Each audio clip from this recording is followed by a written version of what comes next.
I need to use more shorts. Good morning, everybody. Thank you for joining us. Thank you for tuning in. You've tuned into the Theist Helpline. Your friendly and helpful hosts of the Theist Helpline are, in alphabetical order, Amy Newman, who is known for her trademark slogan, Sending Love, is a professional comedian and skeptic who hosts debates, interviews, and conversations on her YouTube channel. She also creates educational and other important content. IX is a Tom Unboxes subscriber and former atheist community of Discord admin who enjoys long walks through evolutionary biology-inspired computer science, archaeological academic biblical criticism, and so on. Jack Burton, it's all in the reflexes, is a self-described middle-aged college-educated nobody who drives the Pork Chop Express truck in his spare time. He is a deist and is mostly non-committal to philosophical stances. Jefferson Spatchcock is an atheist inquisitor and intellectual who has particular expertise in thoroughly analyzing and reviewing debates, often from the comfort of his genuine lazy boy chair. J.L. Warren is an atheist activist, educator, and entertainer. He runs the Bridge the Divide YouTube channel where he addresses irrational beliefs, the irrational behaviors that often follow, the societal divides they create, and how those divides can be bridged with education, rationality, and reason. J-Mike is one of the co-hosts of the Talk Heathen show. King Xerxes is an atheist activist and political commentator who has extensive knowledge of the Holy Bible and Christianity and the knowledge of the history surrounding it. Mobarak Abusharifah is an ex-Muslim who grew up in Saudi Arabia with knowledge of Islam and world history. He's also a co-host on Peter DeTukker's YouTube show. Peter DeTukker is an atheist epistemologist from the Netherlands, inspired by Aaron Ra, Seth Andrews, Anthony Magnabosco, and others. He started a YouTube channel that mainly focuses on religion, but he also hosts shows on other topics, including interviews with other content creators and atheists he meets through social media. The epistemological conversations with believers are loosely based on the atheist experience with a slightly different approach. The hosts engage with only one person per episode and endeavor to be non-confrontational. I'm Randolf Richardson. I'm an atheist activist from British Columbia, Canada, and I advocate for the equality and normalization of people who don't believe in deities, which entails advocating for fair justice, freedom, and critical thinking. I'm also the founding president of the Canadian Atheists, a national organization that promotes atheism and agnosticism as culturally common aspects of Canadian society. Taco, the visionary organizer of the Theist Helpline, is a #1 Discord debater who has never lost a Discord debate in his life. TJump, Tom Jump, is the founder of an atheist church called the Church of the Best Possible World, which is based on his model of objective morality. It has the goal of doing what Abrahamic churches should be doing, but are not: helping people by providing affordable housing. Thank you, everybody, for joining us. I see I've got to bring a few people up, and I wonder if Peter or Amy had anything new they wanted to add before we got started with our audience. Just want to say that today is the day, Randolph. I feel it. We're going to be converted. Converted or convinced? Both in and of them same. I'm not that confident. But yeah, it's sad that we don't have Mobarak today. He had a really tough show yesterday. If people are interested, go and check it out on Ra's channel. How the Quran isn't all that scientific. It was pretty painful. The Quran isn't scientific? So yeah. I'm going to have a chat with this guy. I think Mobarak invited him over. He's got some really new ideas considering science in the Quran, things that I haven't heard before. So I'm looking forward to having a chat with this guy. And we can use cameras. We can use cameras for the first time. Okay, so Skyfox, welcome. Thank you for having an interest. We'd love to hear your view on this. I've tried to invite you onto the stage, so I noticed that you entered the queue.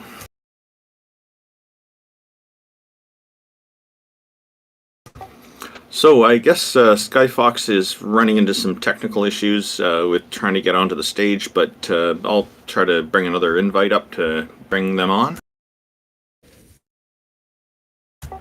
You're invited to join us. I guess recently on Twitter, the abortion topic seems to be coming up again and again, and one of the anti-abortion people has accused me of being biased toward reality, as if that's a bad thing. So I wrote back to him, guilty as charged.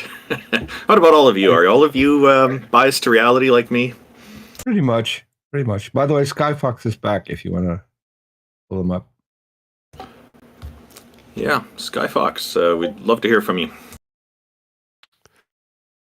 I do have a bias towards reality. Hopefully, we all do, but obviously, if you're thinking you're talking to a god, you should come on and talk to us.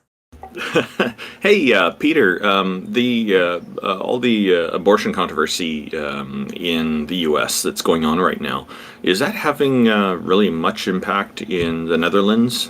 You're on a different continent, so I'm curious.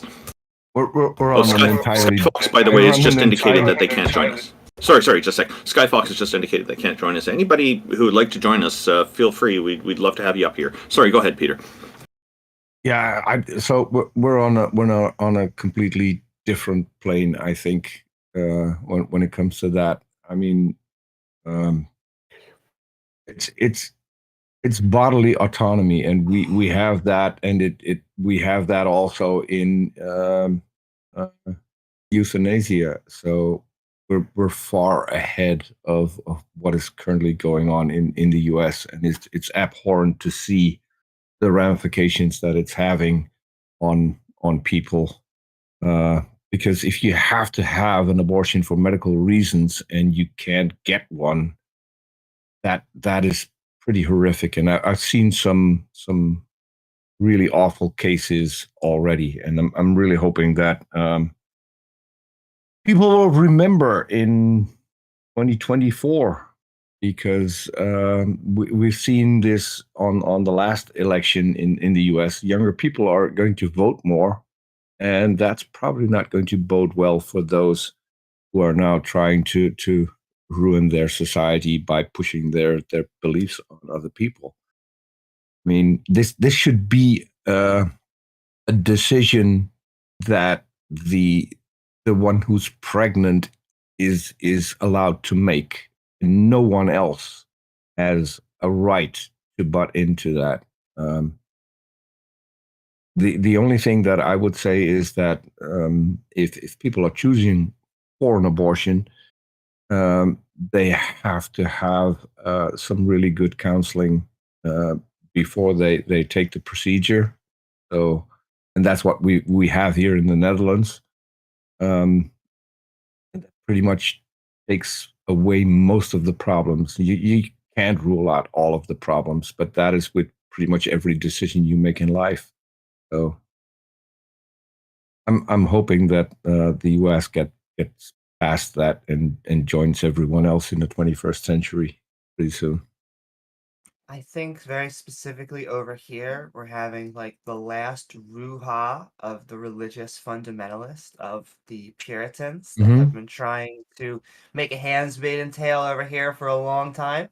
And so you have to counter all of that. We need to point out why it is good to have a secular society and a separation of church and state. And yeah.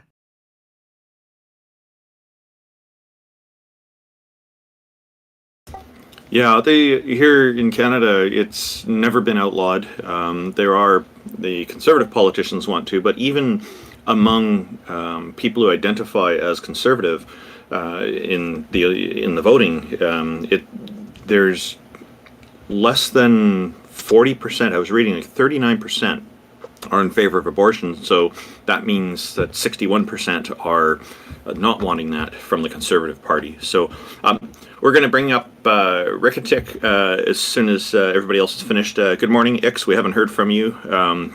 If you just want to say hello before I bring them up. Yeah, I'll just say on the subject of the abortion issue. For anyone who thinks that it's like a core issue for your evangelical Christian faith to be against this, you might call this, historically irrelevant if you think your position is secularly justified now, but you should be interested to do some research into the fact that Jerry Falwell and several other evangelical mega preachers lost their ability to keep their segregated, white-only, racist charter schools funded by the government in the courts. They switched their focus to the issue of abortion because they teamed up with a mostly all-Catholic movement called the New Right. And they promised to basically convince evangelicals that it wasn't just for Catholics to be pro or anti-abortion. And at that time, the Methodists and other congregations of evangelical Christians had no interest in blocking abortion. They even said that it should be considered not a sin to have abortions. It was considered a Catholic-only issue. But Jerry Falwell and others converted about 15% of the Republican base into far-right, anti-abortion, and culture war-focused voters. And that's the history of it. Look it up. The history of evangelical anti-abortion activism is the history of white segregationist racism, to go back far enough. Thank you, X. Rikketik, thank you for joining us. I hope I'm saying your name correctly. Yeah, that's fine. You can call me Rick as well. Yeah, I'm also from the Netherlands, like Peter, and I'm not a theist, so you don't need to help me. But maybe I was just thinking about, like, now currently there in the Netherlands, it's I think a law just passed, or they're about to pass, that we allow euthanasia for children under 12. Yeah, that's so maybe correct. that's an interesting topic as well. We probably, I don't know, like maybe Peter knows, but I don't know if we're the first country to do this, or I think we might at least be one of the first. I saw it pop up in the news earlier this week, and which is it's going to be a thing that a lot of people will want to talk about. So having had a few friends that that sadly had a terminal disease. One of them was not under 12, but pretty young. I think, as I said, provided that you have good counsel, and that goes in when it comes to kids under 12. That means you need to have counsel for the entire family. But I still think it is a good thing. I mean, I've seen some of my friends suffer for a long it's only time. like it's only like a handful of cases each year that are so severe, and where this is sort of discussed as an option. It's not like, wow. I think like Americans, if they hear about this, or like conservative people, they kind of have an idea like, oh, they're just taking out kids. They will usually jump. They will usually jump to the most ridiculous scenario. So one of the arguments that I see coming is, well, so if a kid is depressed, then now they can have euthanasia. Yeah, that is not how this works, because that is probably not ever going to happen. No, and the same for old people as well. Yeah, it's a tactic people that are against it are going to use, and so I'm already prepared for seeing those messages. As I said, I think it's a good thing, provided that obviously that there will be good counseling, and that there would be some psychological test going ahead of it by people who know what they're doing.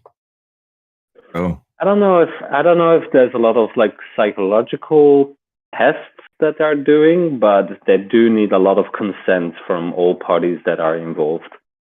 So you need consent, I think, from the doctor, you need consent from the parents, and you need consent from the child itself. Yeah, but I think that there's also should be at least some kind of evaluation of the situation and why they choose. Oh yeah, yeah. To But have that's the doctor's sort of role in this. The doctor can actually make an assessment if this is like necessary or if this is a good thing. If it's even an option.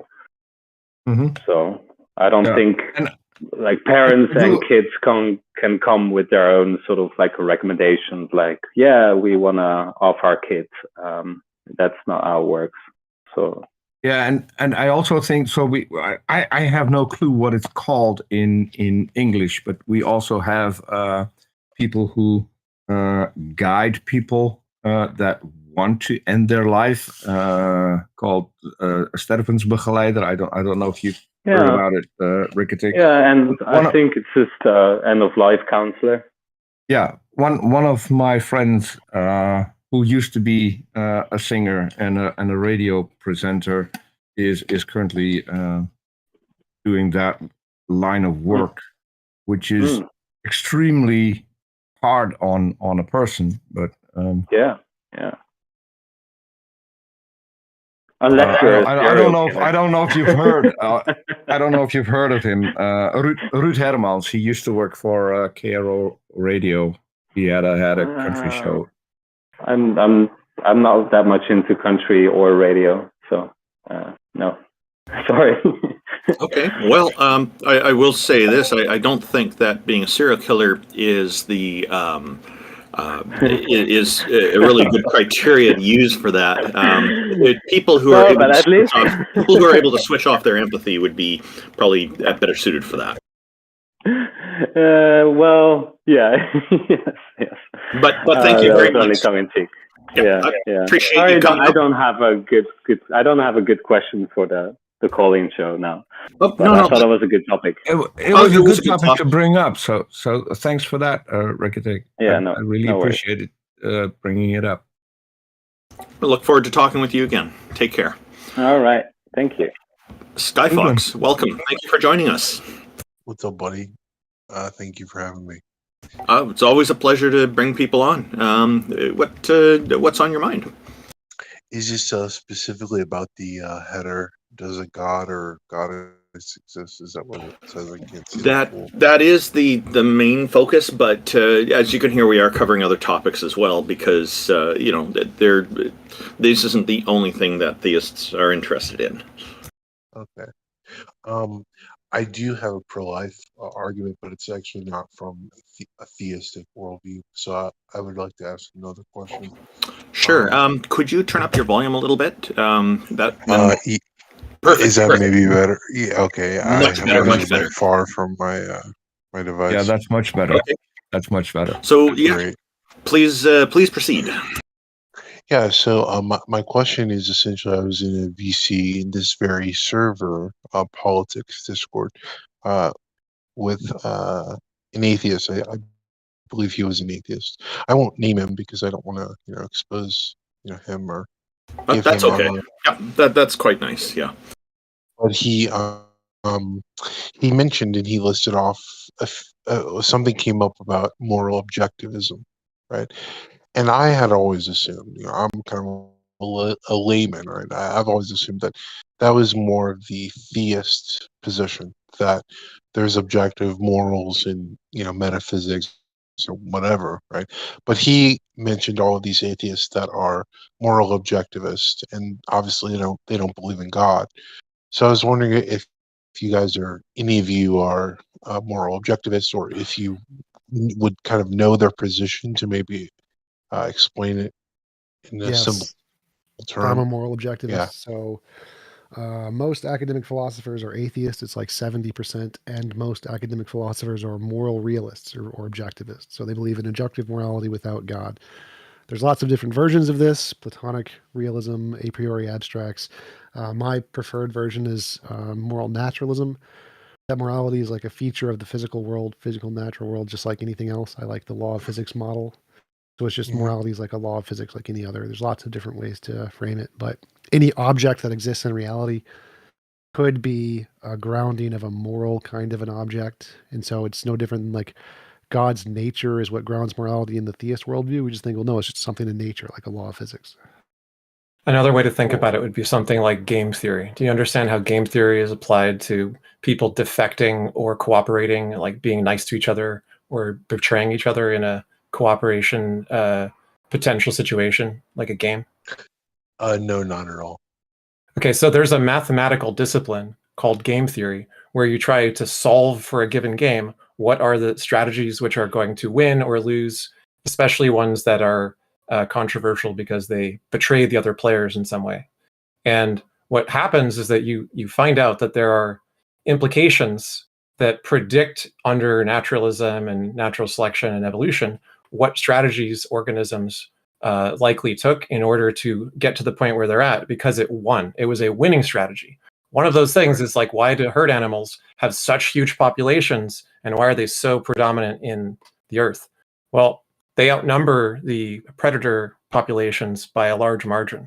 And it's not just because of like food imbalance, right? It's because they're a winning strategy, more so than the predator strategy. If you have a big group and you're really nice to each other, mathematically, it works out, even on paper, that you're likely in some abstract sense to have that group become more prevalent in their genetics than the groups that don't cooperate.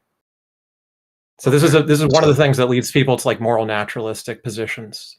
Whether you think it's physics or you think it's game theory or whatever, you could just think that there are features of the world that make certain moral concepts naturally successful strategies that organisms are going to pursue.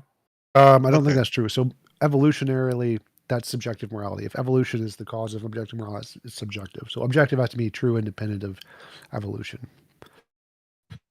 So gazelles be min-maxing? Well, in the sense that it's not the evolutionary state of affairs that makes it moral, it's the winning game theoretic math that makes it successful. So it would be moral even if no organisms had evolved it yet. Like we could predict some moral strategy in the future that's better than any of the ones that are currently used, even if nothing had evolved that way to this date. I don't think that qualifies as moral naturalism. I think that's still subjectivism. That's still not, there is some objective truth of morality there.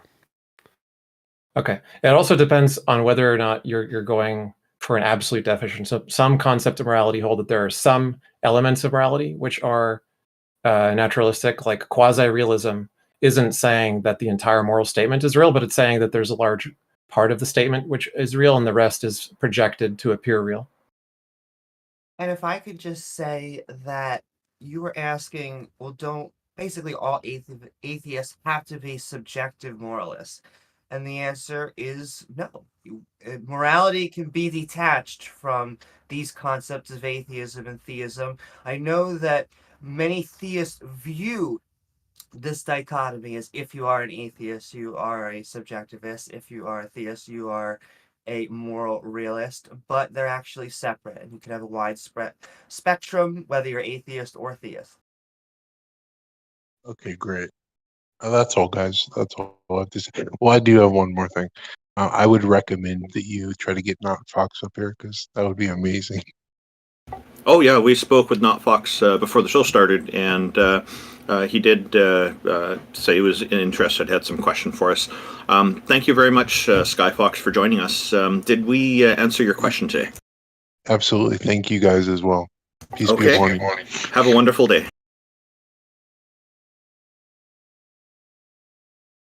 Hello, Seraphim. We're bringing you up. Thank you for taking an interest in this show. Welcome, and how are you today? You are muted.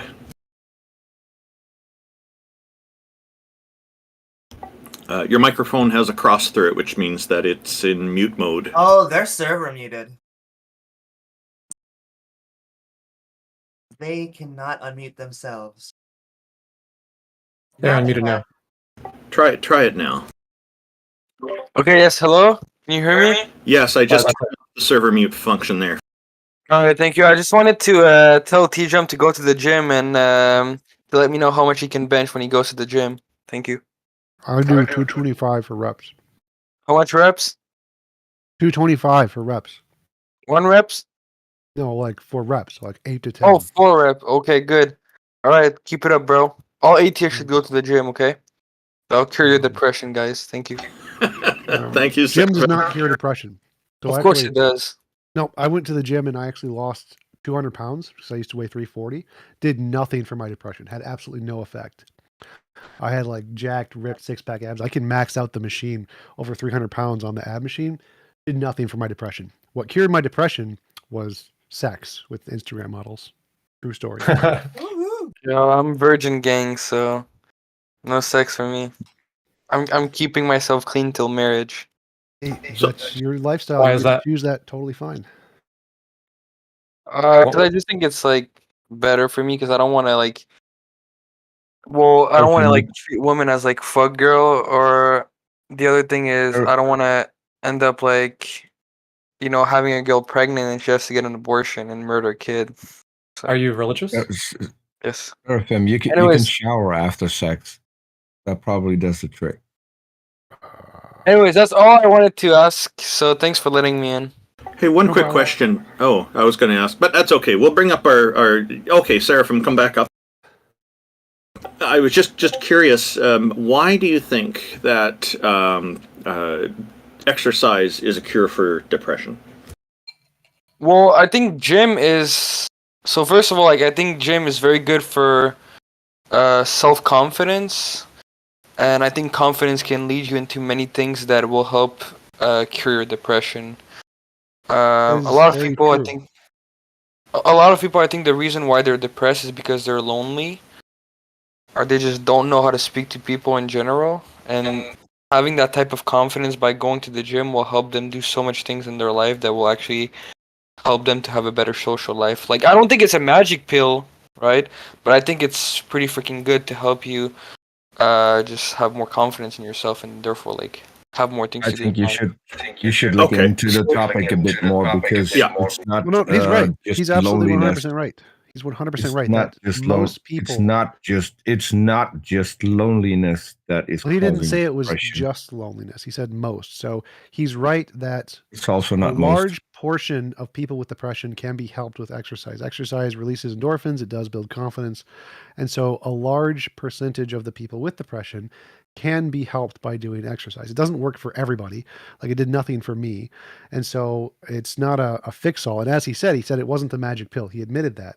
And so that's very, very intellectually honest of him. But the research does show that exercise can help a large percentage of people with depression. And so it is good advice for people with depression to try and exercise because there is a better than random chance that it can help improve their lives, but it will not work for everyone. That's Yeah, correct. So That I is still think correct. that getting professional help is probably the best. I don't know. We're getting an echo from someone. I don't know who that is, but So, yeah, I that think was- professional help is still the best thing to go. Certainly. There is, that's my understanding is consistent with TJumps that this works for a large contingent of people who do have to cope with depression. But there are different causes. So what you're saying, it's great that it's worked for you or for people you know who it is the right solution. But there are other reasons people can be depressed, and some of it can be having to do with diet. If for example, if somebody has really low iron levels, which is revealed by a blood test, and any good doctor who is encountered somebody with this is going to do blood work to find out if it is a problem, if that is one of the causes, or to rule it out. Then of course you need to change your diet. This is something that happens a lot with people who make an extreme sudden change to vegetarianism or veganism, for example. This is not uncommon, and the problem is if your iron levels get too low, like it starts to cause anxiety, and anxiety causes the depression. So there's different things like that. So it's good that you're saying it's not a magic pill. I agree with TJump that's a very important point that you made. So that's really good. Yeah, I think also like you said, like depression can be caused like I don't think it's only because of lack of confidence. Like for example, like it can be like having an addiction that may sound stupid to other people, but to yourself it's like the end of the world. Like I think many things can cause depression, almost like probably everything depending on the person. Like playing too much video game can cause depression, smoking too much can cause depression, drinking too much can cause depression. I mean, kind of everything. But yeah, I don't think there's like a magic pill. I think one of the great thing to do, like to to cure depression is just you have to focus on yourself and not self-confidence can be is more of a side effect. Overconfidence can be another side effect of depression as well. Oh yeah. Anyways, so thank you for having me on, guys, and have a good day. Put in 2 other suggestions. My joke used to be that I would buy every depressed person a kitten. However, there's actually something to be said about having, if you are lonely, about getting another organism, because actually having to take care of them and give love and them give love back to you also helps with that. And I hate to be the Joe Rogan. Once again, you should always do this with experts. But there has been some small studies that show that mushrooms have an effect on certain forms of depression. If you are paranoid, it actually can worsen it. So if you don't have a paranoid type of depression, there's the Joe Rogan advice.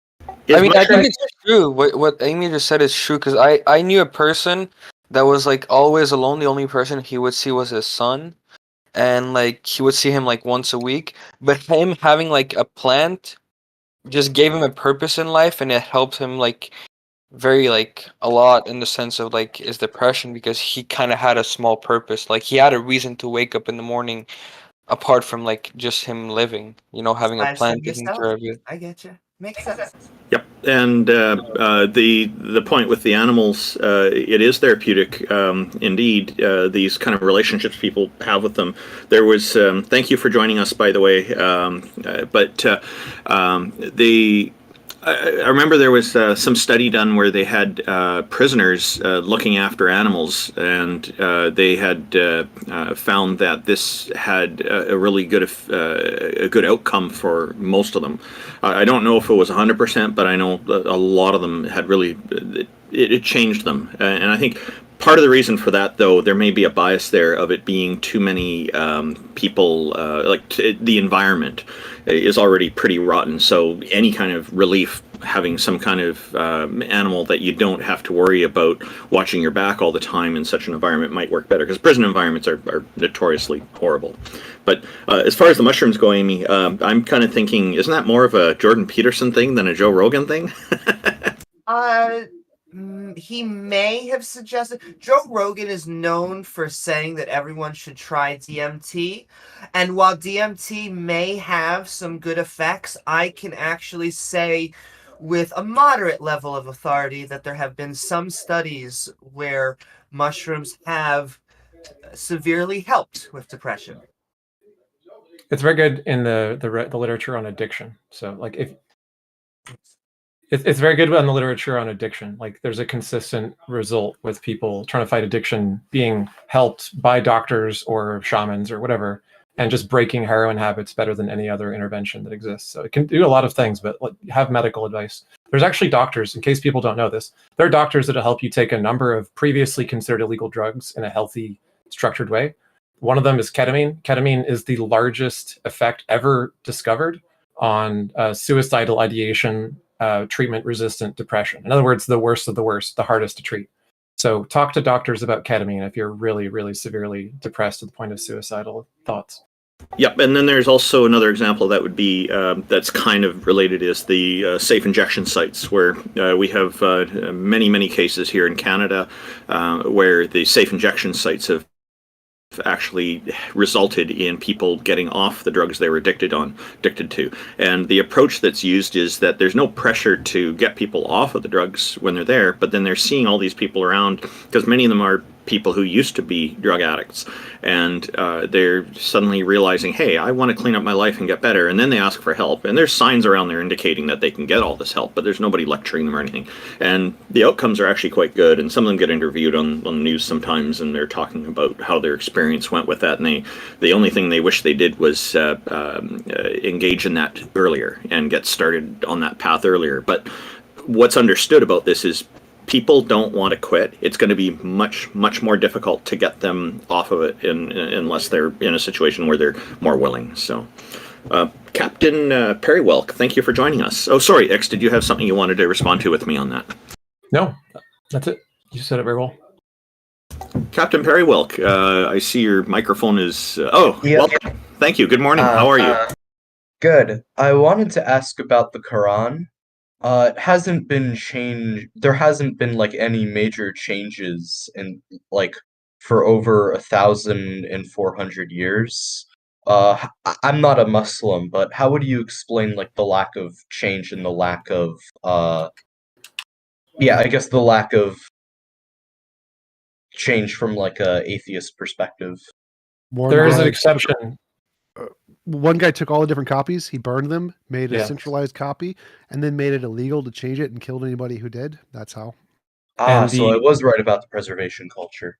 Yeah, and the other thing is that the people who resisted him were like some of the most respected scholars at the time of the Quran recitation culture that they had. And they said there were very significant differences. They pointed out what some of the differences were between the different versions. And they said they would never accept the new official Quran because it was incorrect. Is there like a source I could read? I mean, I believe you, but I just want to like read more. The caliph that did this was Uthman, and Uthman codified it by burning all the others. I'm trying to remember the name of the guy who resisted Uthman escapes me at the moment. I'll just add one point here. It was believed that he burned them all, but apparently quite a few of them were missed. And yes, how do you search an entire land and be that thorough? There's some people who are going to probably secretly want to keep them, and then there's going to be some others who accidentally lost them and didn't realize until later and thought, oh boy, I better not let this out, and it becomes a family secret for a while.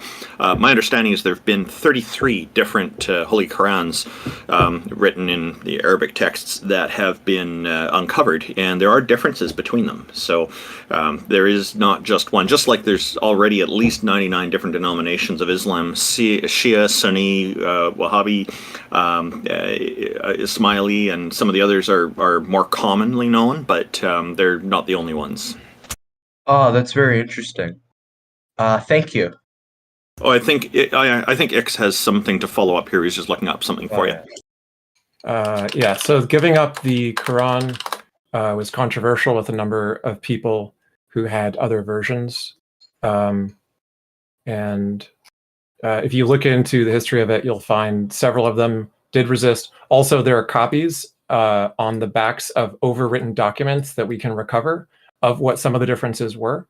And they said that there was about a dozen things added in Uthman's version that are not supposed to be there in the original. Yeah. Thanks. Oh, you're welcome, and thank you for joining us. Appreciate, unless you had another question for us? Not really. Have a good day. Well, we look forward to talking with you again. So I guess the next person we're going to bring up is NotFox, and then after that will be Skyfox again. Oh, before that'll be Atheist Defense. Sorry, because Skyfox, you've already been up once, so we'll bring you up after our next guest. Hello, NotFox. Welcome. It was good hearing from you earlier. What you're saying is we're turning into Fox News? What's going on, guys? Really good to see you all here. Hello, TJump. Nice to see you again. And everybody else from earlier, good to see you guys too. Thank you, NotFox. Welcome.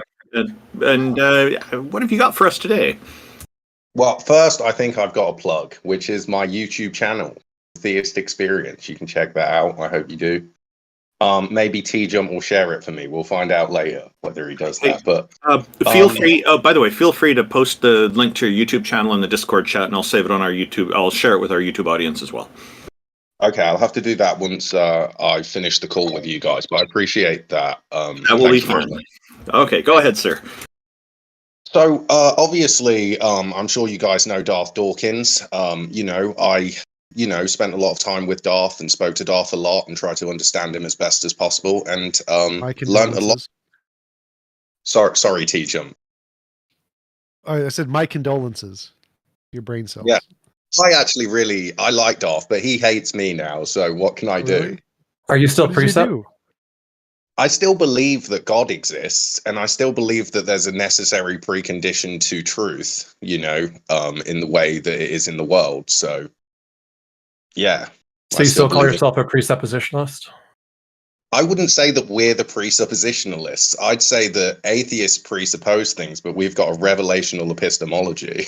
So, yeah, it's different. But you would say that you would agree with like Bonson and the whole precept argument still? Transcendental argument? I just feel like it's unfair to call it presuppositionalism when we've got what is basically a found-herentist position. It's a foundation. It's foundational positions that are justified within a web of coherent beliefs. So, well, found-herentism. Okay, found-herentism came from Hack, right? Hack's an atheist. The reason it's called precept is because they called it precept. This isn't like a label that was added by other people. The stated purpose of the argument is to basically browbeat and intimidate and shut up atheists by confusing them with a really confusing argument. And that's just from the words of the people that made it. Do you disagree with that? Do you think that's the value of it? Or do you think it's actually... I disagree with that. So I disagree with that. I think that it's an appeal to motive fallacy. Even if the intention was to do that, that doesn't mean precept is an invalid argument. You still have to address the argument for what it is. And I like precept. I like the methodology. I think it's a perfectly valid methodology. I think it ends in a failure. But I think like the idea behind it is a perfectly rational hypothesis to try to use to evaluate things. It just happens to be wrong. So even if the motivation was in order to try and confuse atheists, it doesn't make a difference.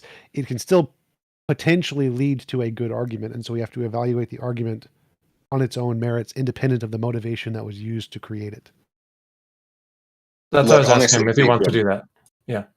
I love you, TJump. What is it? I can't believe in our debate that I was using a script. I can't even read very well, you know, so I wrote out this whole script and it was horrendous, you know. But obviously I still won the debate, as you know. So you've got to watch it really hard to see that. I think the amount of money I made means I won the debate. Okay, well, fair enough then. That's really cool if you made some money. I'm happy for you, bro. Was it on this topic or some other topic? It was sort of on this topic, but it was specific to TJump. But this is the thing with the revelational epistemology, that I prefer to call it that than presuppositionalism, because people attack us now like, oh, you're a presuppositionalist.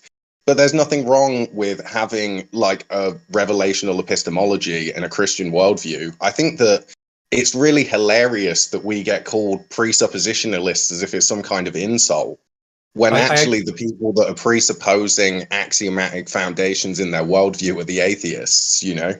I pointed out that it's a transcendental argument when I asked if you believed in that part of it. Do you believe that it's a transcendental argument? Do you make it that way?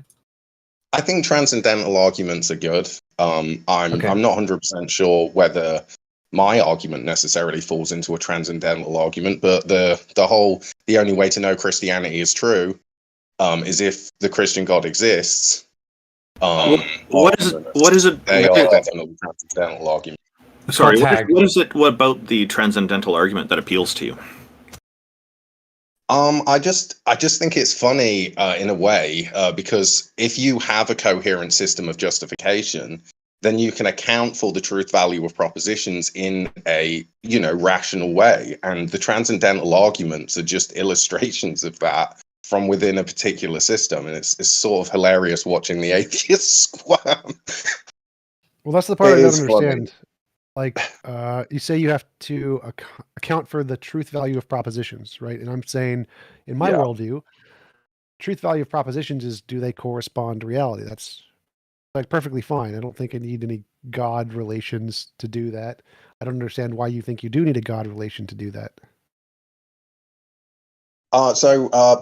This is why. So basically, God is the thing that's ultimate that dictates the truth value of claims. So ultimately, there has to be something. It doesn't matter what your worldview is, whether you're a Hindu, I think it's reality. Reality is the thing. So if I have a Christian or a Muslim, there's always a thing that's ultimate that dictates the truth value of claims. Even the atheists have something that's ultimate that dictates the truth value of claims in their worldview. I agree. It's reality. So I use reality. When I say the truth value of a proposition is correspondence to reality, reality is the thing that makes the propositions true. And so I don't understand why you think you need a God for that, because it can just be reality is the ultimate thing that does that. Well, I think that reality it's basically acting in a particular way. There's a framework by which the things in reality work. they're bound by certain logical laws, like the laws of logic and other things Yes, I agree. like that. I agree. And so the thing that's ultimate can't be dependent on its creation, essentially. That the idea that reality dictates the rule set by which reality is governed makes no sense. So there has to be something that transcends the reality, the material world that you speak of, that can account for truth in a coherent way. Just to respond to that quickly, I don't want to let Randolph say whatever he was trying to say. God's nature determines what God is like, right? And so reality's nature determines what reality is like. And so if you want to say that God's nature is the ultimate thing that determines how God is, and it's not some external thing, that's fine. But we can just say the same thing about reality. Reality's nature is the thing that determines what reality is. So then I'd say that you're a pantheist, actually. You think that everything in reality is what makes up God. Okay, and so if we're using my definition of God, then you would technically fall under that definition, I think. What I wanted to point out here is that TJump's definition of reality, I think, is excellent. Everything that exists. And I'm wondering if you agree with that definition or not. And the other point I wanted to make was, I'm wondering, you seem to be talking about there being one single ultimate, being that God. And I'm wondering what your thoughts are on an alternative, being multiple deities. So you got a group of goddesses and gods that, as a group, would be the ultimate. And perhaps why you would favor one over the other, a single one or multiple. Okay, so I mean, maybe we could start with the polytheist line, and I do think that like the idea of a pantheon's really interesting. You know, they've got all of these different gods, and they've all got different roles. But then there's this element of confusion, and I think that's what actually happened. You know, when people came out of, you know, people started disregarding Eastern philosophies because they couldn't account for truth.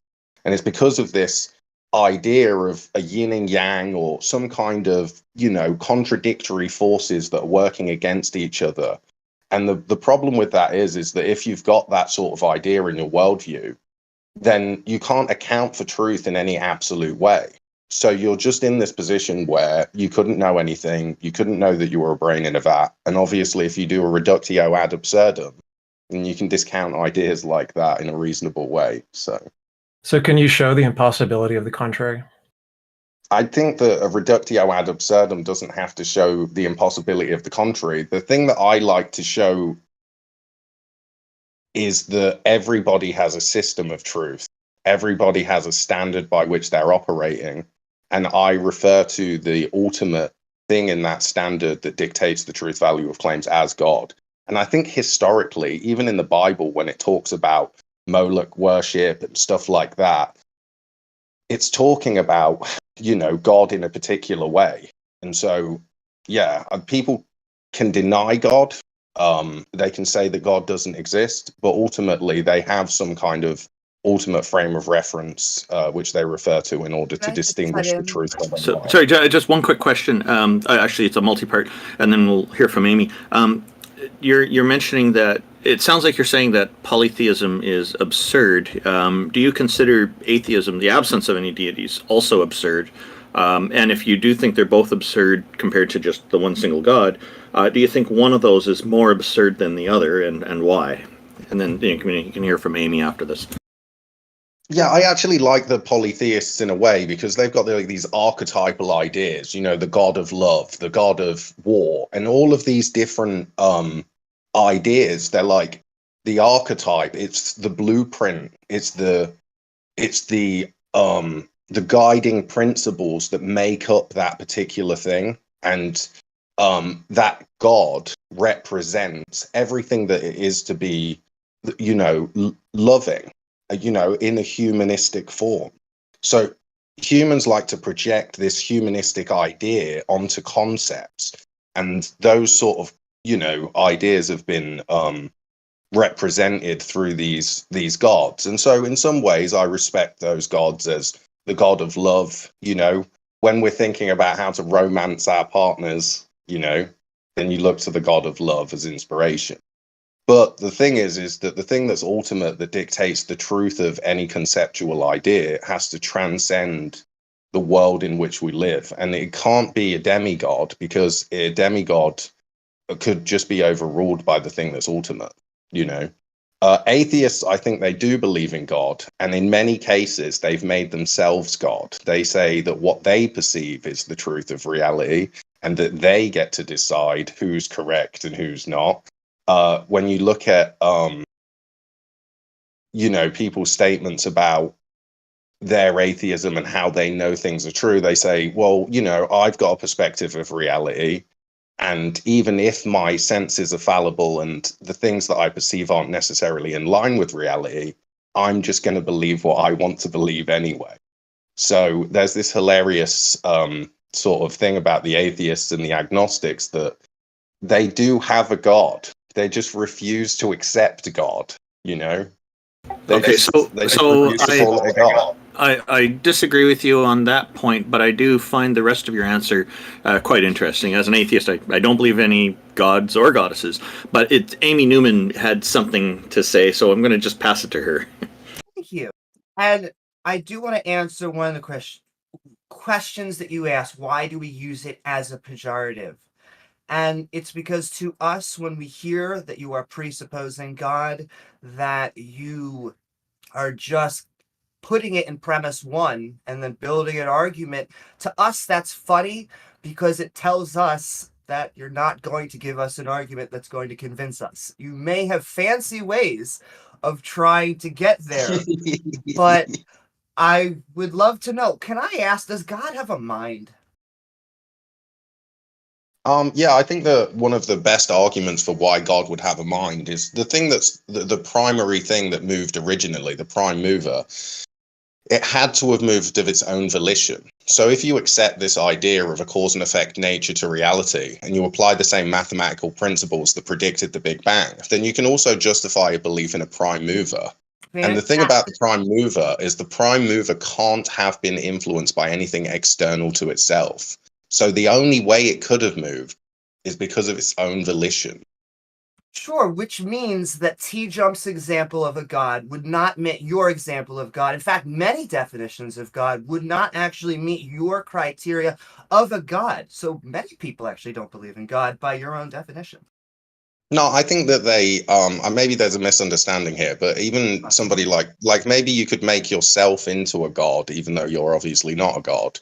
So if I can interrupt you for a second, we don't make ourselves into the gods. What happens is we are the only creators that we know of, humans, animals. And then the only things that we know of that are able to make judgments, to actually give judgments onto other people, are people. And so we have no evidences of a God being a creator or being a judge. And so we don't give this concept any authority to either. Do you mind if I jump in for a little bit there? Sure. I think Amy brought up a phenomenal point there, that you seem to be equivocating the definition of a God here. So when I say reality is my God, or whatever you said, my definition of a God there is just the fundamental nature of what exists, which is quantum fields. No mind, no consciousness, no volition, no anything. And so you're wrong when you say that I believe in a God, because I don't believe in any volition, no volition. So you have this added assumption. I'm glad to see that you're still making new arguments, TJump, and you're the one that makes the quantum flux argument. That's really funny. But well done again for trying to make atheist arguments, even though it's incredibly difficult. What is it? So the quantum flux, this idea of a quantum flux, if everything in the universe is essentially the thing that upholds and secures the truth value of propositions in the universe, then the idea of truth is essentially unattainable, because if me and you disagree about the truth value of claims, then at an ultimate level, your God contradicts itself, even though you don't like to refer to it as a God. No. So what reality is doesn't contradict. Whether or not we disagree about what we believe about reality is completely irrelevant to reality. So reality never contradicts itself, as far as I know. But that's different topic. So the topic I want to stick on here is, do I believe in a God? Based on your definition, the answer is no. You believe volition is required. I do not believe volition is required. I think volition is something that comes out of brains only. And so there are no brains in the quantum field, and so it has no volition. So by my definition of reality, I do not believe in a God. And so it's wrong Can I for you ask to you say this we all believe in question? a God. Sure, go ahead. How do you know that reality isn't just a Bunsen brain? Why would that matter to my question? Because you're saying that it's not a mind. I believe it's not a mind. So you are making the claim that I believe in a God. Okay. And by God, you mean a thing with volition that is the fundamental nature of reality. I do not Well, believe in a thing with volition that's the fundamental nature of reality. Therefore, I do not believe in a God. So it's wrong for you to say atheists believe in a God. I think it would be only fair to say that I did actually say that other things like, the gods of the pantheon are still gods, and they don't necessarily dictate the truth value of claims ultimately. They just do it basically in a particular way. They are the archetypal idea of a particular thing, and that's the guide that we refer to when trying to understand what it is to love. Obviously, now we've evolved, our religions have evolved past that, our understanding of religion and God's evolved past that to the point now where, we've got this monotheistic creator God that is the thing that's ultimate, that dictates the I'm truth lost a little bit. claims. So the topic I was asking about is you claim atheists believe in a God. Yeah. And I claim, no, I don't, because your definition of God is volition. I believe it has no volition. Now, whether or not you agree with my justification, my worldview does not believe there is any volition. Therefore, by your definition, I do not believe in a God, right? No, I was contesting the idea that it has to have volition. You can make a God out of something that's not real, in the same way that in the Bible, there was a So you're certain saying the group definition of a God doesn't require volition? people, like obviously the gods in the Bible that people worship that weren't God, they built up this idea of God, right? So that God obviously didn't exist in an actual way. It wasn't a real necessary precondition to the world. It was just some idea that these people were holding up above God. So, they raised this thing up above God and worship that instead of God. Now, what it sounds like to me you're doing, and I know I'm that you taking don't reality agree, and putting that above God and worshiping that, essentially, right? yeah, you're saying that reality is the thing that ultimately dictates the truth value of claims. Yes, You've raised absolutely. up pictures of birds, animals, and reptiles over God, and you'll receive the due penalty for your error. Well, sure. I would agree with that. I'd say I put reality above God, sure, but that doesn't mean I believe in a God, right? Those are two different claims. I think that's what I'm saying again, is that to me screams pantheism. So if reality is the That's thing the part I'm that's not understanding. dictating So, the truth value of claims, then that's just what a pantheist would believe, in my opinion. And you're talking about volition, but a pantheist, obviously they think that the universe is God, but they don't necessarily think that the universe has any volition. It's maybe right, just absolutely. material things Absolutely. So connecting and colliding in a particular way. I'm a So naturalistic pantheist. So in that sense, I am a pantheist. Naturalistic pantheists just believe in the ontological commitments of science and nothing more than that. So they don't believe in any volition. But if you're saying that naturalistic pantheists believe in a God, they don't that believe in is any their volition. God. That's okay. You That can is say their that, but God. then Their God God has no is, volition in that context. You're saying it's okay to define God with no volition. yeah, God's just the thing that's ultimate, that dictates the truth value of claims Okay, that's in the fine. system. I'm happy to Yeah, grant that for the sake of the argument. So excellent. we grant that there's a difference, though. You believe volition. I don't believe volition. And so Yeah, why do you think you said volition is required for it to like start or whatever to make a difference? That part doesn't seem to make any sense to me. That part seems to be completely ad hoc. So I think that some feature of the nature of the fundamental nature of reality can cause it to do things like quantum fluctuations without any volition whatsoever. There's lots of evidence these can exist outside of space-time. There's no evidence volition can exist outside of space-time. And so claiming that volition exists outside of space-time is like claiming pineapples exist outside of space-time. There's exactly the same amount of evidence that intentions can exist without spatiotemporal space as there is pineapples can exist without those things. Whereas there's lots of evidence quantum fluctuations can. Because this is why pineapples wouldn't work, because they're a material thing, so they'd be bound by the physical laws. All of the evidence for pineapples being immaterial is the exact same for intentions being immaterial. I don't know. I think we've got a lot of evidence that pineapples are material, and there's no evidence that there's an immaterial pineapple that exists. Agreed. Same thing is true of intentions. Well, like I said earlier, look, so if you accept that there's a causal chain of events and every action has an equal and opposite reaction and every action is governed by a previous reaction, and you have a reasonable understanding of mathematics and you can apply Occam's razor and reduce any equation down to its lowest common denominator, then you can justify the Big Bang, which is what we did all that time ago. And the thing is that the same mathematical principles actually justify that there's a prime mover. Now, when you look to that idea, when you think of that conceptual idea of this prime mover, what would it have to be? What would it have to do? Well, quantum field. It couldn't have moved because of some external thing that was influencing it. I agree. So it had to move of its own volition. Well, no, that seems There's to be no a false other dichotomy. explanation. Yeah, there is. It's quantum fluctuation. So a part of its own nature intrinsically has change, quantum fluctuations. So it has no volition, but there's a part of its nature which intrinsically causes change, like quantum fluctuations. There is evidence these things can exist outside of space-time. Space-time is emergent from quantum fields. There is no evidence volition can exist outside of space-time. Therefore, the better explanation is quantum fields. What you're calling the flux there. Well, I didn't say flux. Is what I would call the nature of God. You're just redefining God's nature as a flux for some reason. Well, in my definition, the fluctuations of quantum fields are a part of its nature, yes, but it has no mind, no volition.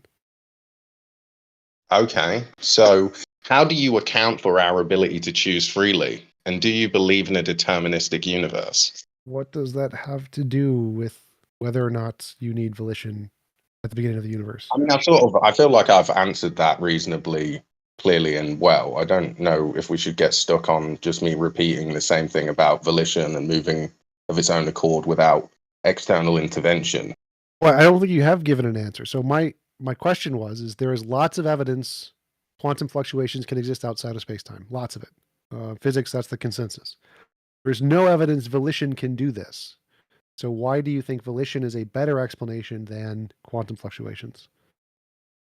Like I said, I sort of feel like I just explained exactly why you think that the thing that was primary moved of its own volition, because it couldn't have been influenced by any outside factors. And so it had to be an internal thing. So this particular thing has to...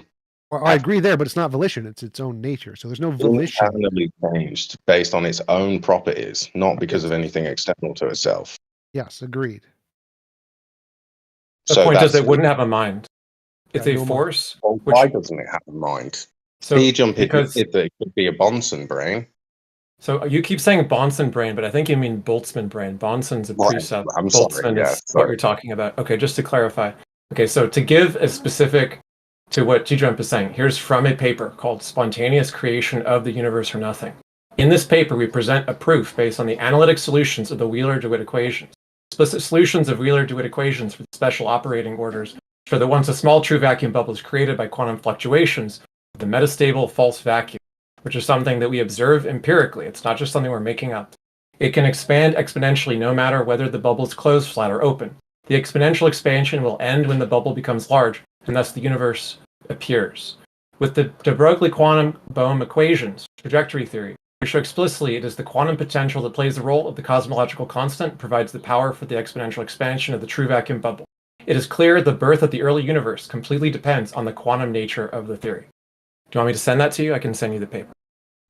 I mean, I hear what it's saying. It sounds pretty much like Lawrence Krauss said all that time ago. I mean, it's the same exact thing from what I can hear. But yeah, if you want to send me a link, I'll take a read. Yeah. It sounds interesting, for sure. Read it over. So what he's saying is that thing that he's referring to, that quantum fluctuation, has no mind, but it can pre-exist all the things that emerge from it. So we think some things are emergent and some things are fundamental. And we think that the vacuum bubble may be fundamental, and the quantum fields that are emergent, like time and space, may be results of just the nature of quantum theory. So did you say it was a Boltzmann brain? The word you were imagining What's is a the correct Boltzmann brain. pronunciation? Because I've been Boltzmann. Just look up Boltzmann brain. Boltz. Yeah, I've looked It's a it thing. up before. It's a Obviously. cosmology thing. Yeah. I And just the other forgot thing, what the exact name of it was. I wanted to point out one other thing, and then I'll pass it over to Amy because she had something she Okay. wanted to say. But one other thing that I took issue with is you said that presuppositionalism was found herentist, or that your version of it is found herentist. But everything that you said suggests that you're actually relying on and even claiming the impossibility of the contrary against anything other than foundationalism. Full stop. Because what found herentism means is the opposite of what you're claiming is required for what you claim is the correct theory of truth. So just as a precursor question, just quickly, do you know how to solve a crossword puzzle? Obviously. Okay. And do you know enough about found herentism to know what my next question is? I know enough about found herentism to know that your description of it isn't exactly correct. Okay. So in the crossword puzzle, which line in the crossword is the privileged presuppositional belief that determines all others? Which is the ultimate line? I don't really understand that question. Okay, so the answer is there is none, because you don't solve a crossword by knowing one thing absolutely and then figuring everything from that. You solve each part of the crossword, and when you find a part that you're not very sure about, which is contradicted by one that you're more sure about, you deductively cancel out the one you're less sure about and stick with the one you're more sure about. So what Hack is saying about found herentism is that the correct way and the accurate way that people actually do justification of what they think is true, in other words, what supports your beliefs about what you think is true, is that you have beliefs that are stronger and beliefs that are weaker. There is no single privileged belief of any kind, but there are stronger and weaker. And you inductively figure out what you think those are, and then you deductively eliminate the ones that are contradicted by stronger ones, just like doing a crossword puzzle. That's the opposite of what you claim is necessary. Well, you say that it is impossible to have a worldview that's coherent if your theory of truth does something like that, because there's no ultimate belief. That's just false, and it's the opposite of what you said you were a found herentist at the beginning. It's not the opposite, and you keep strawmanning me. The fact is that in order to do a crossword puzzle, you'd have to know the language that the crossword puzzle's written in, and you'd also have to understand the rules of the crossword puzzle. So you could have a crossword puzzle written in every language, okay, or no language. that could be written in math. You have right? to know the language in order to be able to do the crossword puzzle. I think you guys are talking past one another a little bit. So X is right that you misused found herentism because that's an epistemic position. Your position is an ontological position. You think that there's an ultimate truth that grounds all other things. In the crossword puzzle example, there is an ultimate truth that grounds all things also. But found herentism is an epistemic position. So it doesn't care about ontology. And that's where I think the distinction here is being made, is that Foxy's position is specifically based on some ontological fact that grounds all other facts, which still exists in found herentism, or in that. Yeah, analogy. look, so this is the thing, sorry, as well. But this is the thing, is that in a found herentist position, you have foundational beliefs that are justified through a coherent web. It's not like a presuppositionalist or an axiomatic position. There's a coherent web of justifications that you have for the foundational positions that you have, and you can justify in a coherent way the world in the way that it is. I've got a coherent explanation for why I exist, why the physical world acts in the way that it does, why we can use the scientific method to justify our beliefs in certain things, that the objective world exists. And if you don't accept essentially the ultimacy that dictates the truth value of claims, and you don't have any way to rationalize the truth of any particular claim through your epistemology, then you can't get to ontology. I wouldn't say that I have an ontological position. I'd say that I have an epistemological position that can get to ontology, whereas a lot of people that believe in atheism, agnosticism, or even a lot of other worldviews that claim to be God-believing worldviews, they actually haven't made the step to go from epistemology to ontology. And that's a key point. I think that seems rational. That seems where the confusion is occurring.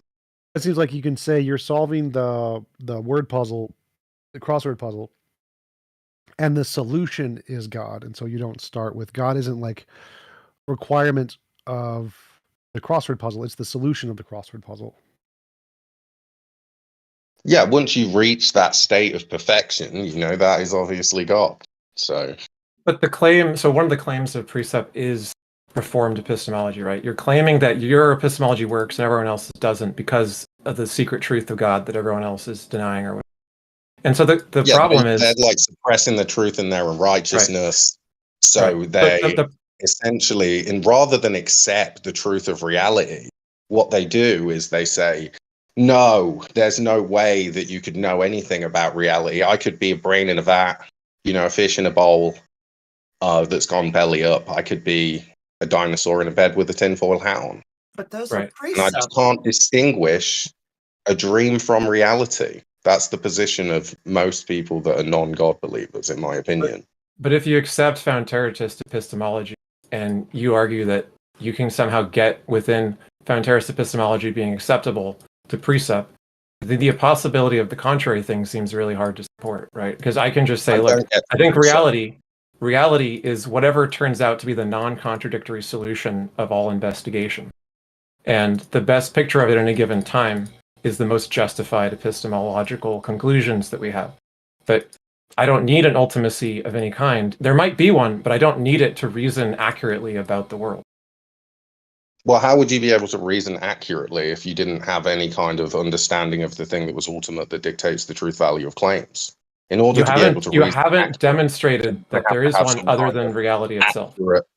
Explanation for things in some way. Not only that, but God isn't an answer. And so by asserting that God is, it doesn't actually illuminate or give any clarity. I want to do illuminate clarity, however, on the word that you're using for change and prime mover, because this has been like 3 different usages. We, as animals, move. We move throughout the landscape.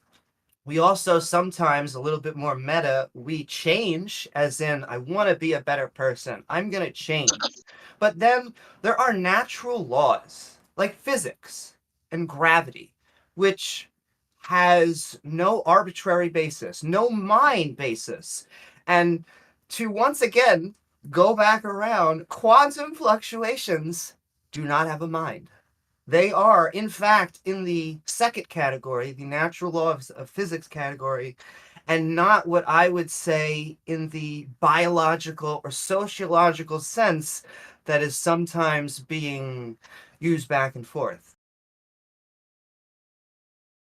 Would you necessitate that quantum fluctuations don't have a mind, TJump? Yes.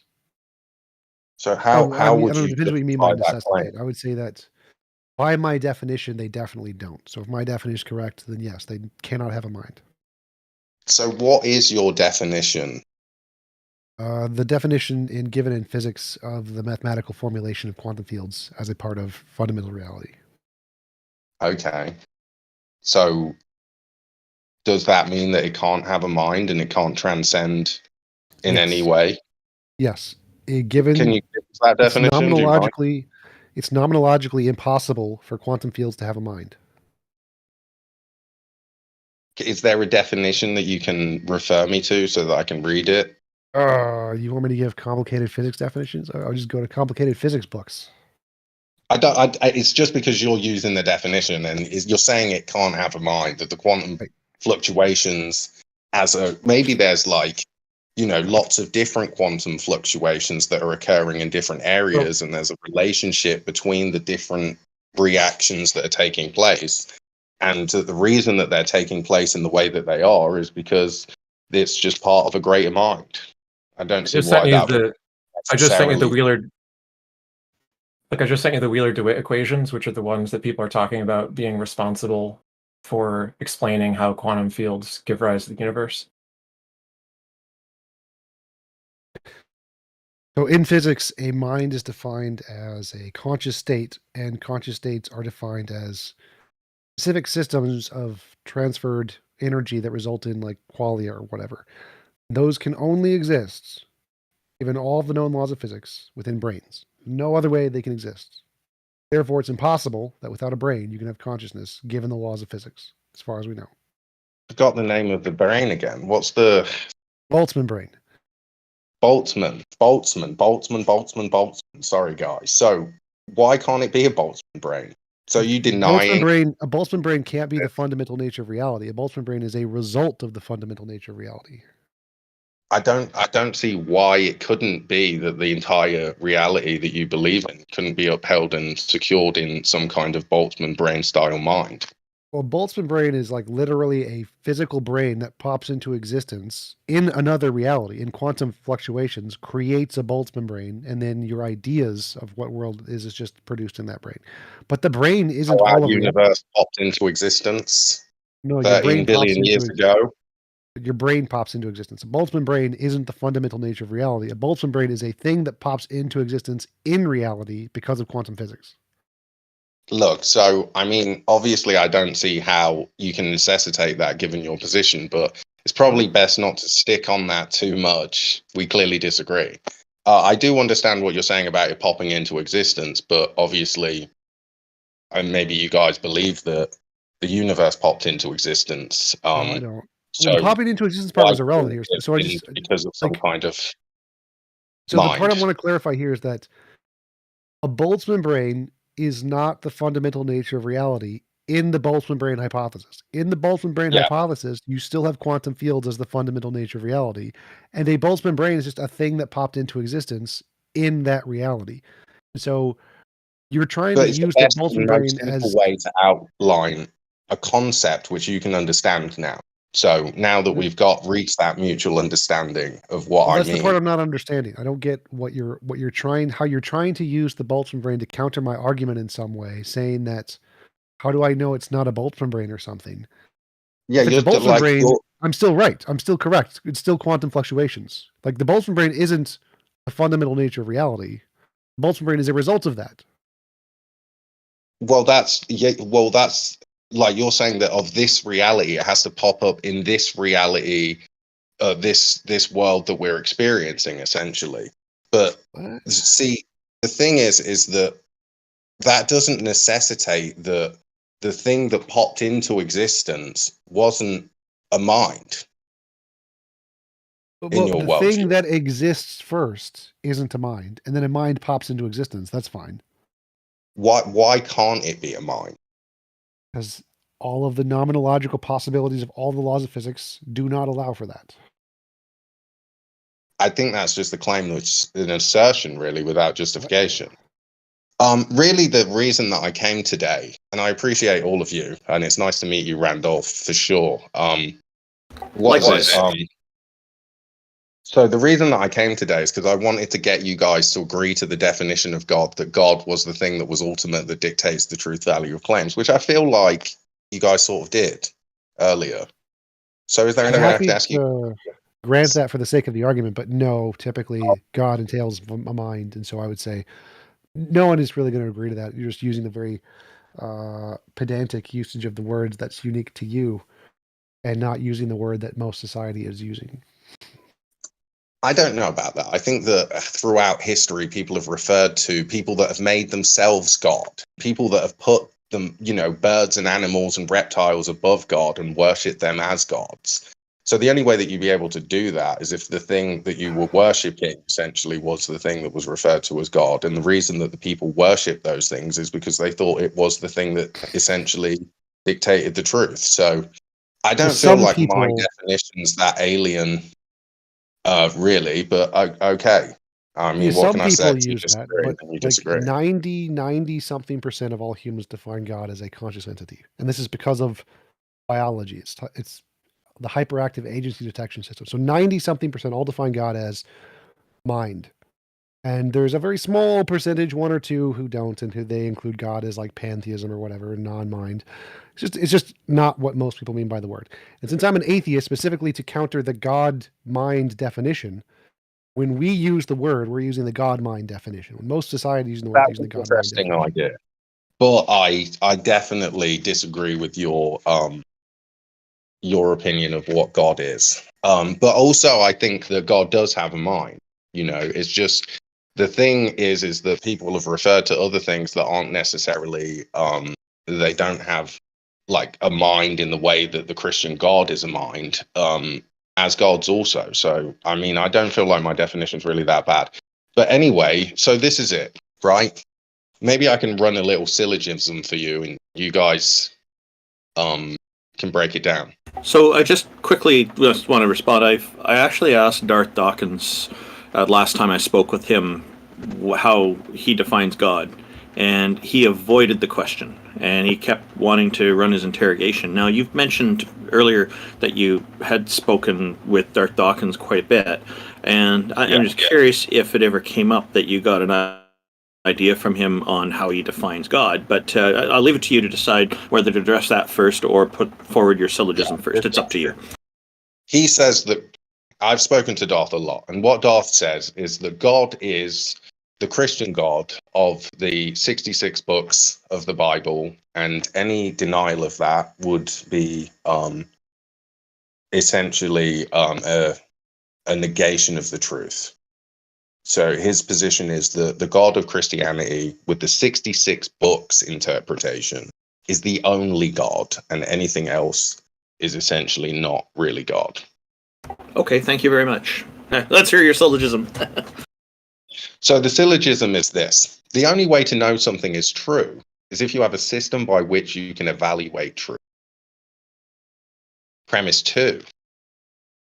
The only way that something could be necessary is if there's an ultimate authority that can necessitate the truth value of claims. So the fact that you know you exist is proof that there's an ultimate authority that dictates the truth value of claims. There's no way that you could know you exist in the way that you do unless there was an authority that you referred to in some way. If it's reality, then there's no need for it to be an individual agent being of any kind. I mean, that's just another claim. But anyway, I feel like I'm asking you to present an argument that's not contrary to that. Tell me why you think. Me on the theist experience. I don't mind sitting up here on the stage if you guys don't mind. Maybe a couple of guys in the audience want to ask me a question too. But it's been really great talking to you guys. And unless you guys have got more questions for me. Good talking to you too. One thing I will say is I will probably be interested in your show when it stops being the pre-sup experience. And I'm glad you didn't name it that. Like the pre-sup experience would be a short-lived show when you realize it's a flawed position. So good luck with that. Well, I would say I'm not a presuppositionalist. And the other thing is that the theist experience is going to have Bible studies, Quran reading sessions. We're going to do studies of Eastern philosophies and Hinduism and stuff like that. And also the call-in part of the show, which I'm sure you guys will love. I'm looking forward to it. I did send you a private message so you can put me on the list of people to notify when you've got things running. And feel free to share your YouTube channel in our Heathen Hangout chat. I'll share that with our YouTube audience.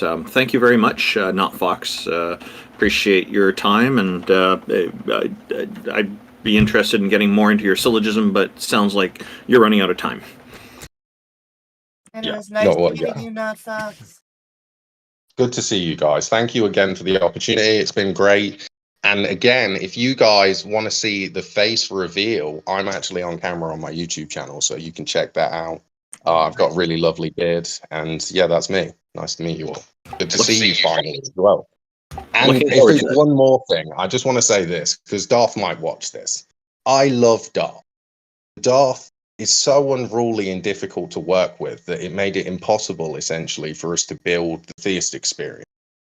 And so I would love Darth to come back and have a time slot between 8 and 12 American time to some degree.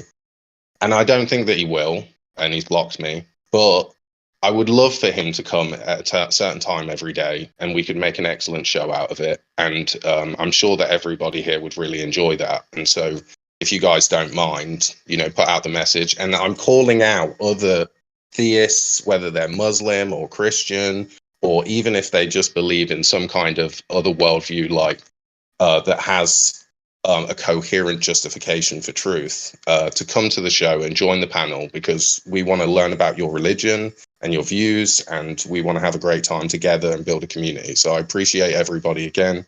And yeah, I'll just mute myself and maybe talk to you guys later. And I just want to say that if Gary is watching, I want to tell his mom I said hi. And thank you, NotFox, and I'll just say, add on to that, hello from Canada, Darth Dawkins. Randolph, can you get a new mic to fix the echoing? It just needs headphones. If you have headphones, you won't have echo.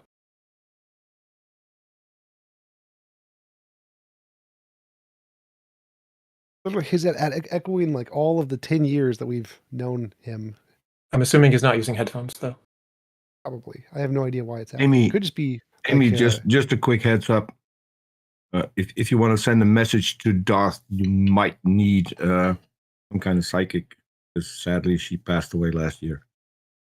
Okay, that wasn't really relevant. Anyway, next speaker, maybe? AtheistDefender, welcome. I see that you have a conflicting avatar with TJump. Fortunately, the colors make it easy to tell people apart along with the name tags. What have you got for us today, sir? So I wanted to ask you guys a question. You usually normally skip that and just go straight to the question. You don't need to tell us you're going to ask us a question because we already presumed you were going to do that. What's on your mind? So I'm aware you guys are atheists, but I was wondering how does a theist prove God and make novel testable predictions? Novel testable predictions. Yep. Okay. Can you provide us an example of a novel testable prediction, or do you think that's somebody else's job? Oh yeah, sure, absolutely. So if Sky Daddy Bob exists, when I pray to him, he will generate a gold brick every single time I pray to him. Gold brick appears every single time. That would be evidence of the God Sky Daddy Bob. And that would be good, convincing evidence of a God? Absolutely. It's a novel testable prediction. If something in reality can be predicted only by a hypothesis of a God and it works, and it's the only one that works, that's evidence of a God. Awesome. Thank you. That's concise and clear and makes total sense. Did you have any other questions for us, AtheistDefender? No, that's what I wanted to ask. I appreciate your time. I like your avatar. Have a good day. Thank you. Love you. AtheistDefender. Okay, so our next guest is going to be Skyfox. Welcome back, Skyfox. You had asked us something earlier, and if wondering what's on your mind now, sir. Oh yeah, sorry guys. I was just gonna ask if TJump has a debate tomorrow. Tomorrow's Monday, right? I don't think so. Okay, I thought. Who's his name? Who's just up here? Was going to debate you. NotFox. I thought NotFox was debating you on Monday. I don't see anything in my calendar. But if anybody wanted to pay me to do a debate, $75, and I'll hop in. Okay, man. What's your denomination of atheism? The correct one. There are no denominations, but thank you very much. That's not true. There are lots of denominations of atheism. New atheism, atheism plus, spiritual atheism. There's tons of them. Oh, okay. There are atheists who believe in ghosts and spirits and things, but they're still atheists. Do you believe in ghosts? No. Okay. All right, I don't either.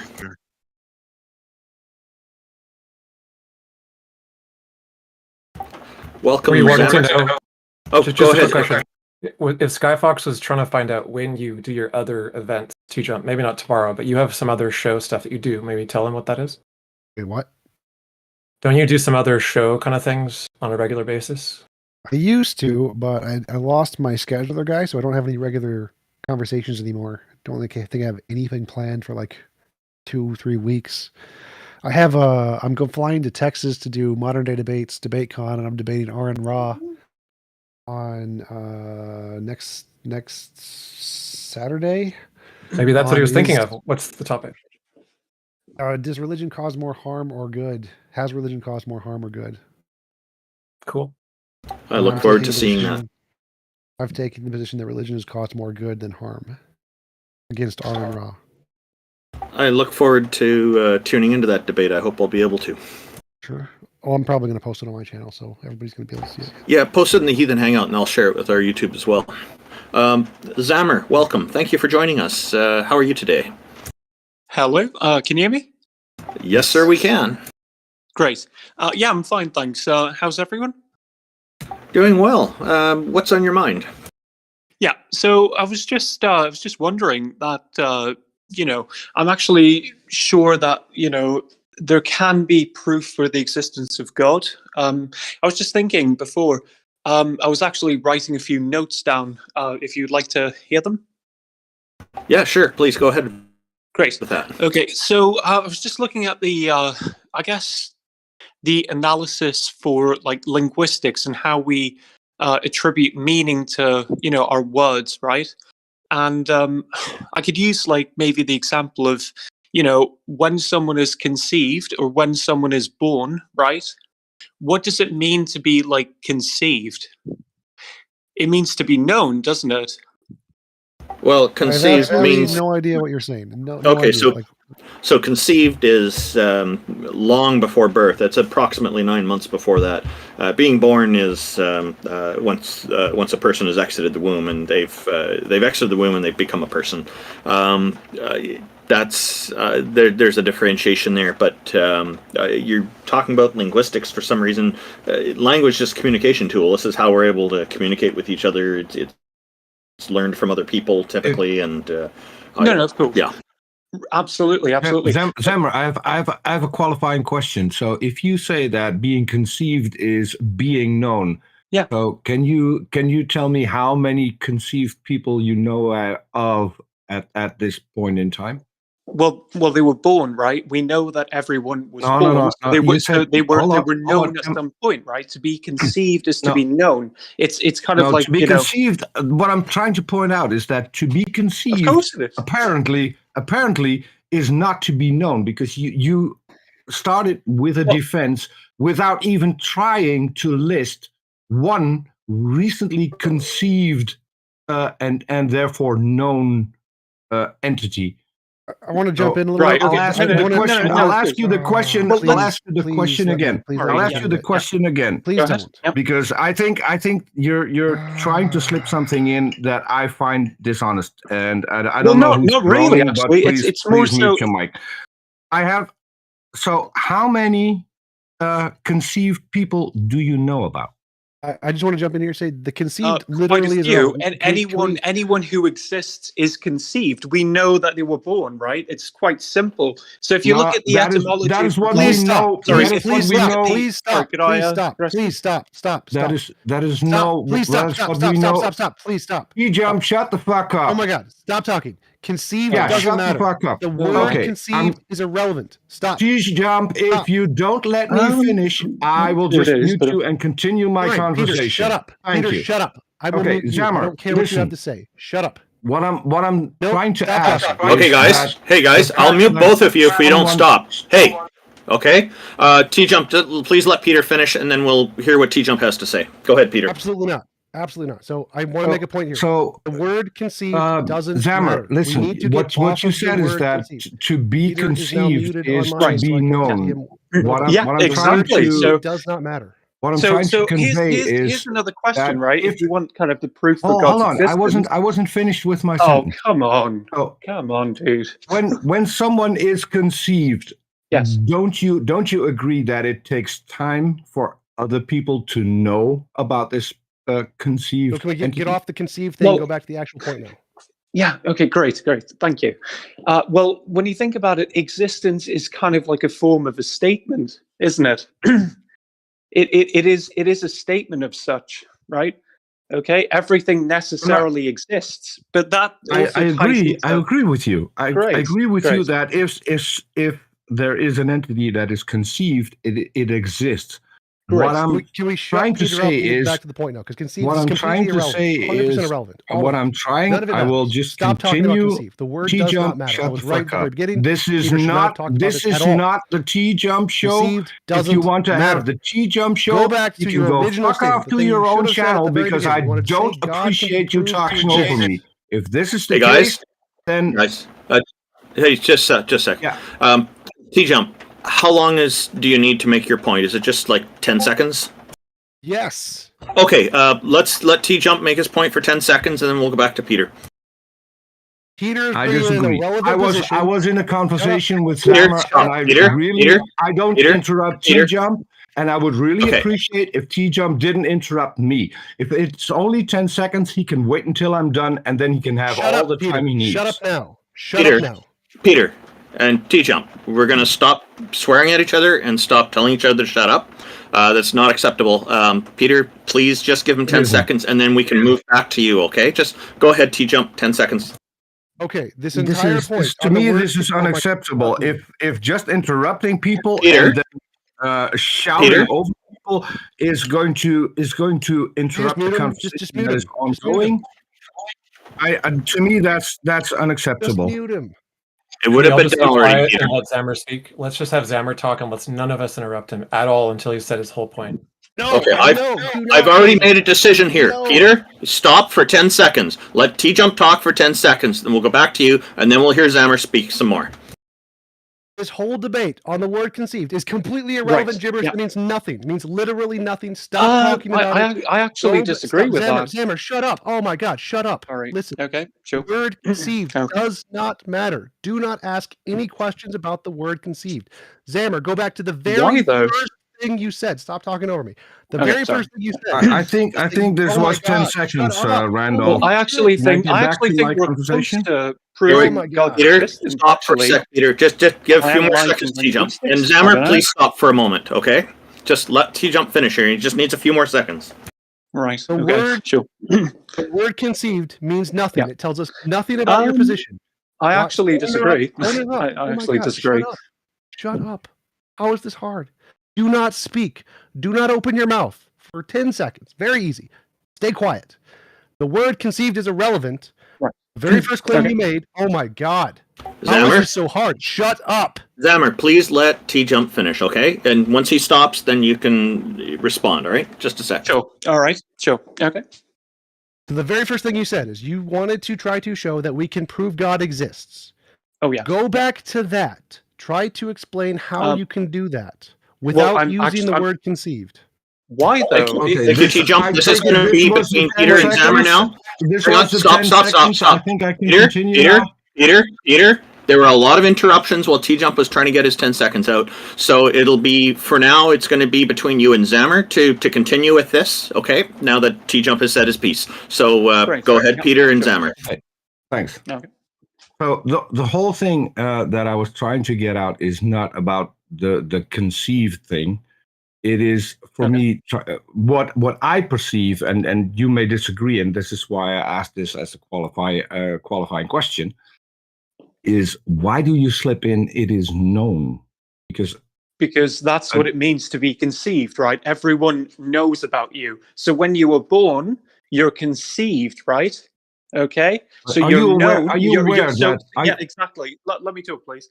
So you're actually known to this world, right? So you're conceived. So my other question. Oh, sorry. Yeah. But you're not. So are you aware that a lot of conceived entities don't even make it into being born, and people will never know of them because they're not apparent. So this is why I'm asking why you think them being known is actually a thing and what it does for your argument. That was my question. Right. Okay. No, of course. I think that's quite difficult. I would say there's been some sort of I don't know. Maybe there's been maybe a misunderstanding. Because English isn't my first language, but the part of it being known seems weird to me. Why though? Because as I said, in humans, a lot of humans who are conceived don't make it to full term. Right. And no one will ever know about it, not even the parents. So the thing, I don't get it why you say that the moment they're conceived, they're known. Right. No, of course. I would say something is kind of intruding on their ability to express themselves or make a statement in the world, whether that's through, some sort of physical problem or whatever. I would say that's my interpretation of that. If you ask me, I would say there's something is impeding on their ability to make a statement because when everyone is born, they're making some statements in one form or another. So yeah, that's what I'm saying. I think we're all confused because I don't know if you've made an argument yet. Do you know what a syllogism is, where you have some premises and they lead to some conclusions? It seems no. very vague. Can you explain what it is that you think is true and what premises you think lead via inferences to the truth of that statement? No, of course. Well, I wasn't really making any sort of syllogism or any form akin to that. No, these are just ideas that I have, right? And I made notes of them, and I just thought it's quite interesting. It's almost as if embedded through our linguistics and our use of language is kind of it's almost as if there's kind of like an anticipation for existence. Does that make sense? And so that's what I was trying to drive at with the word conceived. Zammer, can I try? Because I disagree with so much. Okay. I think I understand what you're saying, and I disagree with it. Because when we're talking about conceived, we are talking about multicellular living organisms having sex to give birth. Like, that is the very specific definition. And so if your definition of conceived means to be known, does that mean all other forms? Well, plants can conceive, and yet do you think a plant knows about faraway plants? Or possibly. I'm not really sure, because I'm obviously not a plant. I mean, yeah. Honestly, I would say that it ties into, because I am a Christian. It's just interesting, right? It's kind of like you could look at or interpret the word, God's word, as being like the statement of all statements. So like the existence of all existence. And that's another note I wrote down as well. Just something interesting there. Existence of all existence. Or the statement of all statements. Can I jump in now? Can you elaborate on that? Because that doesn't say anything. Can I jump in now? Because literally nothing that's been said has ever gotten to a topic at all. Can I please get us to a topic? Well, again, can we let him answer the question, TJump, or are you planning on taking over the entire show? Because then we can just all Yes, read. I would like to take over the entire show so we can get to a point, which you guys are not doing. Great. Go to your own channel and leave here, and you can do whatever the fuck you want. Okay. You know what? This has to stop. Okay. What is Zammer? Did you have a response to the question? What was it again? Sorry. Just to kind of. So you said something about existence of all existence. Can you elaborate on that? Because I have no clue what you're talking about. Right. Okay. Well, in the Bible, it basically says that, in John 1:1, it says that in the beginning was the Word, right? And the Word was with God. Well, again, you can kind of ignore that bit, but in the Word was, in the beginning was the Word, right? So you could kind of interpret it as in the beginning was the statement of all statements. Or yeah. If you believe the Bible, but why should we believe the Bible? Well, that's up to you. I mean, again, I'm just presenting these ideas. I mean, I made I'm these asking notes. you. Right. Yeah. Asking you why should we believe the Bible? Well, it's up to you. I mean, you really don't have to. Again, I'm not making some sort of argument here.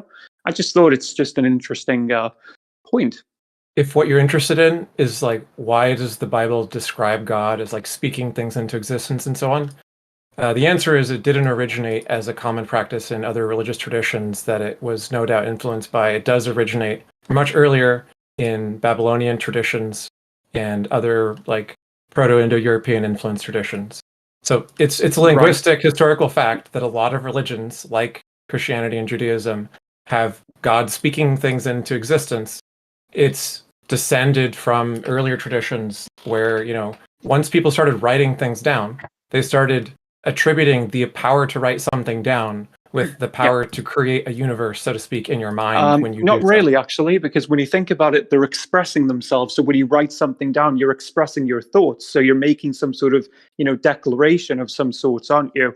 Well, that's kind of interesting because maybe that's where, I don't know, maybe the 10 Commandments come in, right? Because they're, they're given by God, right? And he, his word, his declaration. So that's just another interesting point. The problem is, it doesn't sound like you're making any specific claims. You're just kind of saying that some things seem related, and you're thinking about a topic, but you don't have any claims yet. Could we ask you about? You said you're a Christian, and Yes. I take it from your profile that you're a creationist. And I think we've spoken about creationism before. Do you want to defend why you think Christianity is true, or why you think creationism is true specifically? Not really. Again, my intention there was just to bring, just to bring forth a few of these notes and points that I made. Okay. I'm not really making any argument. I just thought it's just interesting, really, and I think, to prove. You want to study Bible, this? Sorry. Well, let's just leave aside. Okay, did you think you could prove the Bible with this, or do you just want to know more about the history of how these speaking things into existence traditions arose? Because I can give you a bunch of YouTube channels and videos and books on the subject of other religions that do this and how these practices became common and how they influenced Judaism from other sources like Babylonian, Egyptian, and Zoroastrian sources that did it before they did. No, of course. I've actually heard you talk about the very same point you were making before. Perhaps, maybe. However, again, kind of to add on to what I was saying before, if you'd like, I actually feel as though, it's almost as if, again, the use of linguistics that we use are kind of denoted in terms of like the coming or like the anticipation of one's existence or how to express their existence. And so it's almost as if we've used the method of writing to do that. It's interesting. It's really interesting. Oh, can I get us back onto a point now? Because literally nothing has even been said. 10 minutes, nothing. You're all terrible at communication. What is the topic, Zammer? Tell us. What are you trying to say? What am I trying to say? Would have been the first thing. What am I trying to say? What are you trying to say? Yeah. Yes, go. Okay, so again, I'm not really bringing forth any argument. I'm just, again, these are notes that I was making, and so I was just sharing them. That's all. Yeah. What are you trying to say? Like, what is the point of this? Well, I just thought I did. Okay, so I just actually thought it was quite peculiar with the the whole linguistic part and existence is kind of a form of a statement, right? So when someone is conceived, they're to be known by people. I just thought that's really interesting, and I feel like it does tie into, I don't know. I mean, this is kind of making some sort of assumption here, but I actually feel as though, again, I am a Christian, and so I feel like it kind of ties into, the exorcism, or I guess maybe the exorcism of maybe like a will, if you kind of believe in a will, that is. Well, I'm glad you think that's interesting. Can you give us a proposition? Like, what are you trying to say? You think that's what? Right. No, of course. How can I formulate that? Right. No, of course. It's almost, again, it's difficult because I haven't written things down kind of like a propositional format. Difficult. But Emma, maybe I can help. Sure. You seem to be stuck on the thing that someone is known. Yes. Why is that important? What does that do to an individual the moment they're known? It kind of solidifies their existence into this world. And so what another interesting point as well to tie into that is if you count the years back since you were born, it's almost as if it doesn't correlate with evolution and billions of years, right? It's almost as if it feels like benign to that. It's do just things ridiculous. exist that are unknown? Sorry? Do things exist that are unknown? Do things exist that are unknown? No, I would say no. Is there a grain of sand on Alpha Centauri? I'm not sure. There is probably. But it's whether or not, either yes or no. That statement is a fact. It's true, one or the other, and neither one is known. Things exist without being known all the time. Like, no, of course. No, sorry. Yeah, sorry. So you don't need to know things for them to exist. I actually wouldn't kind of. I wouldn't really assimilate, or I wouldn't actually compare. Grains of sand on Alpha Centauri to human beings and animals, and or other creatures on this earth. I wouldn't compare those two because One serves a purpose, the other one doesn't. So I'm just a bit confused. So let me ask a question about the known. Does it give people or animals rights? Does it distinguish them from other things?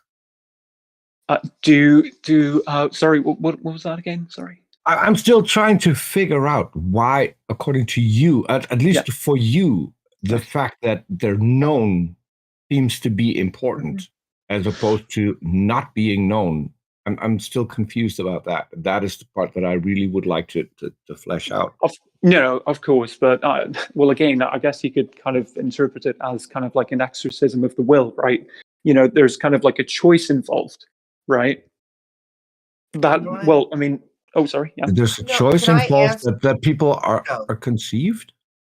Well, yeah. Okay. No.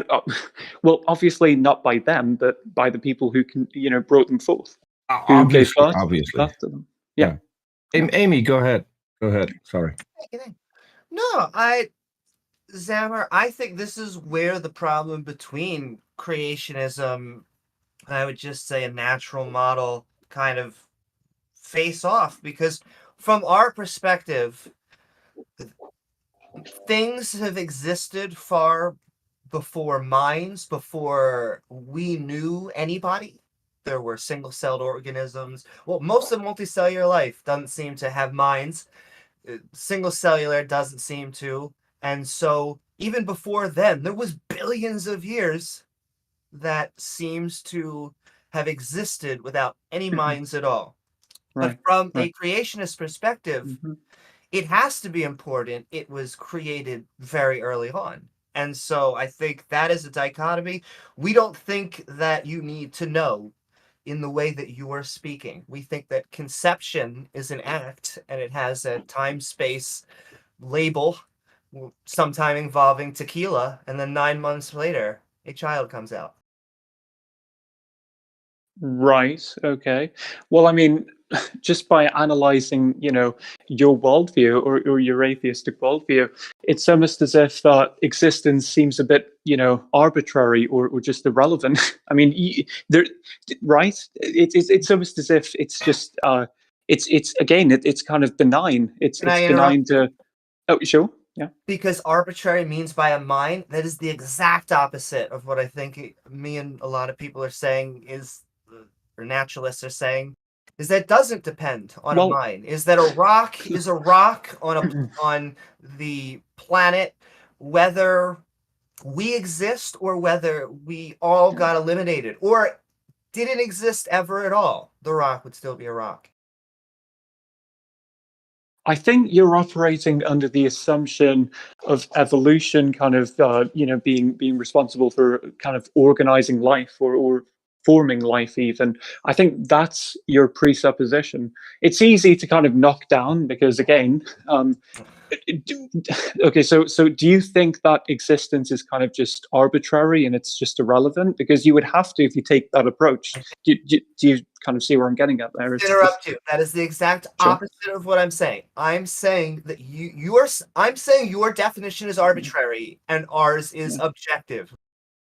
It doesn't seem like it. Why is that the case? Because yours is dependent on a mind. Literally, that is what arbitrary means, to be based on minds. Another mind has to know. It's to use a word, it's extremely arbitrary. But ours, it is a physical event. You either had sex and a baby is forming and then you have a conception, or it didn't. You can't be like, did this person over to the left, did they not get born? No, they're here. We have a point. No, of course. Yeah, no, that somewhat makes sense. However, they got here by some sort of by some means, right? So there was kind of like sorry? Oh no, sure. Keep going. I'm sorry. Yeah, sorry. So there was kind of like it was necessary for them to be born just because they were conceived. Does that make sense? And so why were they conceived? Well, they were conceived through the act of their parents having intercourse, right? So there is this line. Sorry. I keep on doing that. I'm sorry. I'm going to mute again. Indeed. Great. Yeah, thank you. Thanks. So there is this contingent line, right? And so, you know, we rely heavily upon that, right? So it is just this. It's necessary, right? And so I feel like it. What do you mean by necessary? Sorry. What do you mean by necessary? Right. It's necessary for okay. So for them to be born, their parents had to have intercourse, right? How else would they be born? And so there was kind of like an act, right? Obviously, it was, you know, like a sexual. Well, I'm kind of a bit you know, concerned with kids being in the room, right? So I don't really want to use that language, but yeah, they had intercourse. You know what sleepwalking is? Yes. So someone can sleepwalk and have sex with another person while they're sleeping, and so someone can be conceived with no intentions whatsoever. Right. Okay. Right. Okay. So I'm not really sure what to say with that case. Really, I'm not aware of people sleepwalking and having, you know, intercourse with other people. I'm the literal thing that's actually happened. There are actual court cases about this. Yes.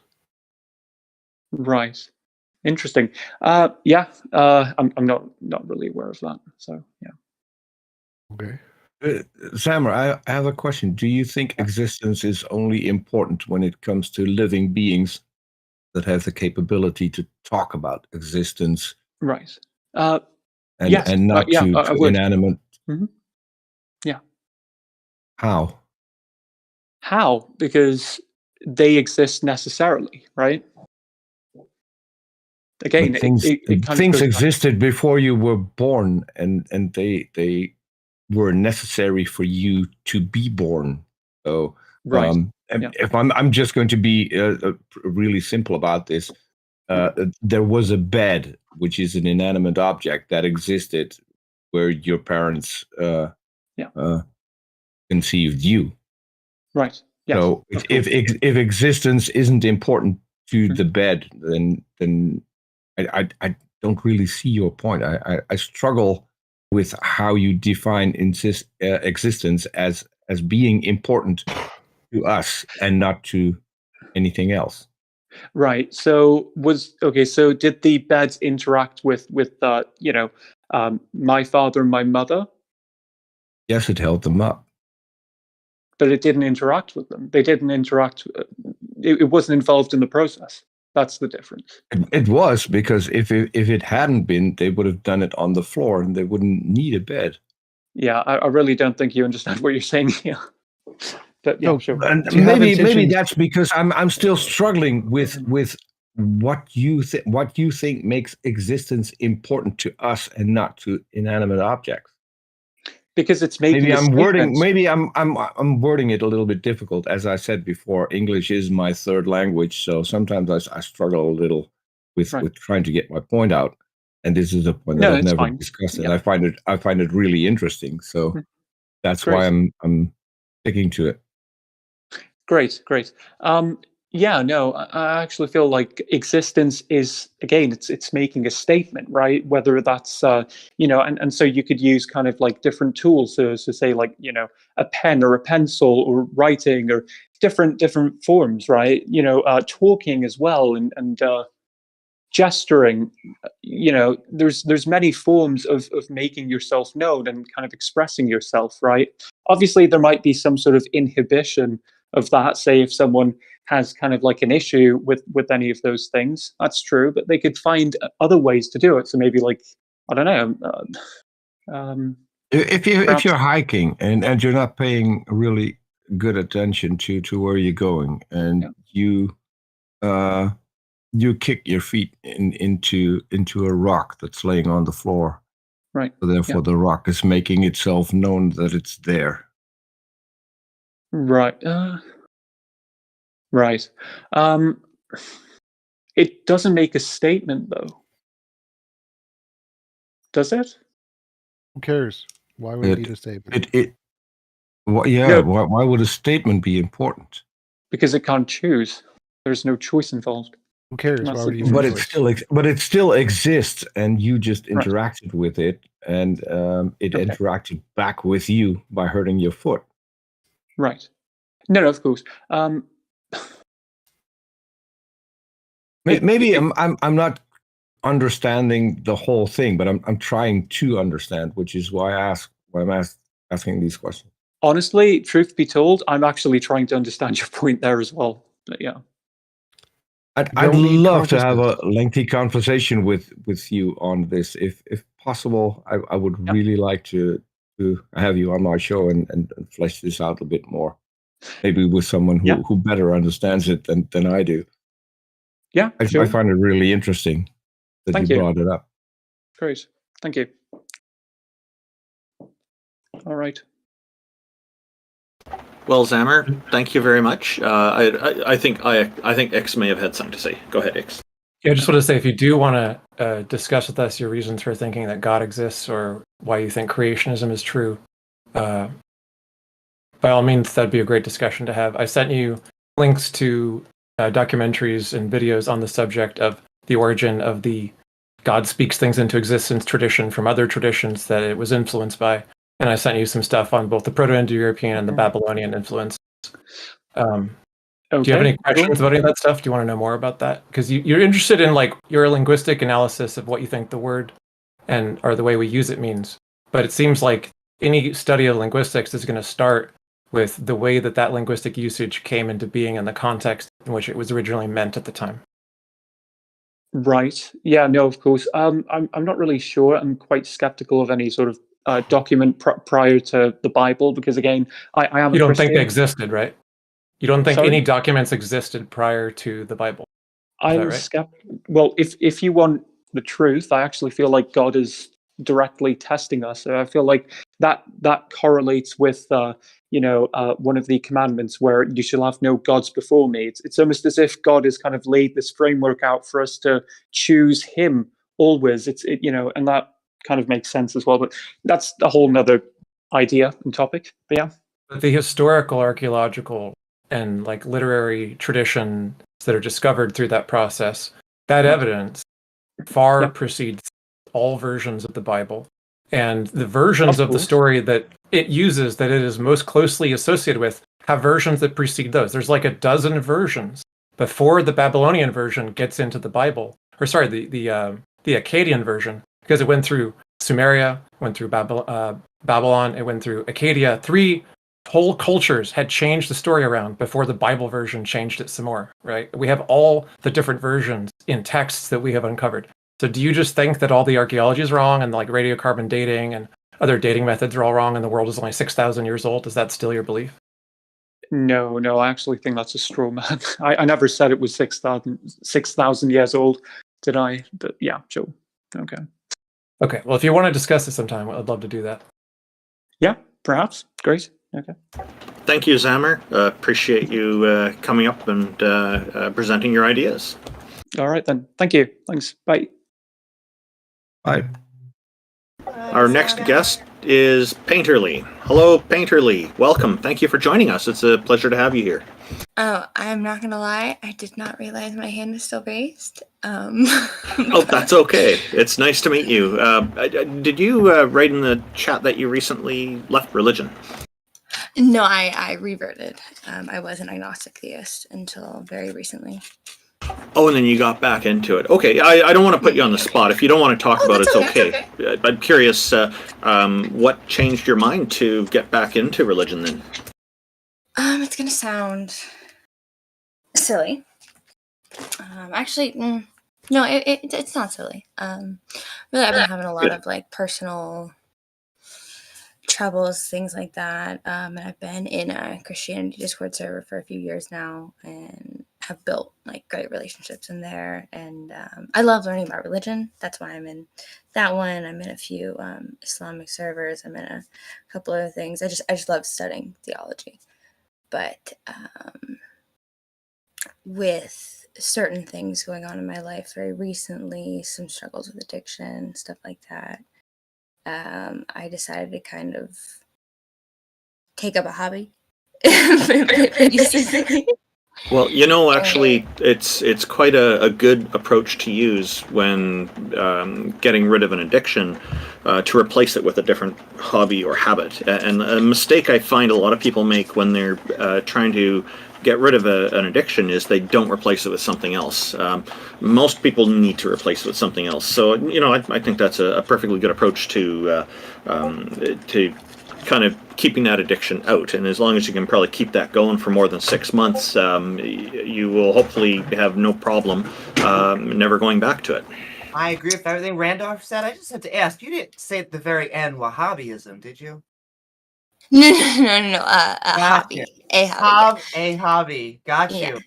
Yeah, the original plan was go to a bunch of different churches, and I did try a few different ones. I still want to go to like a Sikh temple, a mosque, a synagogue, stuff like that. But got you searching. Did I miss which religion you have decided that you think you fit into? Yeah, I've kind of, I vibe with Catholicism. I was baptized Catholic, and I don't know. I had a moment. For me, it's very like personal, very subjective. I'm not one to argue it. Like I'll still find myself arguing on the side of being agnostic because I can't argue that. You know, like that's arguable. Is it something you want to investigate? Like, let's just say you don't want to debate it face to face with somebody else, but you want to be able to do your own research and look into the matters, both to know more about the faith if you decide to get more deeply into it, or to know about alternative explanations that might actually be a different way to find the connection or whatever it is that you need that would work better for you. If either of those things are interesting to you to explore, would you like some suggestions for things to look into? Yeah, I also just really like. I like mythology. I can relate to that. Saying that, yeah. I grew up studying every religion basically and practicing a whole bunch of them in a syncretic fashion in a family that was really into religious scholarship. So I relate to that, and I still find it all very interesting to study. I just don't think that most of these claims are true, and I take the genre that the Bible is to be historical fiction. It has so many literary elements that don't coincide with the way we write history, even by the standards of the time, but they do line up with the way that people legendized stories that had a couple elements that were historical into legends that were larger than life. That's my take, and a lot of scholars, in fact, the majority of religious scholars who study the Bible, who are biblical scholars that don't have a true statement that says they must believe in the perfect word of God to have a job or they get fired from their university. The majority of the researchers who study the Bible who don't work somewhere like that think that it is largely historically fictional. Yeah, and I absolutely, I honestly agree with that as well. It's. I'd like to give you. I'd like to give you some assurance because you mentioned about agnosticism. You sounded a little bit, I guess, sheepish or shy about bringing that up. One of my friends. Many years ago, we were talking about religion. Most of the time, my friends and I don't talk about to have other things to discuss, but we were kind of getting into some of the terminology and whatnot, and he told me that, because he was curious about why I'm an atheist and stuff, so then I'm asking him, and he said, the conclusion that he came from our conversation is that he is definitely a theist because he believes in the God. He's a Catholic, but he's agnostic. But he's agnostic because he doesn't know for certain that God exists. What I'm trying to say is, it's okay to be both. You can be. There's nothing illogical about having these two different positions. The positions themselves may have some logical issues, but there's no conflict to say that you're agnostic and believing in the God at the same time. Yeah, I feel like I'll find out when I die. You know, it's kind of what all of us can say. And I just want to put out there that if you lapsed before, I believe in you. You can lapse again. I love it. Yeah, because once you're baptized, you're like elapsed. Like you're always Catholic. Once Catholic, always Catholic. At least in Ireland. If you say you're an atheist in Ireland, they're like, yeah, but are you a Catholic atheist or a Protestant atheist? Because they just care about which side of the conflict you're on. Right. Well, I don't know if I can do the accent right now. Dang, you got me at a bad time. Well, we really appreciate you coming up and talking with us for a bit. Thank you very much. Unless there was something else you wanted to ask or cover. No, thanks guys. It's cool. It was a pleasure. Okay, so thank you. Have a wonderful day, and we'll bring up our next guest, Taven. Hello, Taven. Maybe Taven is away from the computer. I did notice that Mods Are Losers also was interested in joining us, but they've put their hand down, so they've exited the queue. I'll DM Taven. He's great. Okay. Did anybody have any thoughts on... Okay, hello, Taven. Welcome. Thank you for joining us. Oh, hey. Yeah, thank you for having me. Hold on. Okay, yeah, sorry about that. I just got the whole... I was wondering why you guys were calling me up and I wasn't joining. I don't know why. No problem. So, well, you might not know this, but I am an atheist. So, well, I mean, I call myself an atheist for all intents and purposes. Okay. But recently I've been sort of kind of confused about the terms, right? So, well, I mean, it's a two-part question, really. Would you consider deism to be a kind of theism, or theism to be a kind of, you know, this separate thing, and deism to be this sort of separate thing? You're almost there. I put it on the... I think you were right the first time. Deism I consider to be a subset of theism. It has some specific characteristics about the deities that are unique to it. That either the deity, the god, usually people refer to as a male deity, the god is created everything and then has died off and is no longer involved. Or the other camp that's very common in deism is that the god created everything and just lost interest in us and is on to other things for whatever reason. So that's the thing. There is that belief that there was a deity, so it does qualify, in my view, as theism, and it is still somehow relevant to the current world because the current world is created by this deity. I think the positions are distinct in the literature. Like, the distinction between deism and theism is whether God intervenes. Theism is usually defined in the literature as God still actively engages. Deism is defined as God does not. And so, you know, a lot of times people use it either way. But I would say in the philosophical and like religious studies literature, that's the distinction. I agree with that distinction. The common denominator there is that they still both hold that belief in at least one God. Yeah.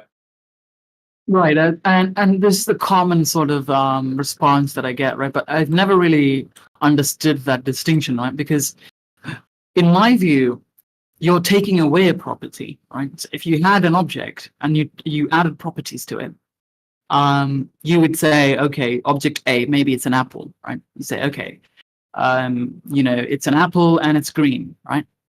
And it's got a bite in it or something, right? That's more properties that are added to it, as opposed to not specifying properties, right? So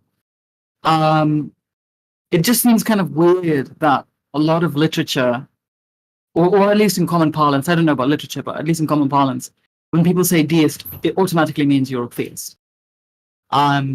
Because in my view, hold on one sec. Well, while you're holding on, I'll just say the theist could be represented by the apple that's still on the tree, and the deist could be represented by the apple that fell off the tree.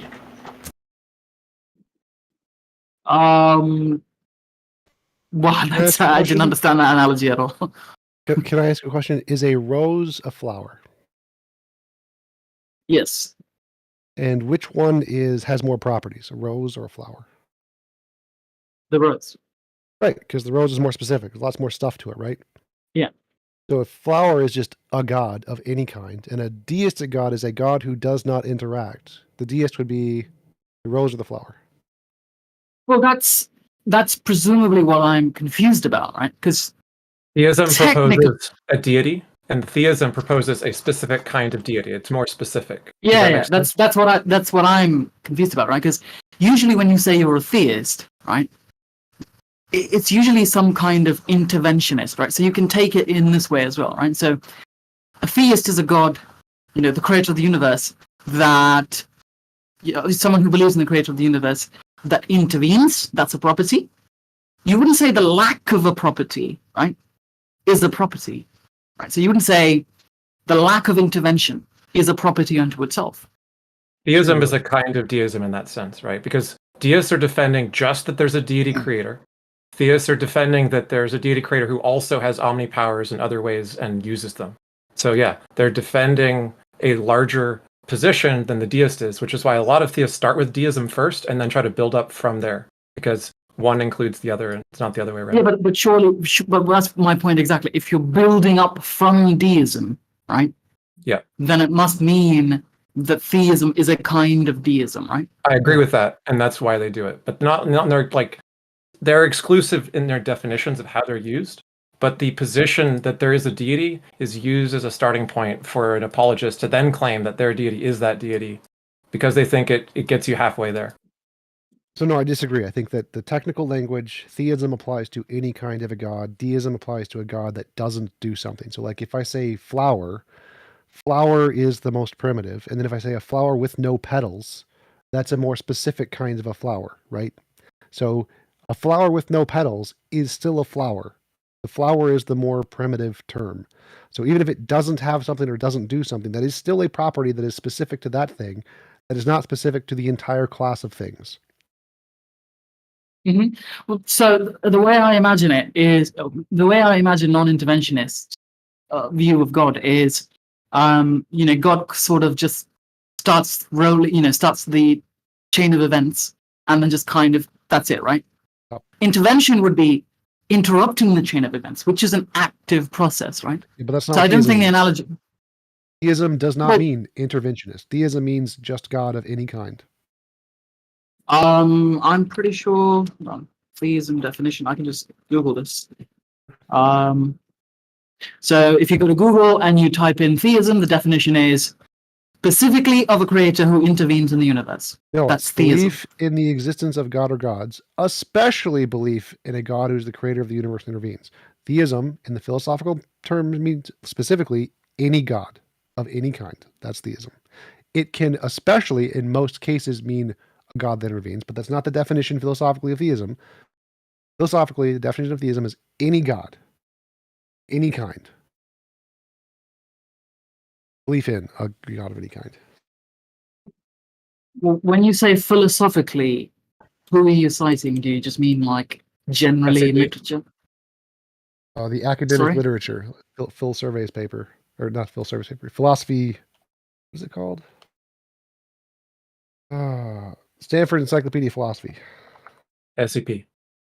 SCP. Okay. All right. Hold on. Let me. So, well, would you take? Well, before we get into the whole SCP thing, right? Would you say that the common understanding of theism is the philosophical definition, or the one I presented, where the one that's on Google, right? The one that's on Google says the same thing. It says belief in God or gods, especially one that does stuff. Yeah. I don't know what you're seeing. So if you Google theism, the first thing that comes up is dictionary, Oxford Languages, theism, noun, belief in the existence of a god or gods, comma. Depending on which definition you use, it says, comma, intervening in and sustaining personal relations with creatures.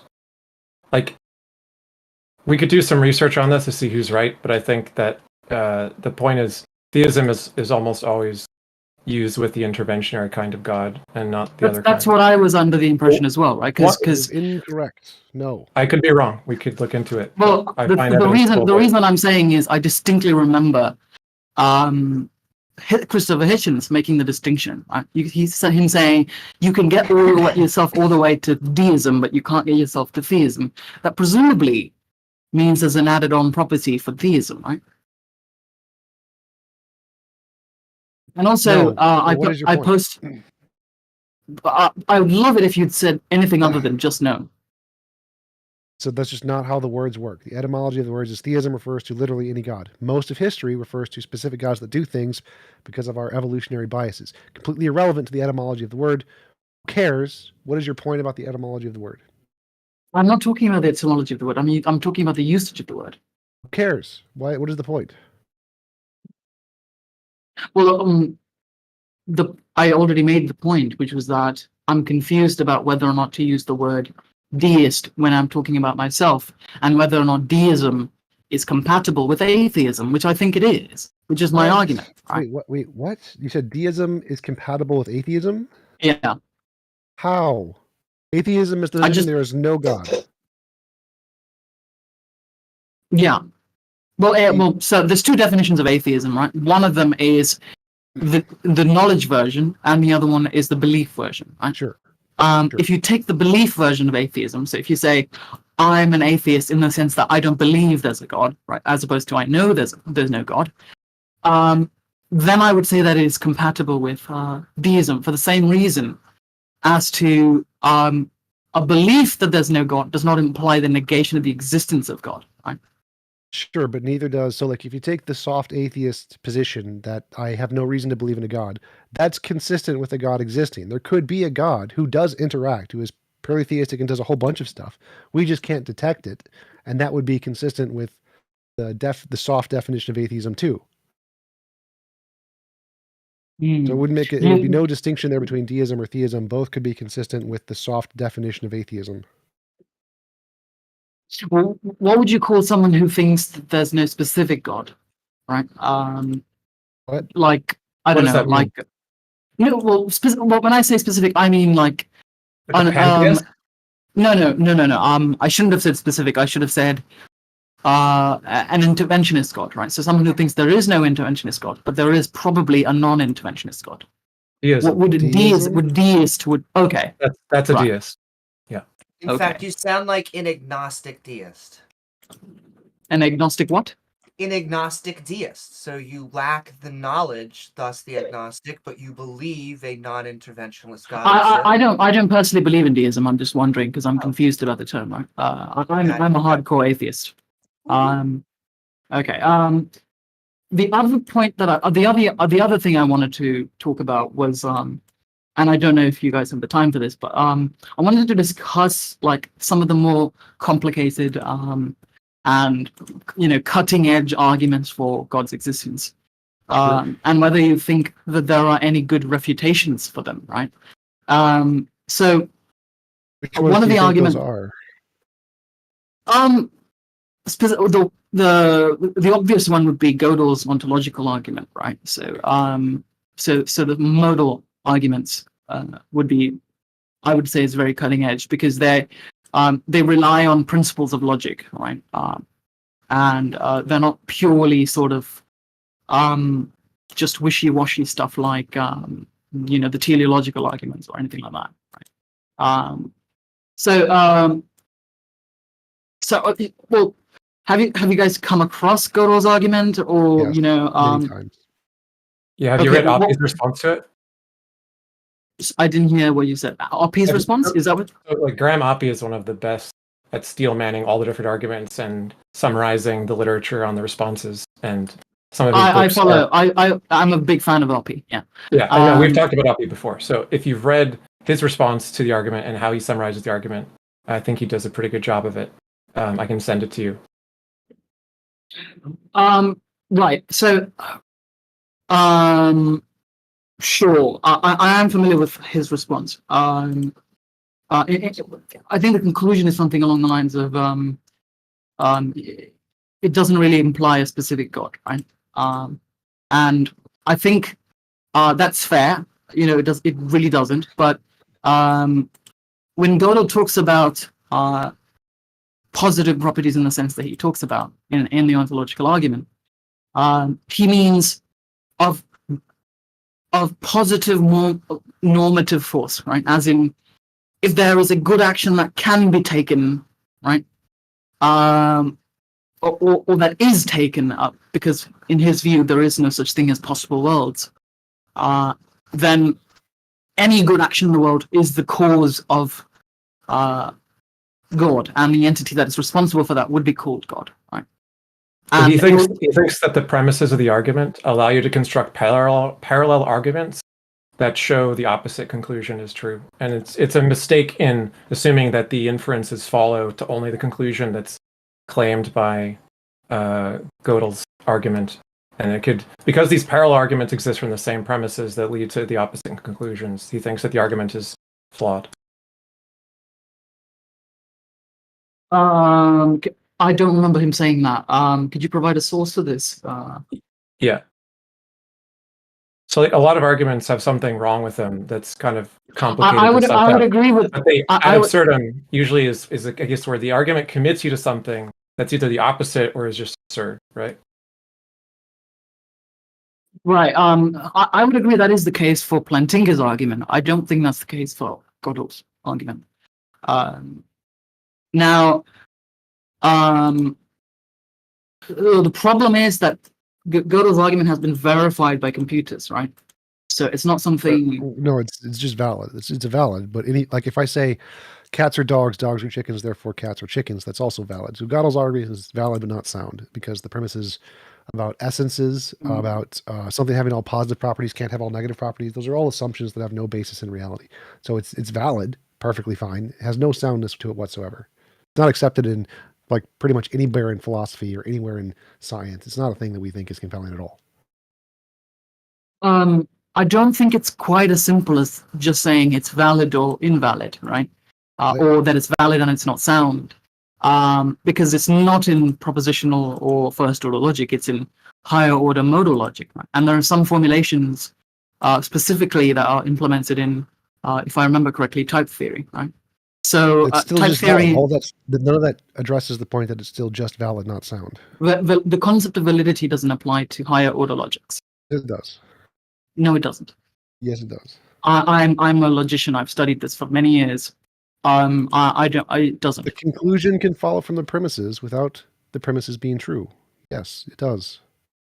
If I say, if I give you, let's say, the law of excluded middle, right?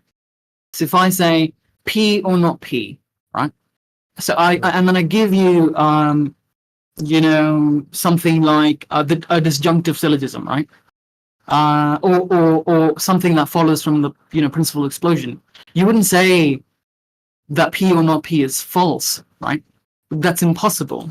P or not P is necessarily true, right? Right. So the argument must be axioms, which means the same thing as saying it's invalid. Are you saying excluded middle is false? No. But I could. So if one of the things I wanted to do to address the argument to say it was unsound is I could doubt the axiom. I could say, if I say that axiom is false, that is the same as saying that is unsound. Which axiom do you disagree with? Gödel's? Yeah. There was a bunch of them. Like most of them are false. Most of them just don't apply to anything. That's the most common criticism is that the axioms, you don't need to grant them. Which one though? Like, can you name one? Or I can just give you a list of the axioms and you can tell me which one is wrong. Sure, go for it. I'll just read the natural language version of it because it's easier to understand, right? If you want, I can read you the summary of the paper that I just sent you, and I posted it in the Heathen Hangout for anybody who wants to read it. It is called Gödelian Ontological Arguments by Grant Oppy. And to summarize, he says, one doesn't need to object to the conception of properties or the modal logic that are part of the premises of the argument. The proof is demonstrably no good, even if these things are accepted. The problem, as with virtually all ontological arguments known to me, to the author Graham Oppy, lies in the fact that there are parallel arguments which can be constructed, which seem no less acceptable to atheists and agnostics, but whose acceptance leads to absurd results. A template for constructing the parallel argument is as follows. And he gives an argument that relies on all the same assumptions as the original argument. And he says, for each collection of positive properties, which includes necessary existence, there's a being which has exactly those positive properties, which has no other positive properties. Even if there are only n+1 positive properties, that gives us 2 to the n distinct necessarily existent beings. Not a single being, but 2 to the n. Not good for the argument. In order to rule out the parallel argument, one might take the view that any collection of positive properties, which includes necessary existence, entails each of their positive properties. Then anything which has some of the positive properties, including necessary existence, must have them all. And this is a very strong assumption to make. It requires that each of the positive properties is entailed by necessary existence alone, and hence rules out the existence of any necessary being other than the one which has all the positive properties. Those who are inclined to think numbers and or abstracta are necessary extents will not find this acceptable. In other words, like most of philosophy and mathematics as a discipline. In any case, there's still or at least the philosophy of mathematics. And in any case, there's still a problem of implementation. Suppose we add the following axiom to our original collection: nothing, which is axiom 6, nothing which has some positive properties, including necessary existence, fails to be godlike. Then it seems to be there are different kinds of disturbing parallel arguments which can also be generated, etc., etc. In other words, like another example, this is the principle of sufficient reason, which you can use to justify almost any ridiculous argument you like.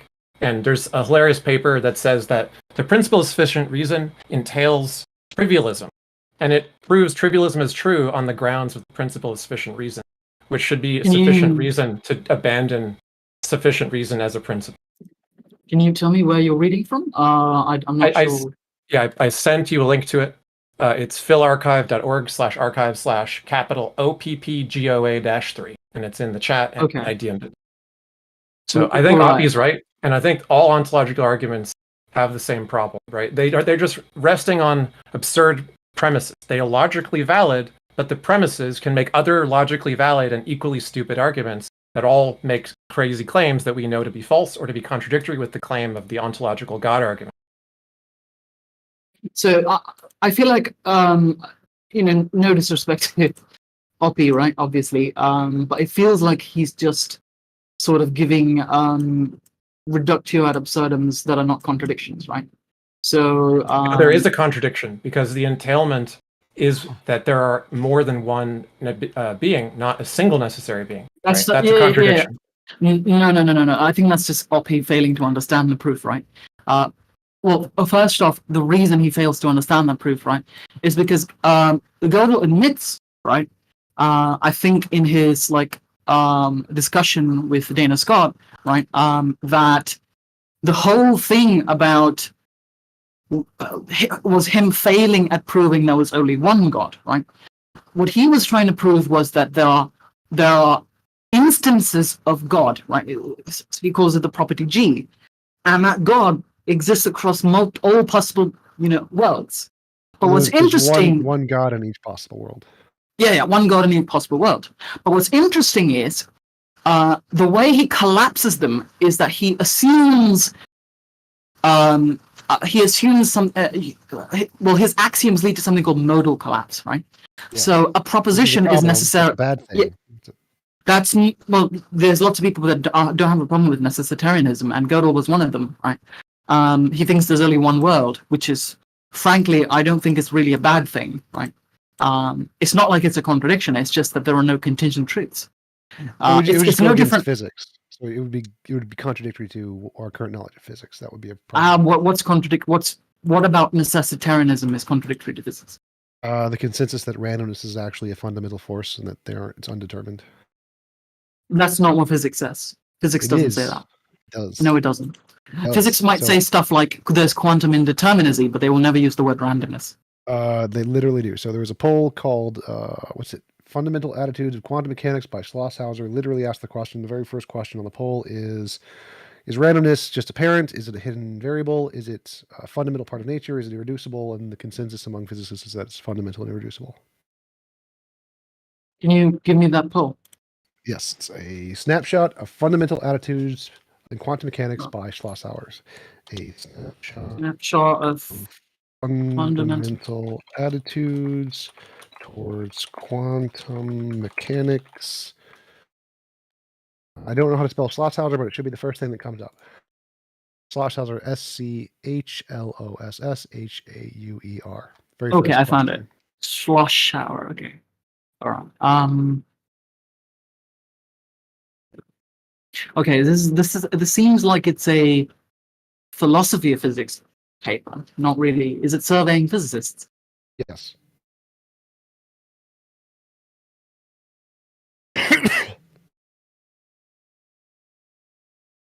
Okay, the very first question, or second question? No, it's the first question is the results. Number 2, results. What is your opinion about the randomness of individual quantum events, such as the decay of radioactive atoms? This randomness is only apparent, 9%. There's a hidden determinism, 0%. Randomness is irreducible, 48%. The randomness is a fundamental concept in nature, 64%. So obviously the problem here is if you force physicists to answer the question, is randomness a thing, and you don't provide an option, called randomness is not even a thing in physics, then of course they're going to answer the question. Wait, what? Because there's no options left, right? Well, that determinism, like if randomness isn't a thing, it's determinism. That's one of the options. It's like the second one. Right. Yeah, obviously they're just using randomness here as indeterminacy. Right? Randomness. I don't even know what randomness means, but if they just mean indeterminacy or like non-determinism, sure, right? But that's the opposite of necessitarianism. The opposite of necessitarianism would be modality, right? Modal realism. No. Yes. That's one possible alternative, like saying there's multiple worlds, or like modal ontic realism. But like just to say that there's multiple worlds is a subset of modal realism. Yes, but you don't need that. So like in order to reject necessitarianism, you can just say there are random things that happen randomly that are not necessary. It is not necessarily the only way it could be. There are other ways it could be. Whether or not they do happen to occur is irrelevant. But if randomness being an actual fundamental force would debunk necessitarianism because it's not necessary. There's an easy way to debunk this whole randomness thing, right? Is we know what randomness looks like, right? If you do a probability distribution, right, for random events, what you would expect is a uniform distribution, right? You wouldn't expect a Gaussian distribution. You wouldn't expect like a ZipF distribution. You wouldn't expect a logistic distribution. You would expect a uniform distribution. And that's not what we see when we do like any sort of randomness tests in quantum mechanics. But that's sort of digressing, right? I don't see why that would be relevant. Like if there's any randomness, if there's any point of it that is indeterministic, whether that affects the probability of it going from 1% to 2%, who cares?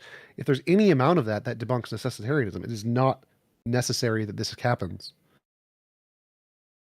I'm sorry, I didn't follow that. So if there is some random percent chance that something happens to any degree, if randomness is a real thing, it doesn't matter how much the randomness affects things. It doesn't need to be exactly 50-50 or perfectly a random nondescript thing. It can be like a 99%, but 1% is some random things happen. But any amount will show necessitarianism is false, because if anything happens to any amount that is non-determined, that is not necessary, it could have been otherwise, necessitarianism is false. I still don't follow. Can somebody else explain it? I didn't really understand the argument. If anybody else understood the argument, I'd love it if you presented what he said, what TJump said, in a more, well, I'm not saying he wasn't clear, maybe he was. I just didn't really understand it. Necessitarianism is the metaphysical position that denies mere possibility, right? I think you might be thinking of modal realism. He's trying to. So you agree necessitarianism is the position that denies mere possibility, right? There is exactly one way the world can be. That's what necessitarianism means. So if there's multiple ways the world can be, necessitarianism is false. There is not exactly one way the world to be. Yeah, that's correct. Yeah. So if randomness is a thing, then there are multiple ways the world could be, by definition. Sure. I wouldn't use the word randomness. I'd use the word non-deterministic. But okay. Those are synonyms, literally synonyms. But so that means necessitarianism is false. But you haven't proved that non-determinism is a thing. You're right. I didn't prove it. This is just the consensus among physicists of the evidence. So it would go against the evidence. The consensus of the physicists is that non-determinism is a thing. Yes. I thought it was that local realism wasn't true, not that non-determinism wasn't a thing. No, the consensus is non-determinism is a thing. There are interpretations like multiverse or something that try to accommodate that, but the consensus is like, yeah, indeterminism is true, real thing. Okay. I don't know if that's a thing. I don't know if that's actually what physicists hold. I think if you look this up, Taven, you will find many people making the statement, and you might think that a form of like the Bohm interpretation of quantum mechanics or something like does away with multiple universes or indeterminism or something. But the current consensus is that physicists hold determinism is false. And indeterminacy. No, it's not. I don't think it is, because what they hold is that local realism is false, which is different, right? The whole experiment, the whole experiment, the delayed choice quantum eraser experiment, and the whole what's it called, double slit experiment and Bell's inequalities, they're all supposed to disprove local realism. They're not supposed to disprove global realism or non-determinism, right? In fact, we have views like superdeterminism. We have views like Sean Carroll's string theory multiverse is one of these. I agree. The consensus of physicists is that indeterminism and randomness are fundamental forces. That's why I gave you that poll. Yes, there are positions that reject this, that are like superdeterminism. That's not the consensus. The consensus is randomness is real. Yeah, we're not saying that no physicists hold the position to the contrary. We're saying the majority of the physicists agree with the interpretation that we're talking. That's a very wild claim. I don't think that's true. I literally just gave you a poll that says this. Well, okay. So let me look at the poll. Is it the same poll? Exact same poll. The second question, there's a questionnaire on it that says, is it irreducible and fundamental? Is randomness irreducible and fundamental? The answer is yes. The second question, is that you said? Yeah, so the first question, second points. It says 2 next to it. Do you believe that physical objects have properties well defined prior to an independent measurement? Is that what you said? No, it's the first question. Okay, what is your opinion on randomness is irreducible, randomness is fundamental contribution? Sure, okay. So what you mean is that a lot of people hold to this whole randomness thing, right? That's what you're saying, right? The consensus of experts, yeah.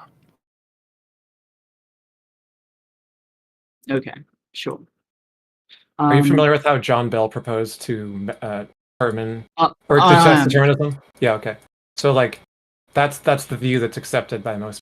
We're not saying you can't make an argument for why you think it's wrong. This question is somewhat underdetermined, but enough people think that it is the consensus. I mean, it's not that interesting to argue about what the majority of people think. We've presented empirical data, but it, like, if you just agree with it, you can just make an argument about why you think they're all wrong. But let's move on. You can.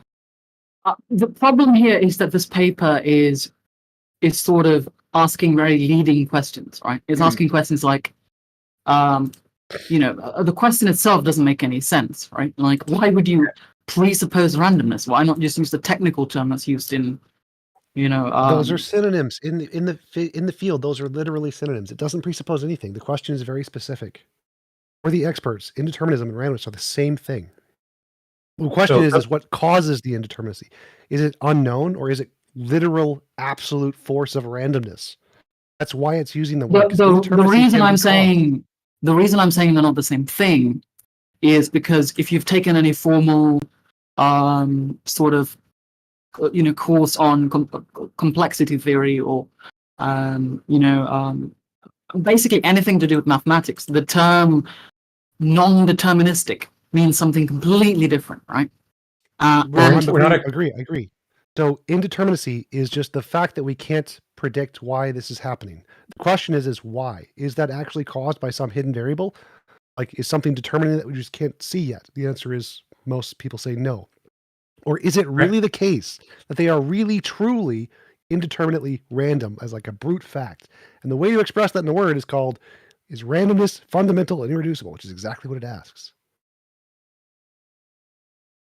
Is randomness fundamental? Which question was that? Question number 2, I guess. Right? And you understand you understand the conclusion of Bell's experiment, right? Like he measured quantum states of particles emitted by radioactive decay. It's been reproduced many times. Determinism about radioactive decay is not the case, at least. So there's at least one thing which is not deterministic, and it's held by the way that quantum information works and by all the experiments that tell us things about how quantum information can be measured and understood to behave, that it's not just that we don't know, like he said, a hidden variable. It's that it is fundamental to the nature of the thing itself that there is nothing in it that could determine it. There's no information that is just missing. Information cannot play a role in something like this. Specifically, only local hidden variables. It doesn't rule out global hidden variables.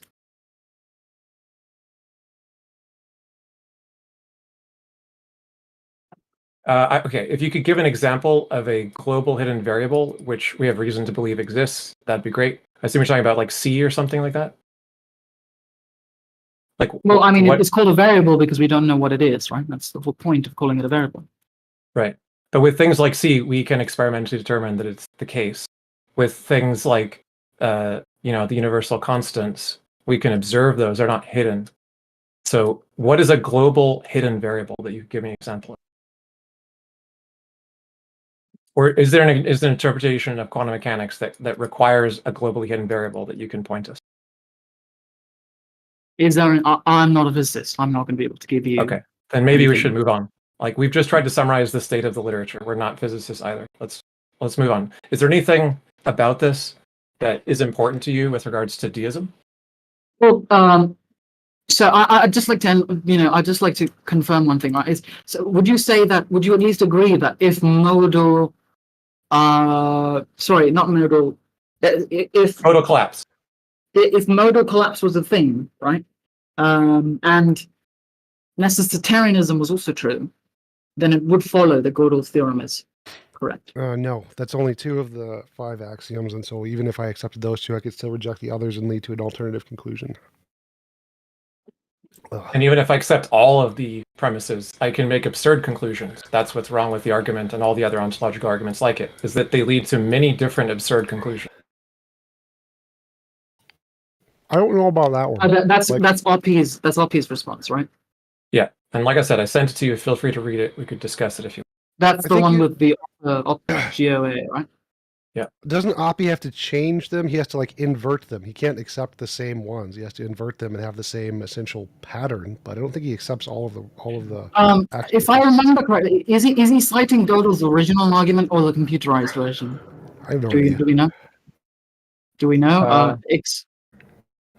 I don't know the difference between the two. This isn't my area of expertise, but he almost always presents the strongest argument in its most recent form, not just some original version. That's sort of how he does that. I mean, there's an easy way to verify this, right? When was this paper published? Hold on a second.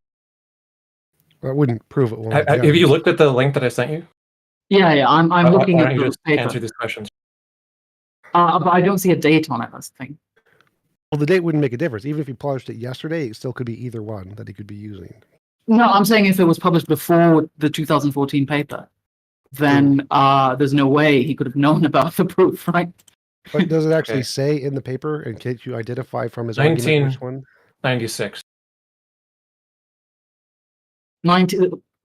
RP publishes in 1996? Yeah. Yeah, then there's no way. That's not a response to the computerized version. Okay, so if you want to tell us about the computerized version and we can research that and talk about it some more, we can do that. Sure. I'll put a link to the paper in. I'm happy to look into this more, and we could come back and discuss it once we've had a time to look into it. The problem is that the paper is fairly technical, right? It goes into higher order. Unless you're really familiar with I'm not a logician, but I have a lot of friends who are. So humor me and just send it to me, and I'll look into it. It's in Heathen Hangout. I already put it there. Okay, cool. Thank you. Yeah. But it is interesting because you can read about the results in the where was that section? Sorry, the main finding section is sort of the results, right? And they actually provide the code so you can reproduce these results, right? Which is very interesting nonetheless. So some of the critiques of Gödel's original argument do apply, right? What was that guy's name? Sobel? I don't know. Right. Yeah, so the paper mentions Anderson and Sobel as having replied to it in 87 and 90. Yeah.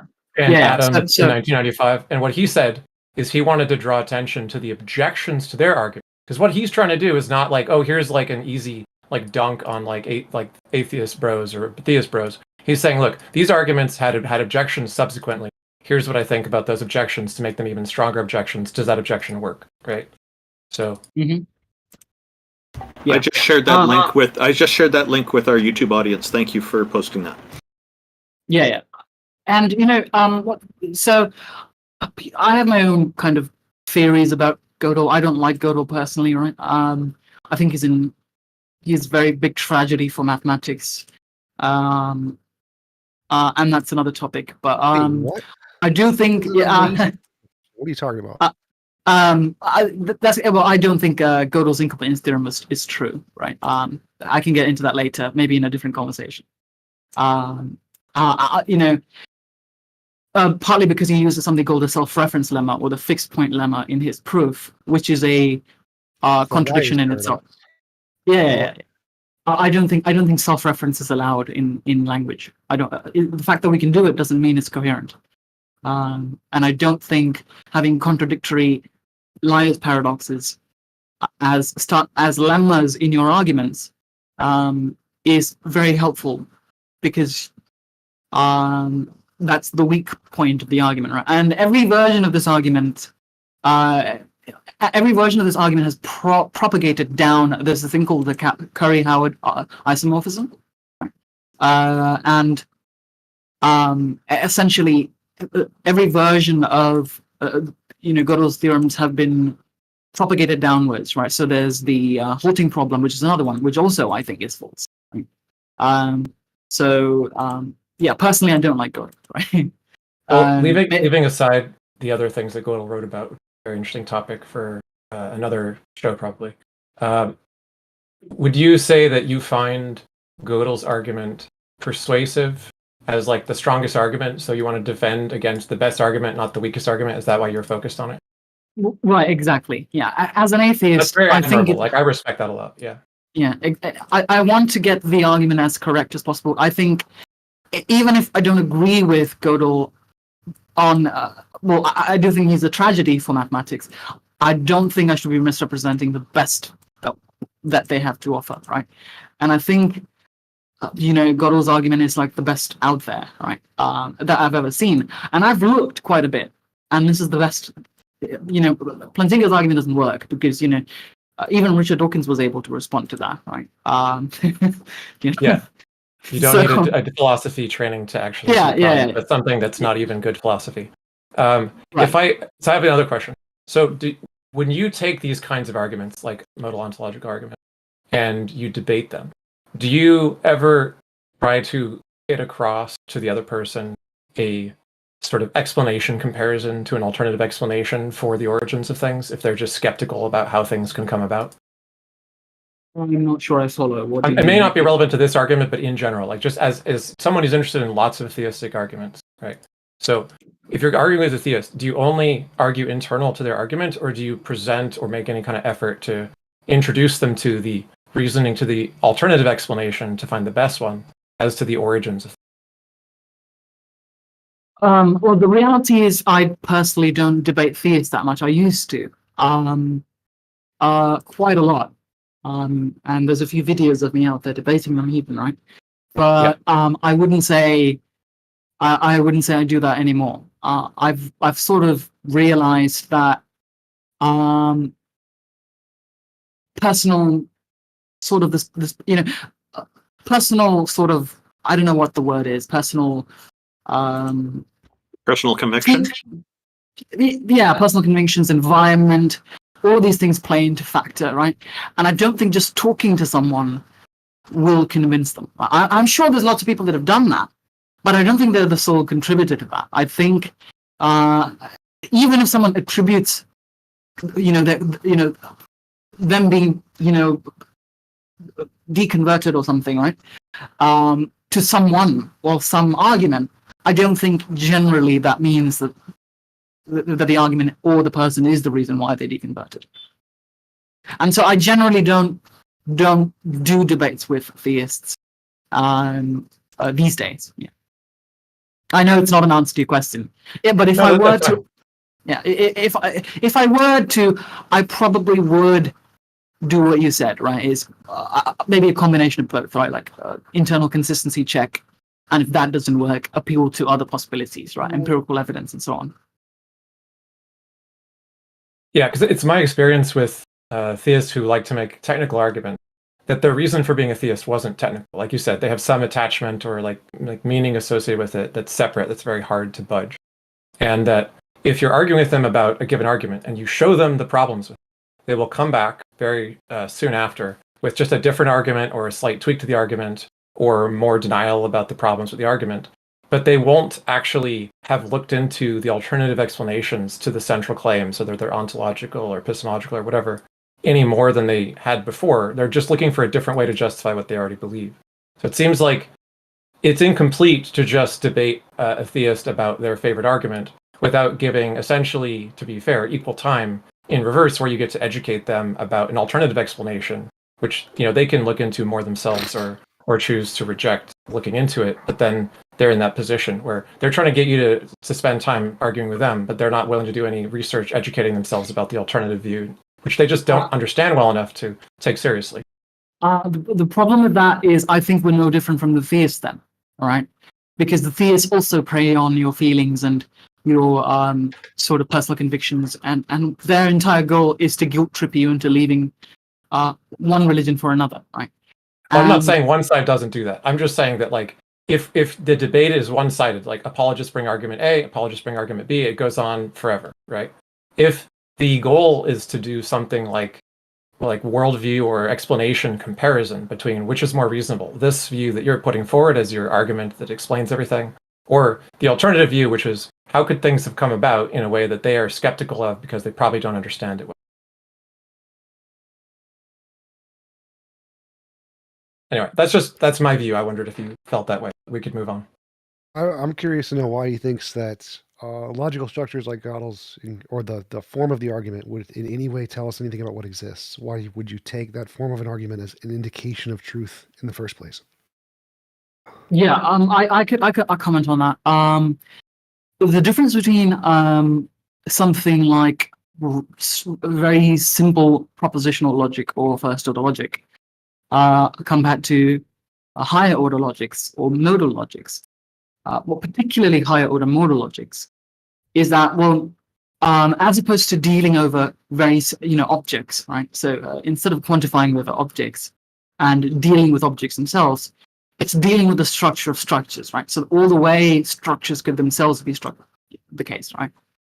And if you say that modal collapse is a thing, then what you're saying is everything I say here on out from modal collapse will be true, right? I'm not saying modal collapse is true. I don't know, right?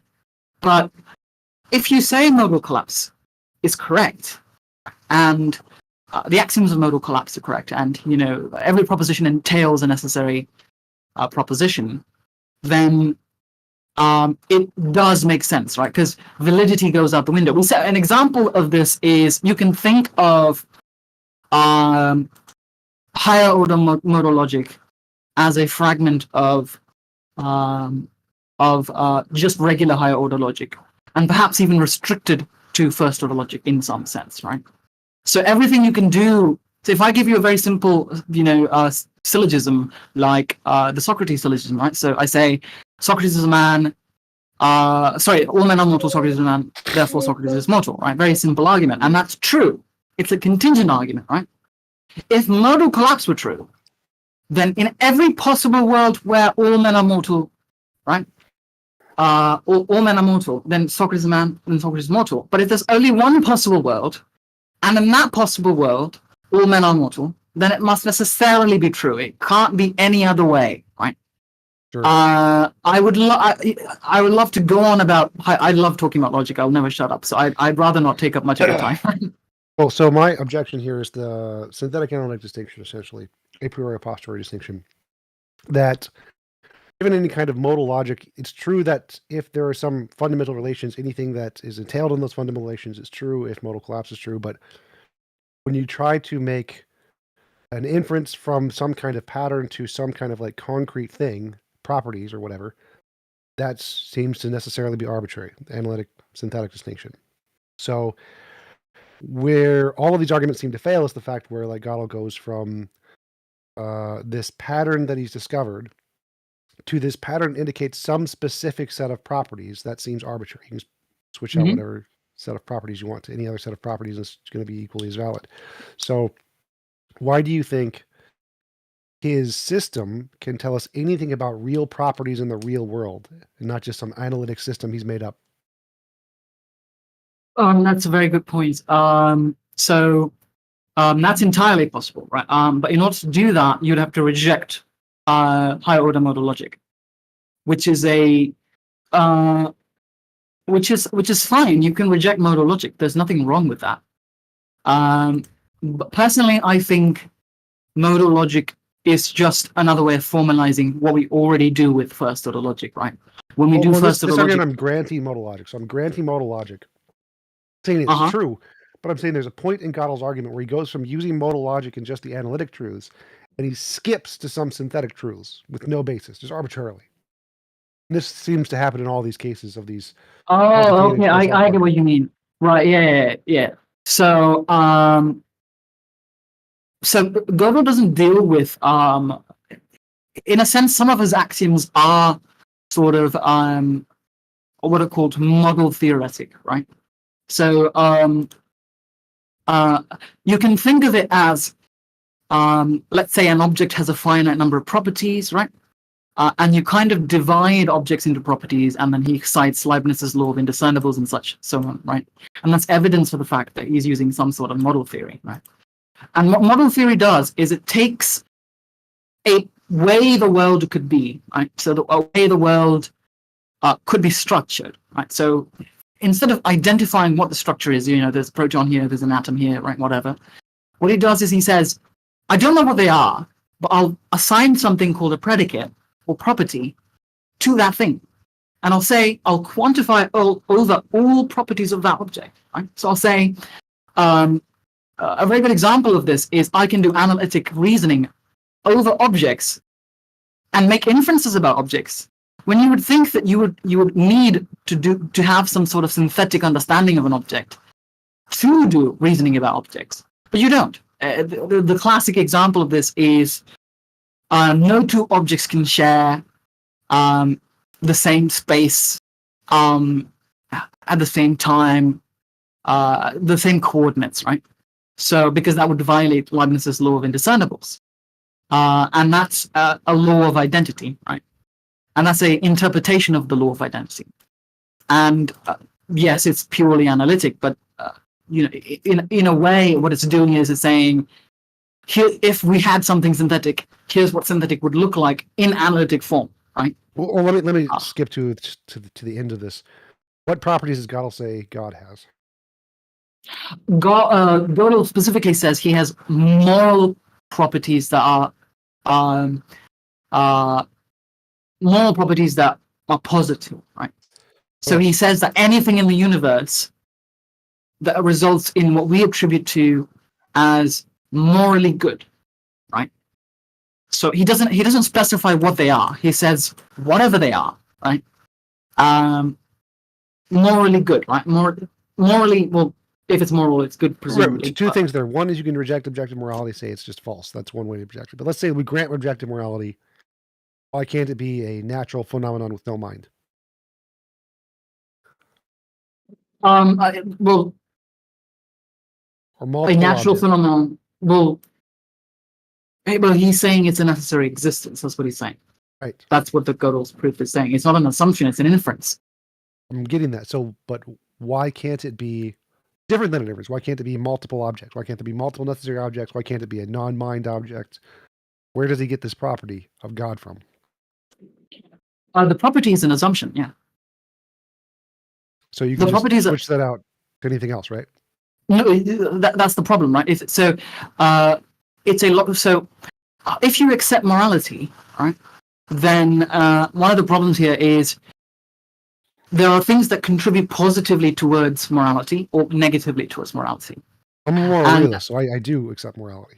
Okay, great. So if you accept that, then what follows from that is, even if you flip it, right? If you flip it and say, it's the negation of, that, right? So you say, flip that property with the negation of that.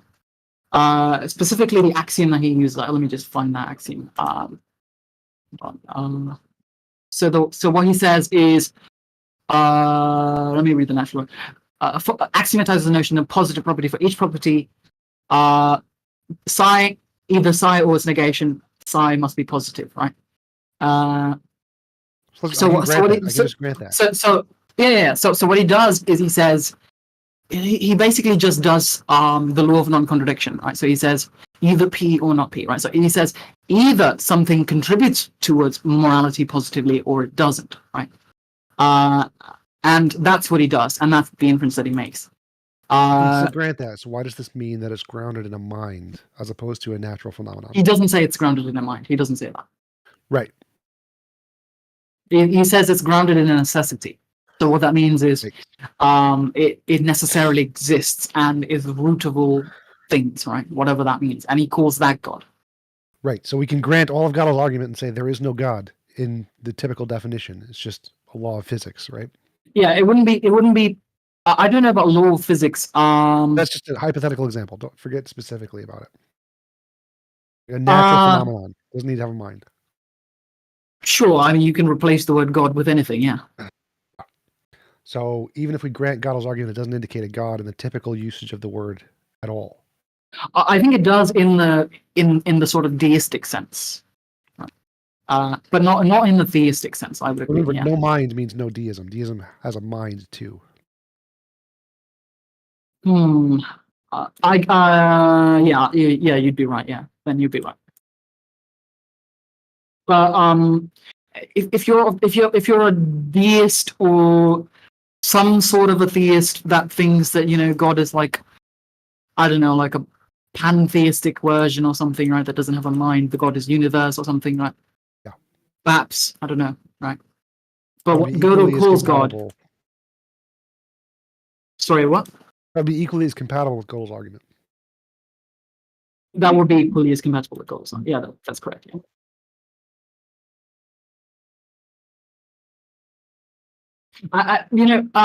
There are flaws with Gödel's argument. My point with that was that this is, if you wanted to try to counter a theist who brought up this argument, that would do it. Yeah, obviously. Yeah. I just don't want people to be using this argument to kind of use it as a stepping stone, right? So they say something like, Gödel's ontological argument holds true. Therefore, let's move on to the next conversation, right? Personally, I think there are some people who focus on the overly technical things like this, but it's also kind of, I don't know what the word is, but it's kind of, a lot of people get scared by the formalism of the argument, I think, and so will turn away from it, right? And I think there needs to be more education on this, and there's a lot of foundations that are promoting this argument, right? And I think the Templeton Foundation even. I don't think I would agree there. I think as a philosophical concept, any ideology is going to make, as their arguments are debunked, they're going to make their arguments more and more complicated to make it harder to debunk them. And so even if you learn more and more about it, they're just going to make their proofs more and more complicated until you can't. So it's just an infinite regress of saying that as they make them more complicated, you need to become more educated, and that would just lead to infinite attempts to try to be educated and infinite attempts to making it more complicated. I think that's what Ix brought up earlier, that because they're trying to make an argument make God work, they're always just going to add complexity to it to make it harder to understand. And so it's not a justification for having to be educated. It's a justification for their argument's garbage, and they need to make it simpler. Like Einstein's argument that you can't explain it as if you would for a fifth grader, you don't understand it kind of a thing. Can I ask a question about that in particular? When you make the claim that the computational one is better and the 96 refutation doesn't work, are you specifically talking about the version that is different than Gödel's original argument, since they found Gödel's original argument had its own inconsistency that was missed by previous philosophers when they did Yeah. Okay, so you think the corrected version is the one, which is the one that ought be criticized and held up as the steelhead? Yeah. Okay, just quickly, what about the ones that try to evade modal collapse? Because there's two other versions that Christians don't like modal collapse, because modal collapse makes punishing you in Yeah. hell horrific, right? Free will. The Christian evasion versions that deny modal collapse with a modification. Do you care about those? Do you want me to read those? Which version do you want me to look at? Oh, Just so the slight modification that still entails modal collapse? yeah. So I have looked into those. I'll link the paper for that. Those have already been debunked. So I'll Okay, just. they're a different problem. So you think Dana Scott's version is like the strong version since it was theoretically provable computationally? Yeah. As a valid, right? Okay. Okay. Yeah. So can you summarize? Maybe when we have a chance to talk about this later, we don't have to go into it now. But can you summarize for me so we can have a meaningful discourse what the differences are between Dana's version and the original? I'll look through the paper and figure it out myself, but it would help if you thought about that too. I haven't looked into the. Sorry. Do you mean the difference between what did Dana Scott change? The ones that evade, or the ones that don't? Forget those since you think those have other problems. Although I want to know what those problems are. If you can send me to something about that. But I want to know what it is that is changed in Dana Scott's. I mean, I'm going to read through this and figure it out. But if you could also look, then we can discuss it, what that difference is. Because we can find out if that difference changes anything about what Oppie said, right? Like, Oppie hasn't I haven't found response by Oppie to this, but that may just be because Oppie doesn't think it significantly differs in any meaningful way from the criticism that he made. So, I see. Yeah, I get what you mean. Yeah. So if there's like any sort of if the premises change and he's like criticizing something different, right? Yeah. I think we could just talk about this offline and go into it in more detail because I do want to study this, and I think you're right that as people trying to steelman theistic arguments, we shouldn't just focus on the goofy ones. We should focus on the strongest one. I want to learn more about this, so thanks for bringing it up. Yeah, sorry, I didn't mean to interrupt TJump if you wanted to continue. No, I'm done. All right then. I think we should let someone else in, right? Taven, I'll just say thanks for those links. I just shared that link with our YouTube audience as well. So that's great. I hope you found this conversation interesting. Did you have any final thoughts on our conversation today? Yeah, it was a very interesting conversation. Yeah. It's rare that I get to talk about these kinds of things, right? I mean, even amongst theists, right? It's very rare. I've heard very, very weird arguments, right? Like over the years. And this happens to be one of them, right? And it's rarely brought up, but it is brought up. And the whole deism-theism confusion was also a big problem for me, right? And I think it's sort of changed my perspective on, the whole TJump saying, the rose example, I think has changed my perspective a little bit, yeah. So thank you to TJump for that as well. But yeah, I think that's pretty much it. Yeah, and we can have Ix, if you want to have that conversation later sometime, we can have that. Yeah. It's pretty late where I am, so. Yeah, the best I can find in the paper, which mentions what the difference might be, is it says in finding number 5, it says Gödel's original version of the proof, figure 23, omits the conjunct of X in the definition of essence, which is D2, CF D2, so figure D2. It seems inconsistent, the failed inconsistency check for C0 in figure 2. As far as we are aware of, this is a new result. So they're the first ones that pointed this out. And so you think Dana's version fixes C0? Well, it's not. Well, I don't think the theorem proof was done by Dana. It was done by Christopher and Paleo. Bruno. Yeah, I get that. Bruno, Paleo. Yeah, I get that. The question is, what is it that they think the original missed and that the new one changed? So I can understand if that has any impact on what Oppie is saying. So D2, I found D2 in the argument, and I can look at that and then look at the original and see what that is. But it's, as you said, you're a logician, so maybe you can help walk me through it. We can talk about it later. D2 is an essence of individual properties possessed by it, and necessarily implying any of its properties, right? Yeah. And what was the other one? They said that's the one that they changed. That Dana seems to have changed because the original has that problem and hers doesn't. By the way, Taven, go ahead. No, I think we should have this conversation off of this because there might be some other people. No, that doesn't look like there's anybody else wanting to join us, so we're probably going to end pretty soon because we're getting close to the end time anyway. But there is Jack Burton in our audience. He's normally here on the panel with us. He just can't make it on panel today. The next time we have a show like this and he's on, you may find it interesting to talk with him a bit more about deism, since he is a deist. And that can probably give you a bit more insight as well, since you seem to be curious about it.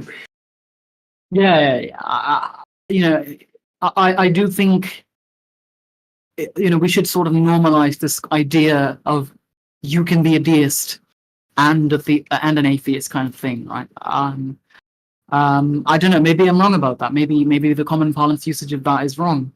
You could be a non-theist, which is to say, not someone who believes in an intervening God. Yeah. But I am personally, I have strong convictions that God doesn't exist to an extent, right?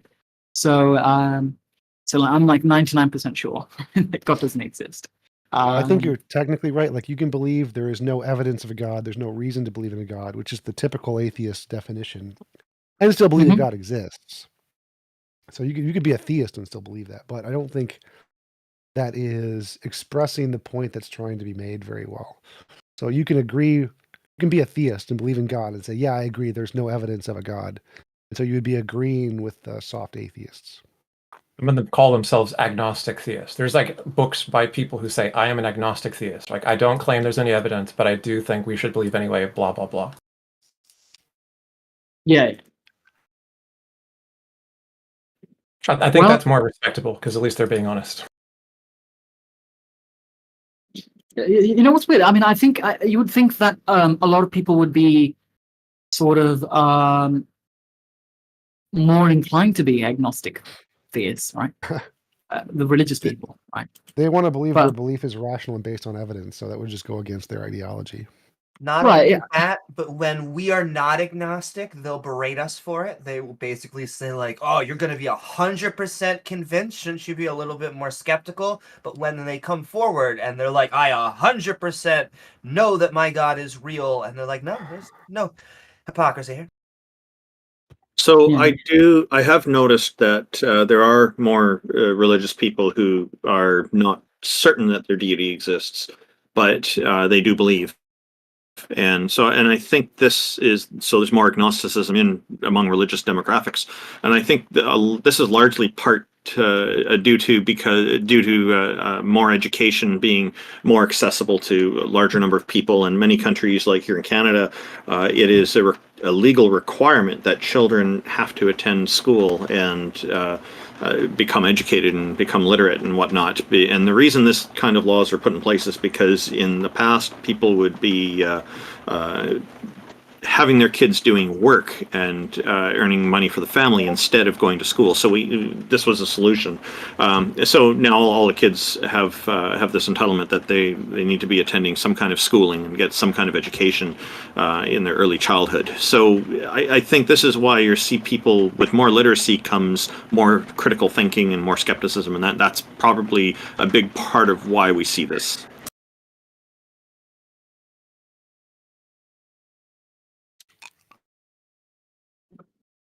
All right. I'm just going to take some time to respond to some of these.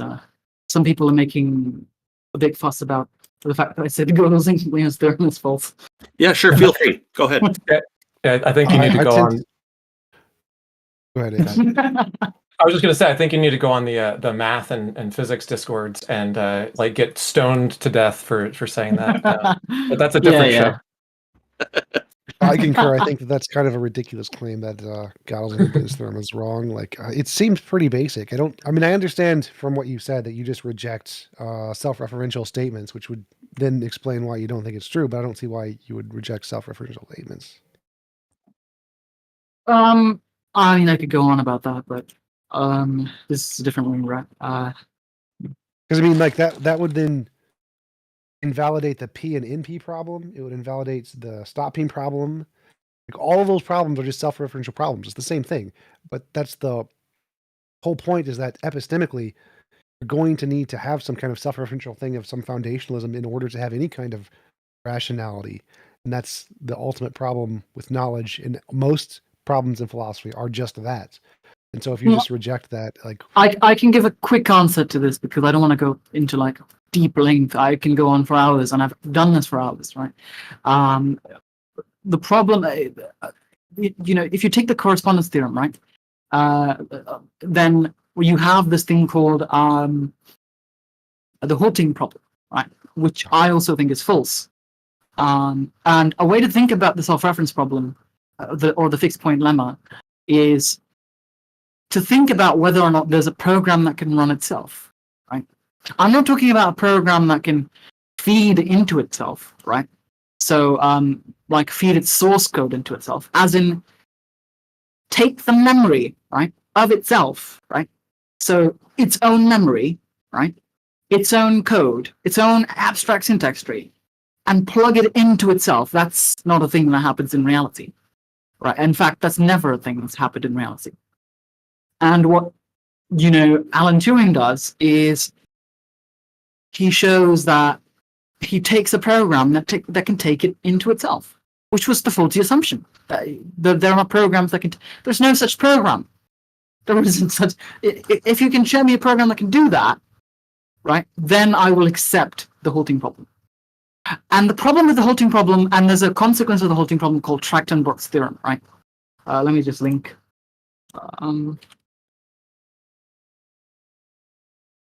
I spelled that wrong. Don't quite understand your objection here. So, like, obviously, a program to run something, like a computer, or say whatever. If you took the programming of a computer and showed it to the computer's not going to do anything with it because the program doesn't tell it to do anything with it. Like, you can't just show it programming and then have it. It has to have some kind of extra system to do something with the program, right?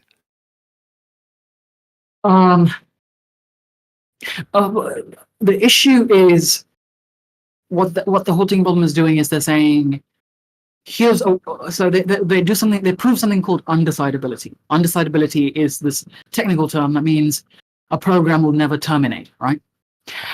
But what they do is they show that it's worst case undecidable. In fact, undecidability is a worst case property, right?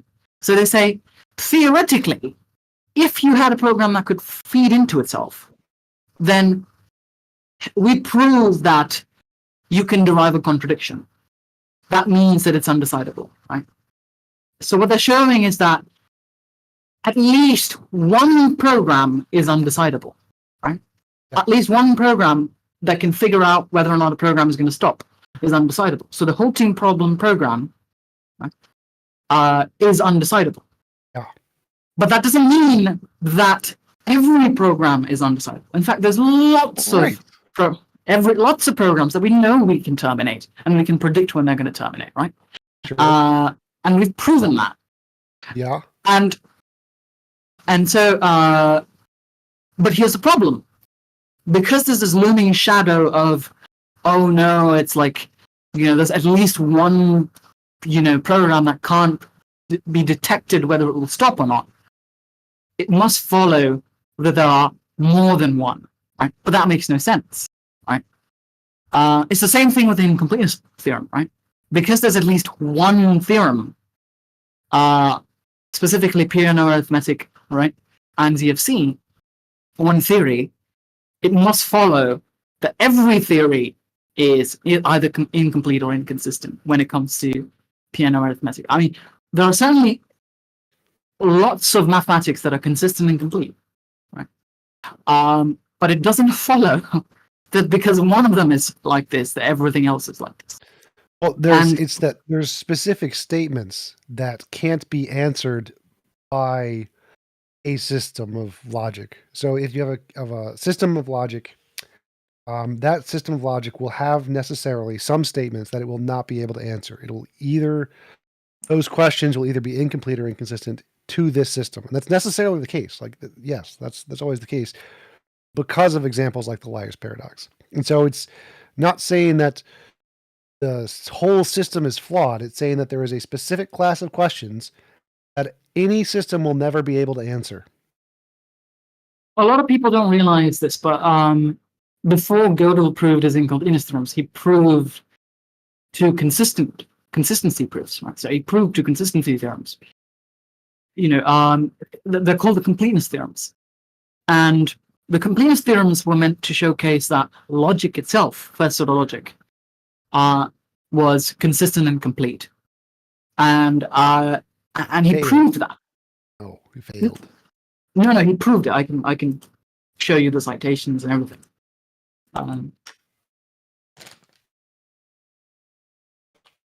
This is what a lot of people don't realize, right? Is before he proved the incompleteness of mathematics, he proved the completeness of logic, which is somehow overshadowed by the history of mathematics. Pretty sure Gödel's incomplete theorem applies to logic as well. I'm pretty sure he proved his first theory is wrong, and that's why he did the second theory. No. He proved the completeness theorems first. The completeness theorems were never overturned. Pretty sure they were. No, they weren't overturned. So the completeness theorems are about first order logic. The incompleteness theorems are about ZFC, right? They're different things. So if you take ZFC and you apply it to first order logic, ZFC is a set of axioms, right? So if you take these axioms and you say, this is how sets behave, right? And you use first order logic to manipulate these sets and to operations on these sets, then that's the case. Yeah, I understand Bolyai, right? Bolyai wants to chime in. What? Is that a guy in the audience?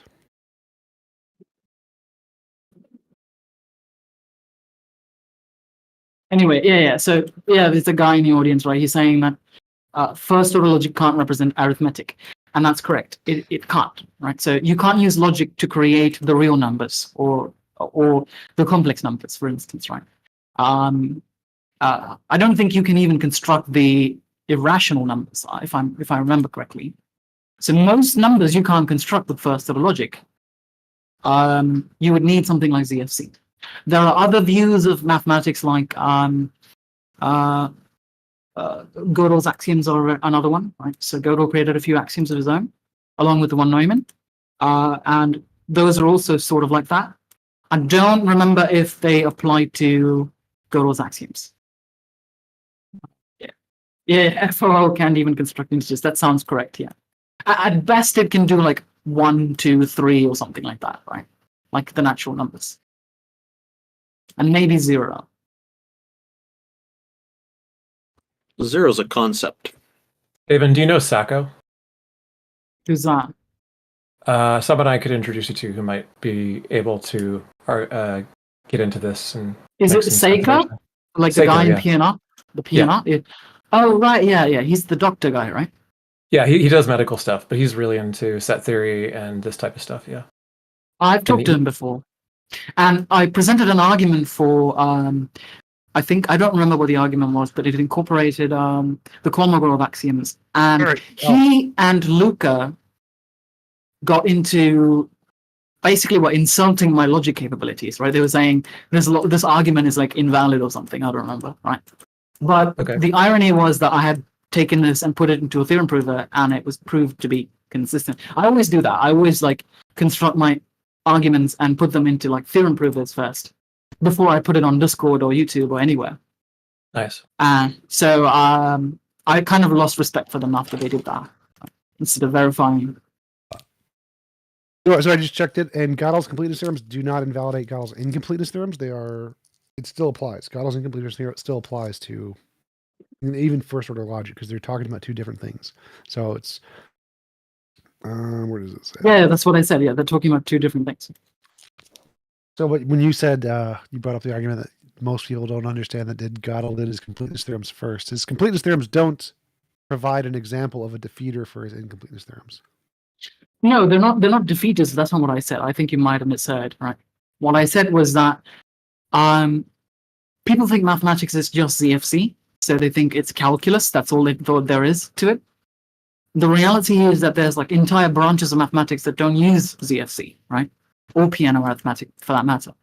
So to say that, when people I think it was Vsauce, not Vsauce, Veritasium, put out videos like, oh, mathematics has a fatal flaw. I think that was the title of the video, right? I just get really pissed because, sure, ZFC has a fatal flaw, which is a very specific axiomatic system, right?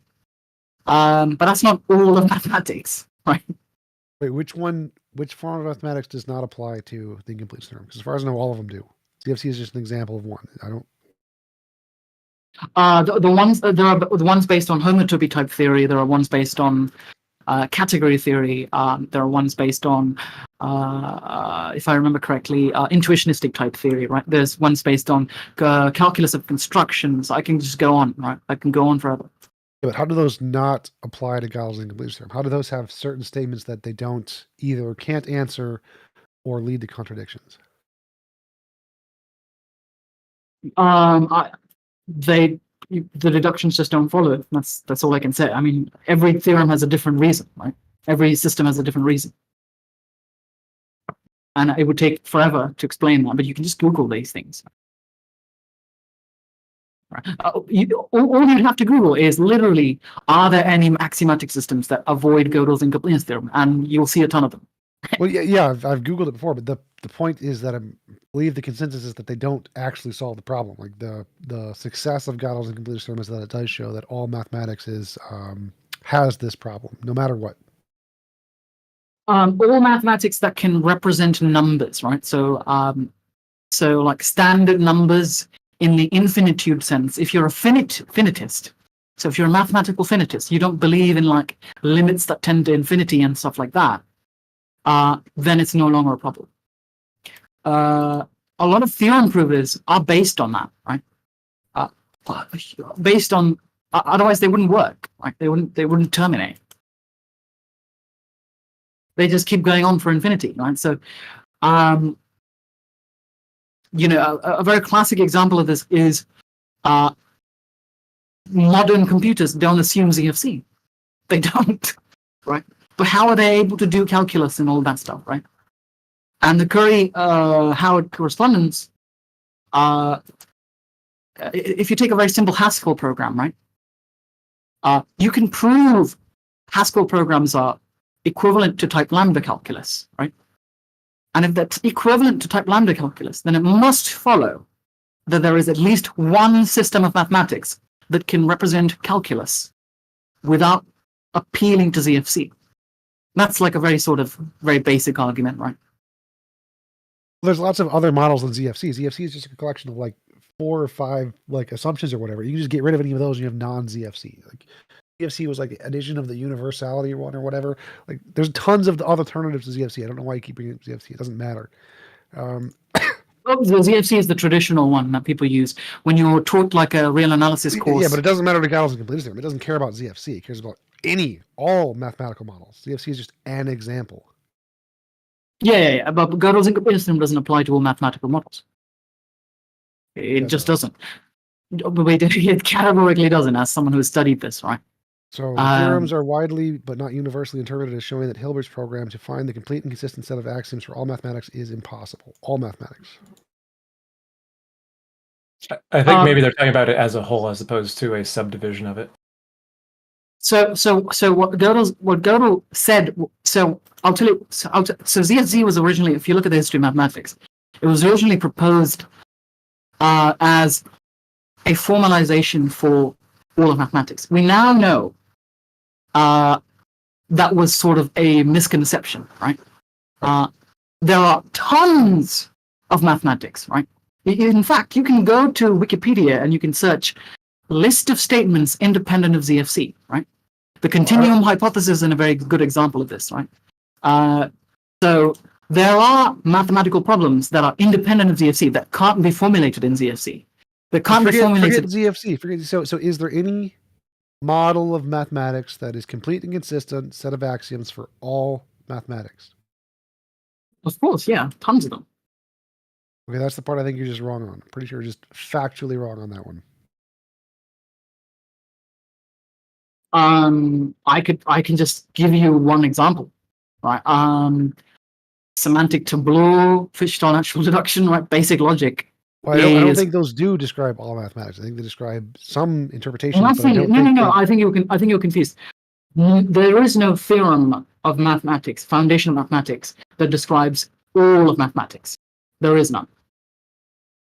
Anybody who claims that... It's impossible. It can't be. That's the point of Gödel's. It can't be. No. Gödel's incompleteness theorem isn't saying that there can't be. There are attempts to do so. No, it's not. It's literally the point. It only applies to one version of formalization of mathematics. It doesn't apply to all formalizations. There are lots of formalizations of mathematics that claim to have solved the problem, right? They're subsets, which is why it's saying that mathematics as a whole cannot be entirely consistent with itself. You have to narrow it down to some more limited thing, like true mathematics, which is limited to the P&O numbers and stuff. That's different. No. There are fields that try to do that. Homotopy type theory being one of them. Homotopy type theory can be reduced to homotopy type theory is something called a univalent foundations of mathematics, right? It takes a field called homotopy and type theory, intuitionistic type theory, and it combines it together. And the attempt is to formalize and show that everything is a consequence of homotopy type theory, right? Homotopy type theory uses category theory, right? It shows that you can build category theory in it. It uses it as kind of like a structure of it. And there's lots and lots of theorems that are proven. It's just that nobody's taken the time to show that every theorem of mathematics, because there's like a million gazillion theorems, right, of mathematics reduces to homotopy type theory, right? That's a very hard thing to do, because you'd have to manually check if every theorem reduces to homotopy type theory. That's a monumental task. Far, no one would try to do that. What you would try to do is show to find there is a single sentence in homotopy type theory that is inconsistent or leads to a contradiction. And once you do that, you've proven Gödel's that's not a thing in type theory. And I see authors saying, I mean, look, I'm not as qualified as you in the subject, but I see authors saying, quote, homotopy type theory suffers from Gödel's incompleteness. It has computably enumerable language and rules of inference. We can formalize arithmetic in it. The authors of the homotopy type theory book were aware of its incompleteness. This was obvious when half of the authors are logicians. But does incompleteness impair it from working? No more than it does any other formal system. The whole issue is a bit misguided. Anyway, this is definitely beyond the scope of our show. It might even be. I want to just say one thing, right? It might be the case that homotopy type theory doesn't actually do any of this. That's also possible, right? That's the claim. What I'm saying is there is no theorem of mathematics called all of the mathematical theorems are inconsistent with each other, right? That's not a thing. What? Gödel's incompleteness theorem only says one thing, and that is ZFC and piano arithmetic. And only ZFC and piano arithmetic. No. Can't be, is not consistent and complete at the same time. No, that is incorrect. It has nothing to do with ZFC. It applies to literally just all mathematics. So this is why the homotopy type theory also applies to it. So ZFC is just an example. It is a single thing. It is it's a rose, but to use my flower analogy, Gödel's incompleteness theorem applies to all flowers, all models of mathematics, all of them. Can't do it. I've worked through Gödel's incompleteness theorem. It's definitely not what that says. I think this is a different debate, and it's been good having you on, Taven, but we want to have some theist callers able to call in, and we don't have much more time, so let's move on. Bolyai wants to come on, and he might have some. He's a mathematician. Yeah. Topic, and it's going to kill the audience. Like, this show has a topic, and we should have that discussion in another venue or in the future. Let's have a discussion of theism of some kind. Taven, thank you very much for coming on. This was a good long conversation, and we look forward to talking with you again. Yeah, likewise. Yeah. See you later. Hey, Bolyai, welcome. And I'm sorry, Taven, I think I hit the button to move you down the audience just a few seconds too early there. I apologize. Thank you very much. Bolyai, welcome. How are you today? I am pretty good. I was going to talk about Gödel's incompleteness theorem, so if you want to switch topics, that's... quick question. Do you have anything about theism itself that you could discuss instead? So it's on topic and the audience is with us. What is your position on theism or non-theism? believe that God exists? I'm a theist, but I don't think there's like Great. knockdown arguments for it. So I think That's okay. Do you want to tell us about it? Sure. I kind of Or if like that's not what the. you were prepared to do, but if you would humor us, I just No, like to I have can this fly by the seat of the pants. I kind of like the Aquinas Aristotle style proofs, but I think that they're only as convincing as like their central metaphysical premise about like existential inertia are. I find existential inertia a little unintuitive, so I find those arguments more appealing. I also kind of like existential proofs about the sort of intellectual satisfaction of like the incarnation, like Kierkegaard gives this kind of argument, which is my PFP. This is sort of a spooky argument. The idea is that there's a lot of kind of antinomies or contradictions in the way that we experience the world. We see imminent things around us, but also transcendent things, like we understand abstract things and universals and that sort of stuff. And so But Kierkegaard held that God can only be apprehended ultimately through a leap of faith, right? Well, yeah, his view was like reason. Yeah, he was sort of like faith and reason are like non-overlapping magisteria. Oh, I hate Like that one.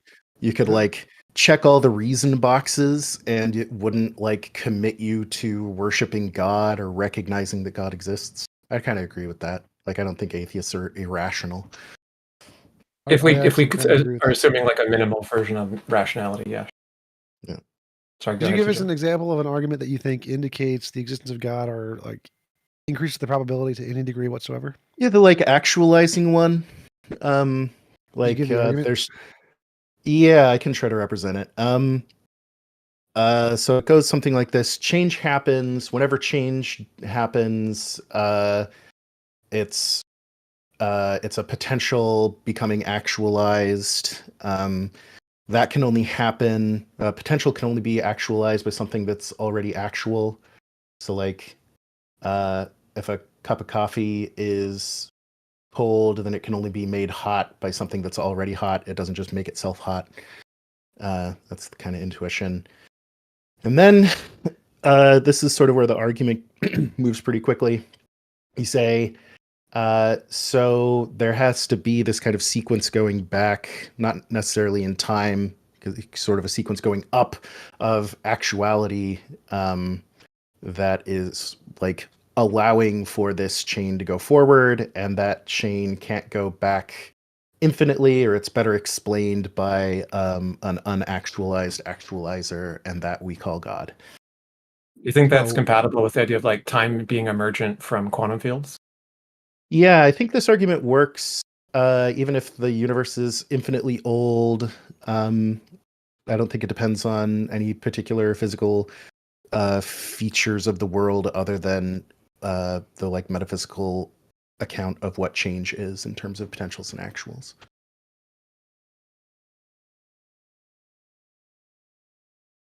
Do you have more questions, Dix? I felt like I was interrupting you because I get that one. Go ahead. Okay, so one possible interpretation is potentials and actuals are actual ontological categories, but there's other possible interpretations like potentials and actuals are not. So like there could be this idea of pure actuality could just simply be false. There is no such thing. There is a thing that exists, and that thing that exists has this property of being actual, but there is no such thing as pure actuality. Like there's a thing that exists that could be tall or have mass. There's no such thing as this concept of pure mass, right? Things have mass. Mass is a property of things, but there is no pure essence of mass. The same thing could be true of actuality. So actuality we have no reason based on this argument to believe there is pure actuality as opposed to it being a property of things that exist, right? Right, I agree with that, yeah. So what reason do we have to believe? Because God is pure actuality. That's the whole point of the conclusion of the argument. But that doesn't seem to follow from the argument because it doesn't just delineate between actuality being a property of things and actuality being the fundamental essence of things. And it doesn't seem that the argument gives us a reason to prefer one over the other. Yeah, I take your point. I think you could modify the argument to, instead of concluding that there's this like pure actuality, like some form of actuality or something like that, to just say that there's something that is fully actual, that like all of the potentials are actualized. There's no like unactualized potentials. And in that case, it wouldn't be it wouldn't be pure actuality. It would just be like a maximally actual thing, like a thing with the most actuality you could possibly have. So even if actuality only comes in degrees. Yeah. Now, I would just call that reality, of course. And so why do you think that this argument indicates God as opposed to like just materialism or whatever? Yeah. So I think I might reformulate your question as like, why think that this entity, this like fully actualized actualizer, why think that it has the divine attributes? Is that a fair way to gloss your question? Sure. Yeah. Well, what do you mean by divine attributes? By divine attributes, you mean like omnipotence, omniscience, that sort of stuff. Yeah. So the arguments I've heard here, I mean, this is going to be very hand wavy. The argument I've heard is like, so omniscience is a good example. You say like, so God doesn't actually, so this entity doesn't necessarily actually have a mind in the way that like we think of humans as a mind. So it's like an analogical property. And the analogy is to intelligence, where what intelligence is where you can like internally have a model of something. You can model something in your head, and that's what it is to like intellectually grasp it. And the analogy for the being of like the fully actualized actualizer is supposed to be that since this thing actualizes all of the patterns that we see, like that means that it has this representation of them because it's like capable of producing them. And that since it can do that for anything, like even like the abstracta, all the universals, all that sort of stuff, that's like the analogy to omniscience. So it produces stars, right? Suns. Uh-huh. Is it a sun? No, not itself a sun. No. Right. So it can produce things that it does not itself have. It can produce things that aren't itself. Yeah. I guess I'm quibbling about what has means there, but yes. Yeah. So like this idea that it has consciousness or intentionality, maybe consciousness and intentionality are like the star is just a thing that's been produced from whatever the fundamental nature is, but the fundamental nature doesn't seem to require that property of for any reason. Yeah, I agree. Yeah. I think what a lot of like classical theists or a lot of people who argue for classical theism try to say what you're saying, like, oh, God just is conscious. God just has a mind. And I think the conclusion of classical theism, which is all that these arguments ever establish, because they're not arguments from Christians, like Aristotle wasn't a Christian, they establish analogical properties. So like God is omniscient in a way, right? In a way that resembles in some fashion the way that we know things. God knows things. But it's, yeah, I agree with you. Like God is not conscious. God is not like a conscious entity. God is like the ground of consciousness, the ground of being. Is that different from panpsychism? Like, because the panpsychist is purporting to show that consciousness is some kind of like emergent informational property that even seemingly inert objects like rocks have in the chemistry and the physics that, you know, they carry out information connecting to one another, that whatever consciousness is just a degree from that. It's like a kind of connectedness of information. Yeah, so I guess what's the difference between Yeah. Oh, sorry, I didn't mean to cut you off at the end. No, go ahead. Yeah, I guess I would distinguish. I'm going to make an analogy here, and you can tell me if it's fair or not. Panpsychism is to like consciousness as general relativity is to gravity, right? So like the panpsychist thinks like, oh, there's some property that you have, like sort of like mass, that like generates this distortion of space-time, or, you know, generates consciousness in that. So if you look at like, it's like a theory about what is the distribution of consciousness, right? So like, oh, here there's like a lot of consciousness, here there's not very much consciousness. And panpsychism is like, oh, this isn't zero anywhere, or there's places where it's not zero that are like counterintuitive. To me, that's like a physics question. That's like an empirical question. That could be different depending on whether the like psychophysical laws or like whatever the laws are that govern like how the distribution of consciousness works. So I don't think that has anything to do with God. That's just like part of the created order. So that's like asking like about gravity. So to me, that's just like one way that reality was provisioned, and it could have been different.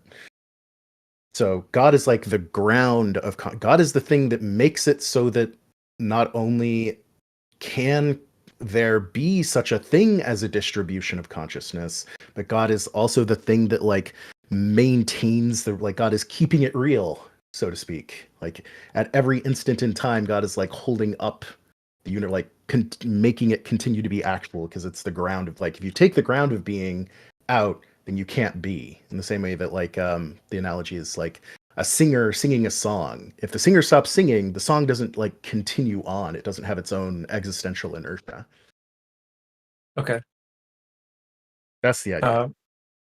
So maybe TJump has thoughts on this because he's dealt with this argument more, but it seems to me like the problem you have if you grant that God's so-called mind is just an analogy to our own minds. Like we don't actually know at all what is behind it other than the claim that there's a mechanism that grounds the other things, right? But the God as a mechanism is totally unacceptable to all the theologians that I know of. So the classical theist who's just very minimally arguing for just like philosogod or whatever might be content with that, and say the rest is, up for grabs, but that's some bedrock that they think is really important. But what you're doing? Are you a classical theist more than are you like a Christian or any kind of particular belief, or are you just classical theist, minimal ground of being kind of guy? I'll kind of answer those in reverse order. So I am a Christian, but I do think that in terms of like neutral like reason, like just philosophical reasoning, I think that really only gets you as far as classical theism. I think that's where like the arguments are the clearest and the strongest, and they're still not good. Like most philosophical arguments suck and aren't that persuasive unless you already agree with them. So I do think like, sort of like a pyramid, like classical theism, the best arguments. Above that, like Christianity and the incarnation, right? Like, okay, the arguments get like spookier. They're not as convincing. They're not as like provisioned by general reason. You need like experience, or like you have to agree with the way you experience the world. So those are like less convincing. And then on top of that, you maybe have like debates about biblical inerrancy and like how much should we trust the Bible, like doctrines of inspiration. And I think those are like the least confidence in those. Okay. And do you take there to be a difference between your kind of classical theism and deism? Yes. Deism.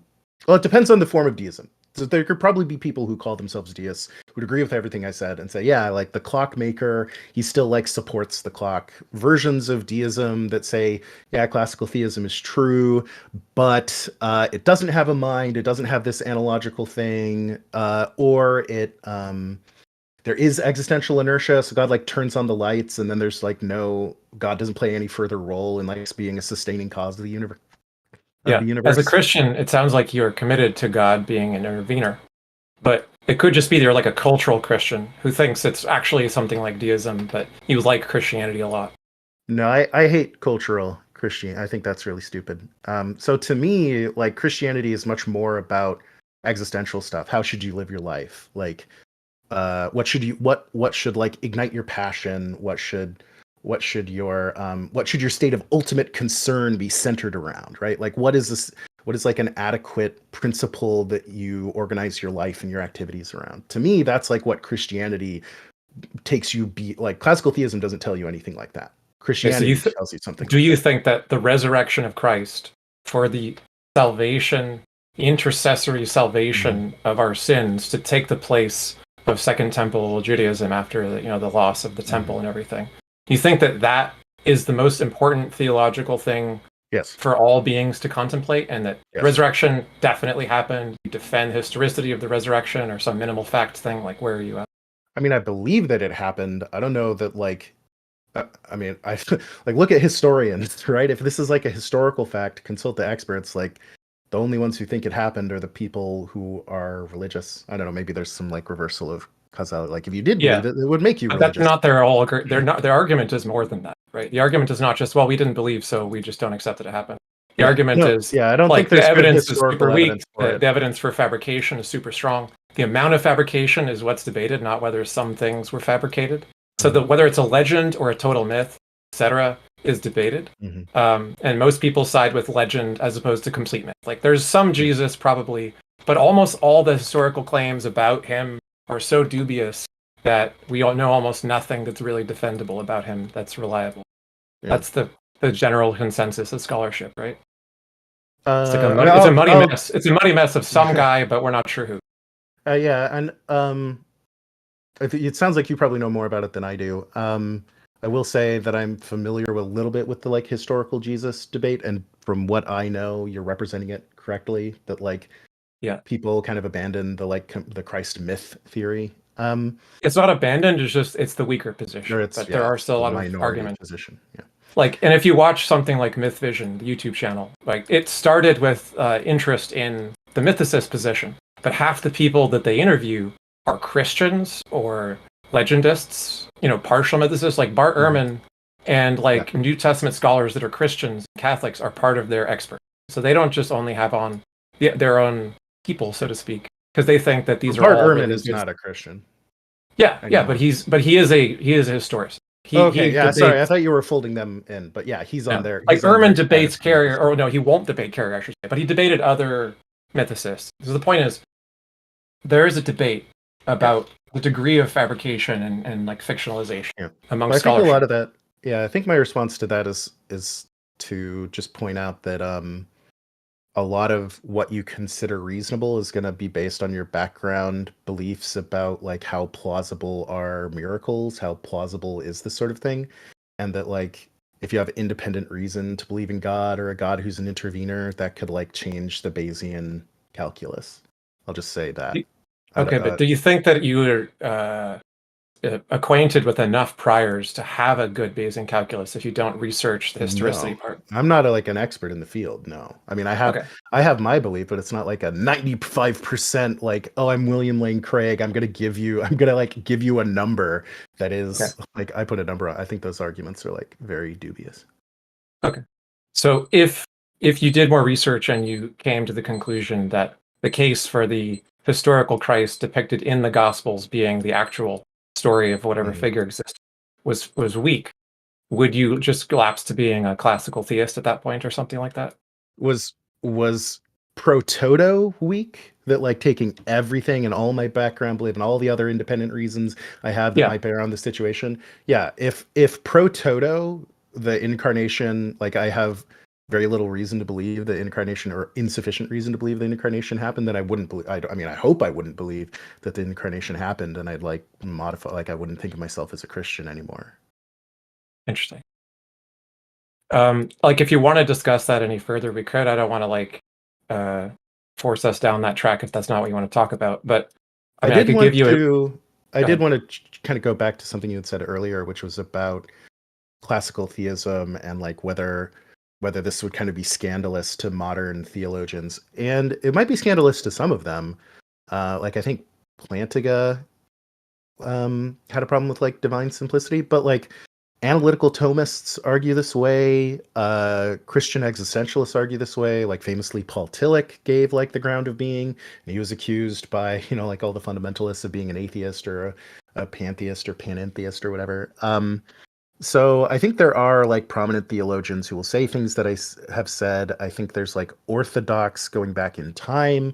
Like I think this is pretty similar to what Aquinas said, because he was a little bit of like an apophatic, like we don't know univocal truths about God. We only know negative truths or analogical ones. So I do think that I think if you ask like plucked a Christian off the street or a pastor off the street and told them what I'm saying, they'd be scandalized. But I don't think that like the considered theologians, it's probably not a majority. I don't know if it's a majority view anymore, but I think I've got like smart guys on my side. Yeah, I wasn't trying to say that no theologian believes in classical theism. I was trying to say that most theologians are arguing from a position of not just being a deist, because they're in the field because they're Christians, right? Yeah. That's all I was trying to say. Yeah, that's totally fair. Yeah. Yeah. So like this is kind of like, maybe you picked this up in an earlier question if you were listening before, but I kind of like I would like to do a trade when a Christian brings to me an argument about the existence of God. I'd like to do a trade on like the historicity, which might seem like orthogonal, because like historicity should have nothing to do with whether the classical God exists or not in principle, right? But I'm interested in something that's one step closer to what I think is right for whoever I'm talking. So would you be interested in debating, like, or discussing, giving me an assigned reading, or all of us as a group, to have a future, because you seem really interesting to talk to and quite well-read and stuff. Would you like to discuss like a theological argument for the existence of God, and also some historical point about the historicity of the Bible? Like a quid pro quo here? Yeah, like a tradesies, yeah. Yeah, I can do a tradesies. I'm like my area of specialty is definitely like mathematics and data science, and not so much philosophy. But so I don't know if I'll tell anyone here, or say anything that people here haven't heard before. But I'll say I'll get back to you on that in terms of providing you a reading. I have to like, I don't want to like waste people's times with things. So I think if I can find a good selection, I'll definitely get to you. But if you have a recommendation for me, I'd be glad to hear it. Awesome. I'd love to chat about that. Yeah. Does anybody else want to go back to the original argument you're making about existence, actualization stuff? Yeah. Well, that sounds like a plan going forward to have another conversation on these topics. Thank you very much for joining us, Bolyai-Lobachevsky. I hope I got that right. You are literally the first person I've ever heard get that right the first time. This is very impressive. I'm looking at the words and trying to pronounce it out, so I'm very glad that worked out. Thank you. Okay, that's great. Well, we'll see you again soon then. Have a great day. Yep, thanks for the time. All right, I saw Duke was interested in joining us there. I'm not sure, Duke, if you'd like to join us, feel free to come on up. Otherwise, I guess we'll be wrapping up the show soon. Hello, Duke. Welcome. Thank you for joining us. How are you today? Not too bad. My question's for TJump. It's about his religion. I think you mean his church. Yeah, it doesn't have to be technically a religion in a sense of the word. Yeah, sure, it's a religion. I'm fine with that. Go ahead. Okay, go ahead.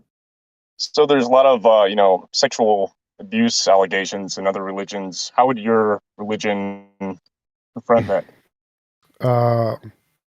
Keto priests are bad. They've committed crimes and they should go to jail. So I think what Duke's getting at is possibly policy and stuff like that. And I can tell you, like with Canadian atheists, people have asked this kind of question to us as well.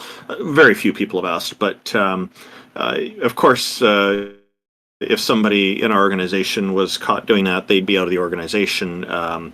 If it was an investigation, they would be kind of like, it would be like a desk job kind of thing. They wouldn't be involved, but they'd be on kind of hold until the investigation came out. Definitely full cooperation with law enforcement is the way to go, and I suspect TJump would probably be quite along these lines as well. Full participation with law enforcement to make sure the correct thing happens and justice is served. None of this kind of hiding people from the jurisdictional reach of the law and stuff like the Catholic Church is unfortunately known for.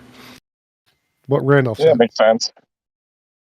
So just full transparency in their own hands, just like tackling the issue head on. Yeah, if somebody commits a crime, they go to prison. Right. Yeah. Well, but, firstly, if the courts find them guilty, yes. Yeah, it's just one of the biggest things I see that religion gets wrong, that it gets a bad rap on, is how it deals with those situations. Yeah, and to be fair, I'm sure there are many small religious institutions out there that aren't doing what the Catholic Church did with such bad handling of this situation. What is really horrible, though, is that it is happening and that it is being covered up so widely, and that is actually quite sickening and extremely disappointing, because with the Catholic Church presenting itself as the moral example that everybody should follow, and then trying to cover up people like George Pell and other clergy, thousands of them around the world, receiving these accusations and trying to investigate it internally instead of cooperating with law enforcement in the countries that they're in. That to me is a very bad sign. It shows hypocrisy at the very least. So yeah, pretty simple solution to a relatively big problem then. Well, yeah, it is a straightforward solution, I would say, because law enforcement has the tools to investigate these things, and there are legal processes in countries like the USA and Canada and other countries that are civilized and modern as well, that have really generally quite good legal systems that are aimed around not trying to make life worse for victims. And so, yeah, working with these systems that are here in place makes the most sense, because the police do have the tools and are specialized or have access to the right specialists to make sure these things are investigated properly. Whereas the church, it's obviously not their specialization to check on this. The Catholic Church, for example, like a lot of Christian and Islamic attitudes in particular, are very much about punishment and not believing. For example, if we look at Islam, there's a systemic problem where women are worth half as much as a man, and when it comes to testimony in their legal systems, the women are at a huge disadvantage. It's a very strong bias against them, and so that is recipe for more of these kinds of problems in the future, I'm afraid.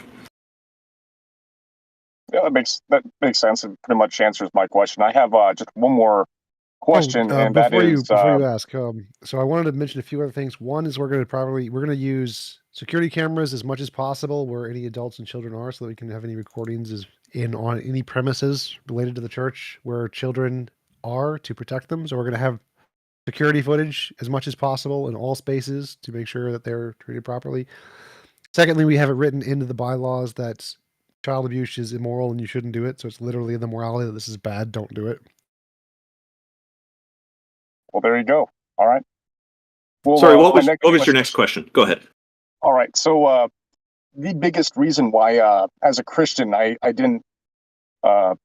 was hesitant to leave my faith was because of fear of nihilism. I was, afraid of death, and I was afraid that I would lose all hope and meaning if I became an atheist, or if I left my faith. And in general, I was wondering what coping mechanisms or teachings would TJump's church use to approach that. Well, I'm a moral realist. I believe there is objective meaning and purpose in the universe. You don't need a God for that.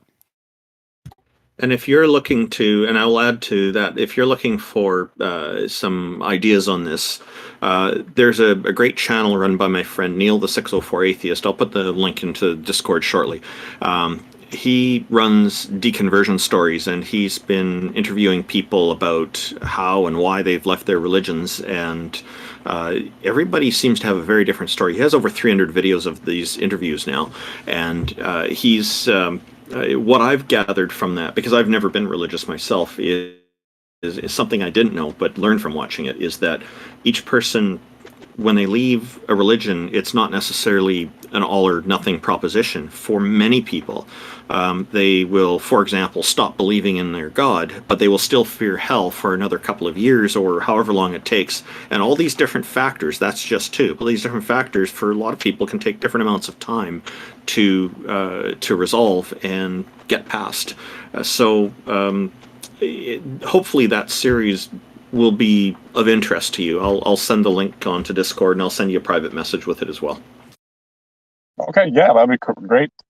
I was just wondering if his religion had like any like tenets or like teachings that goes along with the idea that there's a objective morality or objective meaning, or maybe if you can elaborate more on that.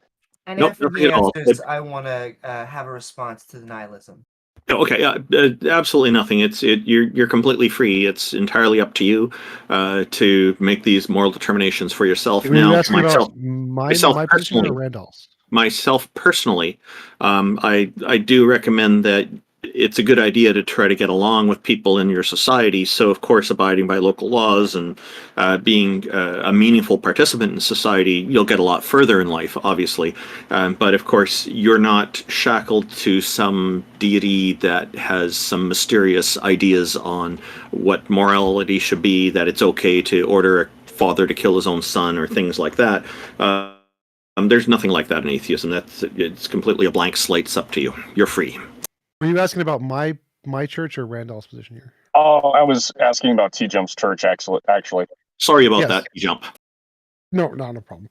We have objective morality. There is absolutely an objective, correct moral system. It's the one I have on my YouTube channel. There's a whole bunch of videos on it. What was your question specifically?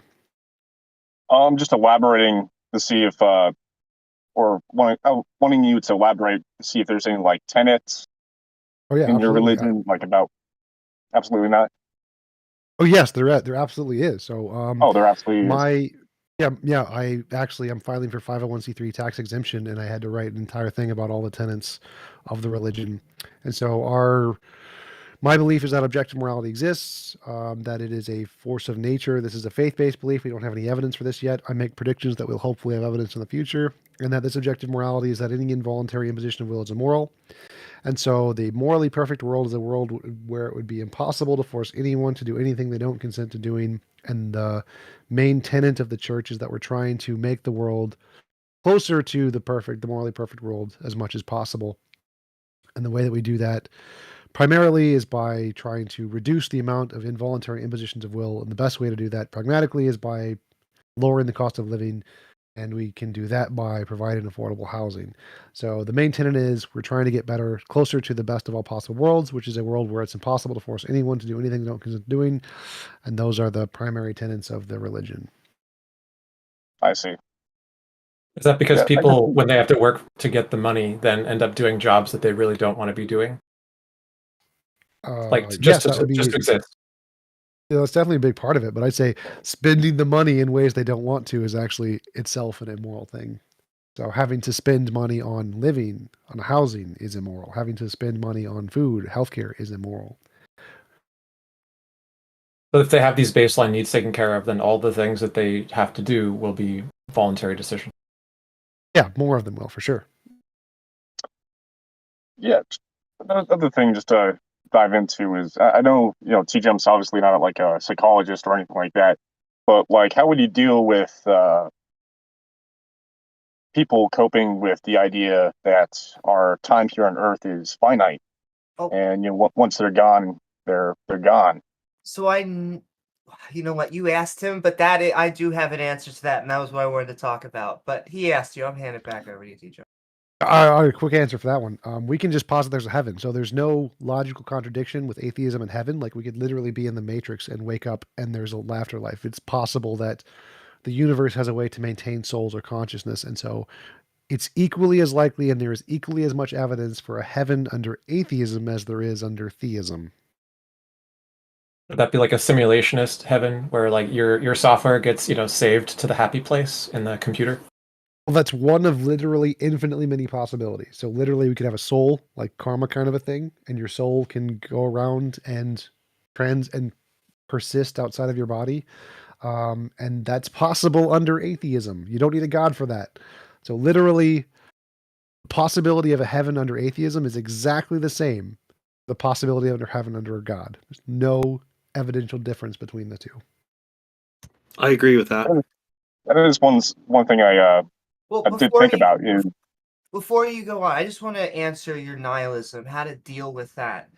And I want to quote the director of John Wick 4, who said when they were thinking about how they made the movie, It was the theme was a good death comes from a good life. And so I would like to push you in alternatives than a deity by fiat giving you direction in life. And I would say look towards things like your family, books, charity. Three things, they could be any three things, but these become kind of what is important to you in life, and you find your meaning. And as I was saying to, I think, the person earlier with depression, not just going from a kitten, but just say to your family. I know many people who say they live for their family. It's why they wake up every day, and they couldn't think of wanting anything else to live for, though we all have our hobbies, we all have our story. And so my answer to you, to the nihilistic question, but on all of the Googleplex of years and the heat death of the universe and all of that stuff, we have our lives. We are people with friends, family, and our community, and there is a lot to live for. Right. Yeah, that's a definitely good way of seeing it. One thing my friend and I were talking about is that there's this false dichotomy of where you either believe in, the Christian God or some sort of God, or it's just complete nihilism and philosophical naturalism. Like those are the only two possibilities, but obviously there's a lot more nuance. Oh yeah, like even under naturalism, you can still have an afterlife. Like your consciousness, whatever the process of your brain is that produces that, can still be maintained in multiple different ways through quantum mechanics. It's possible. I don't have any evidence to believe it, but it's just as possible as God creating a heaven. So I think the thing that gives me the most comfort is to know that as a Christian, I believed in a heaven. And the evidence for that heaven is exactly the same for the evidence for just any of the other heavens you could make up under naturalism. And so there's no more reason or justification to believe in a heaven under Christianity as there is under naturalism. And so you have equally as much justification to believe in heaven as a naturalist as you do as a theist. Interesting. There's also like even theist positions or pseudo-theist positions, like Stoicism has a kind of a vague like pantheist version of God or something.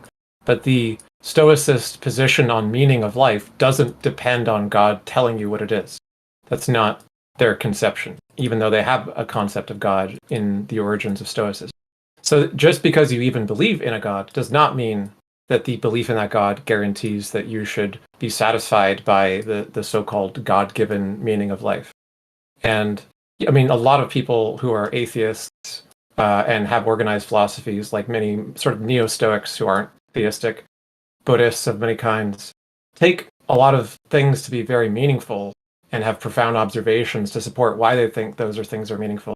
And many people find those sources of meaning to be more satisfactory than the claim that meaning is just a thing that God has the power to assert.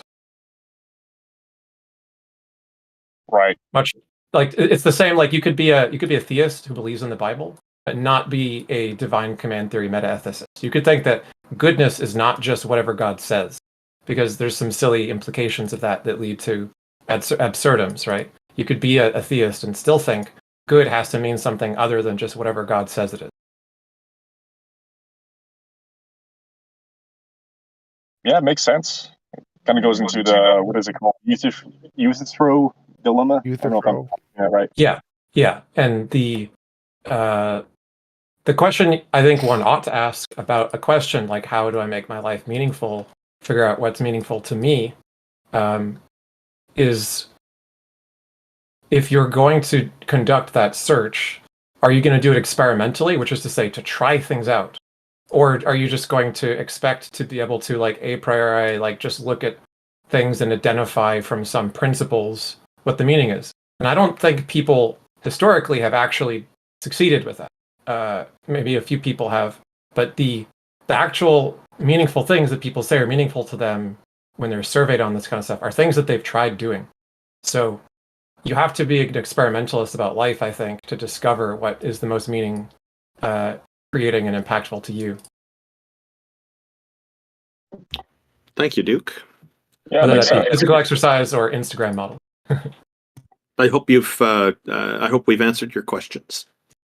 You have. Thank you. It was great talking with you. Feel free to join us again. We have one more guest here coming up, Hung Like Tic Tac.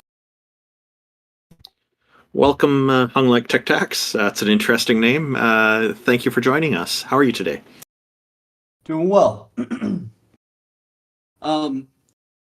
I guess I think I requested to speak a while ago. We were kind of on this topic of omniscience, and basically I pasted one of my questions in the chat that was kind of aimed towards the theist, but in brief, it's this idea of like omniscience cannot coexist with omnipotence, since if a god knows what will happen tomorrow, said god will be unable to change it without invalidating its knowledge.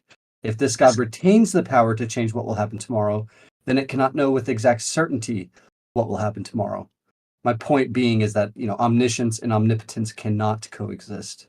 They're contradictory. Yeah, that is a paradox, and I've given an example for this to help people with it, but from the other end, the resulting end. So what I'll usually explain is that if this omniscient God knows that tomorrow there's going to be sunny weather in my neighborhood and at my home, and then tomorrow rolls along and they use their omnipotence to change the weather to snow and rain all day, then they have invalidated their omniscience from the day before. So I agree with you. This is a paradox. It is a problem, and it is one of the reasons I think that we can reasonably discount the Christian God and the Islamic God, because they both have, according to all their followers, many of their followers, both of these characteristics of omniscience and omnipotence. That's why it's been raining over at your place, Randolph. We can hear it. Yeah, we do have rain. I don't know what the prediction was yesterday, but 'cause I didn't find out. I didn't ask any theists. You didn't ask God. See, that's what you need to do. Well, I would have to ask theists because they seem to have the wireless connection that I lack there. You should pray for good weather, Randolph. We all know this. Okay, so it seems like there's not any theists left in the chat as far as I can hear. But I think they all ran away.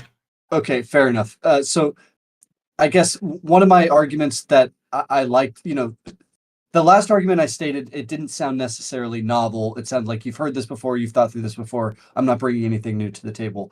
One argument I like to bring to the table that's usually unique is this idea of questioning the idea of the paradigm that God set up for us. So in essence, I'd ask, do you believe in free will? Does God allow for free will? And there's a version of this called open theism, which is a minority position amongst some theist theologians, which says that because of God wanting us to have free will and freedom, he allows us to thwart him and to summarize it, the omnipotent, he chose to invite us to freely collaborate with him in governing and developing creation, allowing us the freedom to thwart his hopes for us. God desires that we freely enter a loving personal relationship with him, and is therefore left it open for us to choose. So it's like saying that, maybe God doesn't even know the future because he chooses not to, because he has no intention of intervening. So it's pointless for him to contemplate something that he's not going to change because of his choice to let us do whatever we want in a way that he's choosing not to have any foreknowledge that would cause him to interact or change it about, basically. Can I say one more thing about the previous topic, the paradox topic? Yep. It's not a novel topic, but in my experience, it is really hard to get theists to grasp this particular topic because they haven't thought about it at all. Well, the usual response from theists is to place God outside of time, but it's pure nonsense. When an entity is proven to be self-contradictory, creating a realm wherein self-contradictions are valid doesn't solve the problem. If you tell me a square circle cannot exist, and then I create an imaginary realm where square circles can exist, we're not at an impasse. I agree. You just abandoned a reality, rationality, and my sanity most of the time. Yeah, and I just said that because you said it's not a novel topic. I think it's a topic that we should bring up a little bit more in order to make people think about their position. is one of the tools that will actually do that. I said that in the context of reading the room. You basically affirmed what I said, restated it in a different, better way, and so I realized I wasn't bringing something novel to the table here. So I wanted to kind of switch gears. I just wanted to say it's okay to bring it up because there might be theists watching, and maybe now start thinking about it. So I'm more than happy to entertain the idea, even if it's not a novel idea. If you want to find a thinker who's written a lot from the open theist perspective as a Christian theologian, I would check out Van Inwagen. Much like with Oppie, I know a lot of atheists who respect Van Inwagen as a philosopher for being mostly good at philosophy. But I think it's telling that the best, or some of the best philosopher, theologian Christians feel compelled to accept open theism, even though it contradicts, according to other Christians, most theological doctrines, and throws into disarray their status. They're basically heretics amongst Orthodox Christians who don't accept open theism. People like anyway,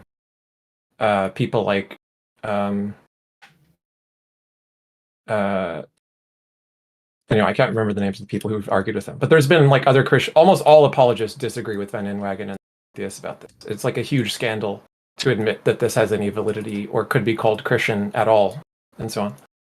I would look into open theism. Unlike Tic Tacs, I'm curious. Are you a theist or not? I'm an atheist. Okay, yeah, that's I was starting to suspect that from the beginning. So, thank you very much for joining us. Did you have anything else you wanted to cover before we close down the show? Okay, one last thing. Sure. So, jumping off this idea of free will, most theists will, at least, I was raised Christian. Most of the Christians that I've surrounded myself with that have argue for this idea that God lets you have free will. But they also recognize the idea of an unforgivable sin. So it's not like you have free will, totality, but God's still holding you to a standard, and one of those standards might be this idea of the unforgivable sin, which, as I understand it, is like blasphemy and worshiping another god before the real God, blah blah blah. I try to argue from a totally different perspective, which is, even if God were real, which I'm an atheist, I don't think that he is. I'm not agnostic at all. Even if God were to exist, it's not a God I would want to worship. So if I were a mugger and I put a gun to your head and I said, "Give me your money," the act of you taking your right hand, putting it in your back pocket, and handing me over your wallet, is that an act of free will? No, it's coerced. You don't have a choice. While you could, pull out, put your hand in your back pocket, pull out your hand and flip me the bird. That, sure, you have free will in that context, but in essence, you are being coerced into handing me over your wallet. It is not representative of free will. And in the same sense, God puts us on this earth and threatens us with a fate worse than death, fire, brimstone, eternal hell, blah, blah, blah. This is, and he says, love me, worship me. And if you worship someone else above me or don't, face a fate worse than death. I think that this analogy between the mugger in you and God in you is not so dissimilar. Yeah, it's good that you emphasize the coercive part. We do still have the freedom to choose whether or not to comply, but I think most people would feel that they don't have an option, and so that is a very good observation on your part.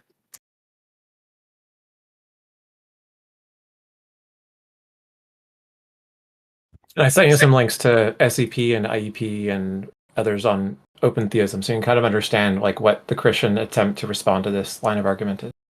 Cool, I see him. Unlike Tic Tacs, what an interesting name. But thank you very much for coming here and joining us and raising these questions. They are questions that do come up a fair bit in the conversations. Even Christopher Hitchens had some stuff to say about free will, and he pointed out one of the ridiculous aspects of it, where people are claiming that free will was given to us, and he sees that as a contradiction. And I kind of agree with him on that, because it sounds like there's some limiter behind it that's mysterious with all this stuff, and that just doesn't work for me. I favor the idea of free will. I don't want to turn down determinism, because I think there's a lot of validity in that as well. I just can't rule out free will, and that's where I'm at. So I would say I'm biased toward there being free will.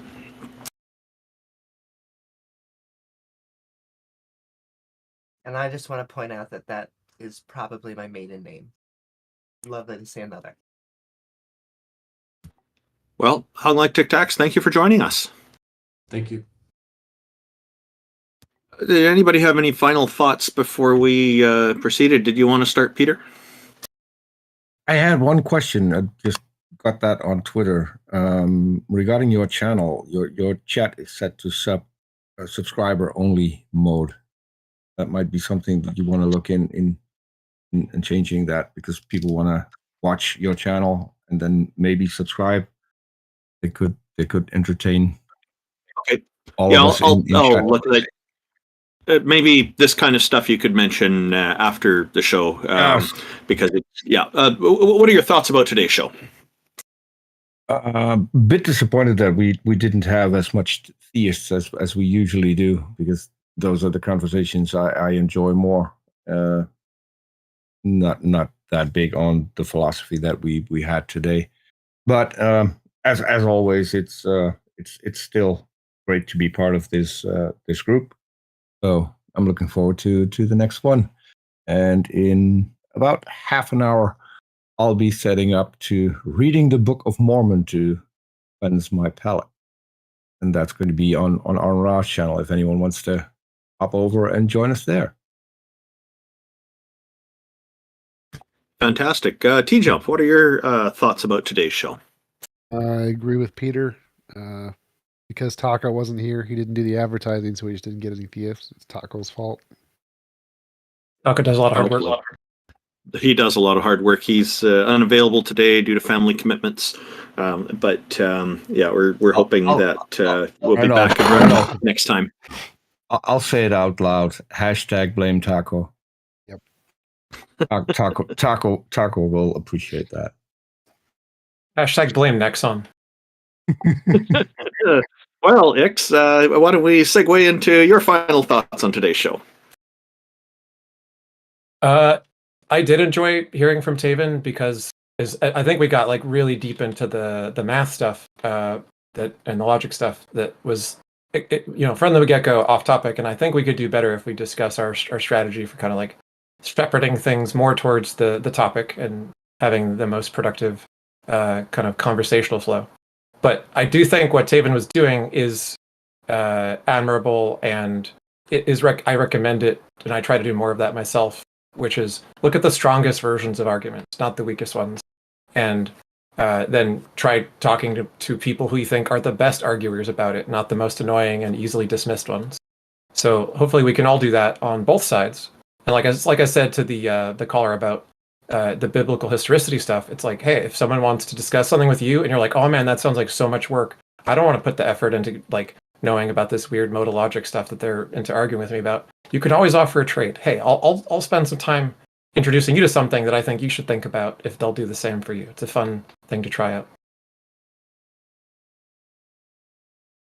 Thank you, Ix. Amy, what are your final thoughts? I thought it was another fun stream. I just want to point out that most God definitions that we come across, especially with so many Abrahamic believers, tend to be tied to a mind, and I do not think the truth is correlated to such mind. Tag arguments just always seem to be manipulating change, or at least that's how it came off in this conversation, because there is a difference between a movement that an intentional organism makes, or if they decide to actually make a change in their life. Both things taking spatial time, and then just laws, the laws of physics, where we have things like gravity, and where an actual explanation like quantum fluctuations would fit into that later category. I guess I'll just end my subjects on that. We don't need to go into a nihilistic thought set. There were some people that said they were going through personal stuff as well. And I think what is extremely important from a non-God worldview is that we understand as mortal beings, at least that's where all the empirical lies so far, is that we need to live this life the best that we could, do good things to people, and not have to expect that we're going to have a chance again to ask forgiveness or get forgiveness. Go out and really make connections to people right now. I do want to thank the entire panel, even Taka from far away, and I hope that you guys and gals all like, follow, and subscribe. Thank you, Amy. Those are important thoughts and important ideas to promote. So we have an important thing to note here is that we are going to be changing the schedule of this program. Taco and I were discussing it because both of us have a lot of family commitments, and it has been quite a lot of work for everybody because it does take quite a lot of time. So we're going to transition over to a monthly schedule, and we'll be on the first Sunday of every month doing this instead of fortnightly every 2 weeks. And I remind people that you can find more information about our show, the Theist Helpline, on the website at www.theisthelpline.com. The schedule will be updated later today, and we hope that you want to share this program with others so that others may join in and participate, and hopefully we can learn more things every new episode. I know TJump and X in particular bring a lot to this, a lot of educational content to these conversations, and everybody's contributions, including all our audience, are always greatly appreciated. Unfortunately, again, Taco couldn't be here today due to family commitments, but he will be in for the next one, is what's expected.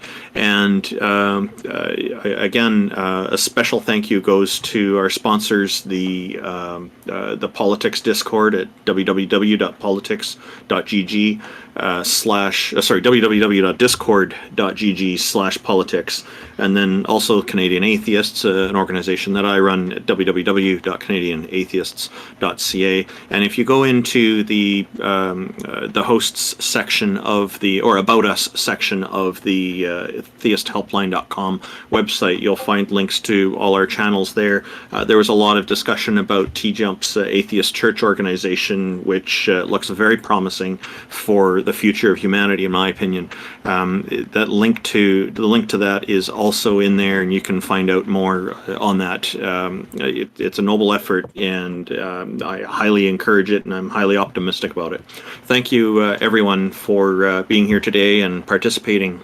We really appreciate everybody's time and effort. Have a great day. Thanks.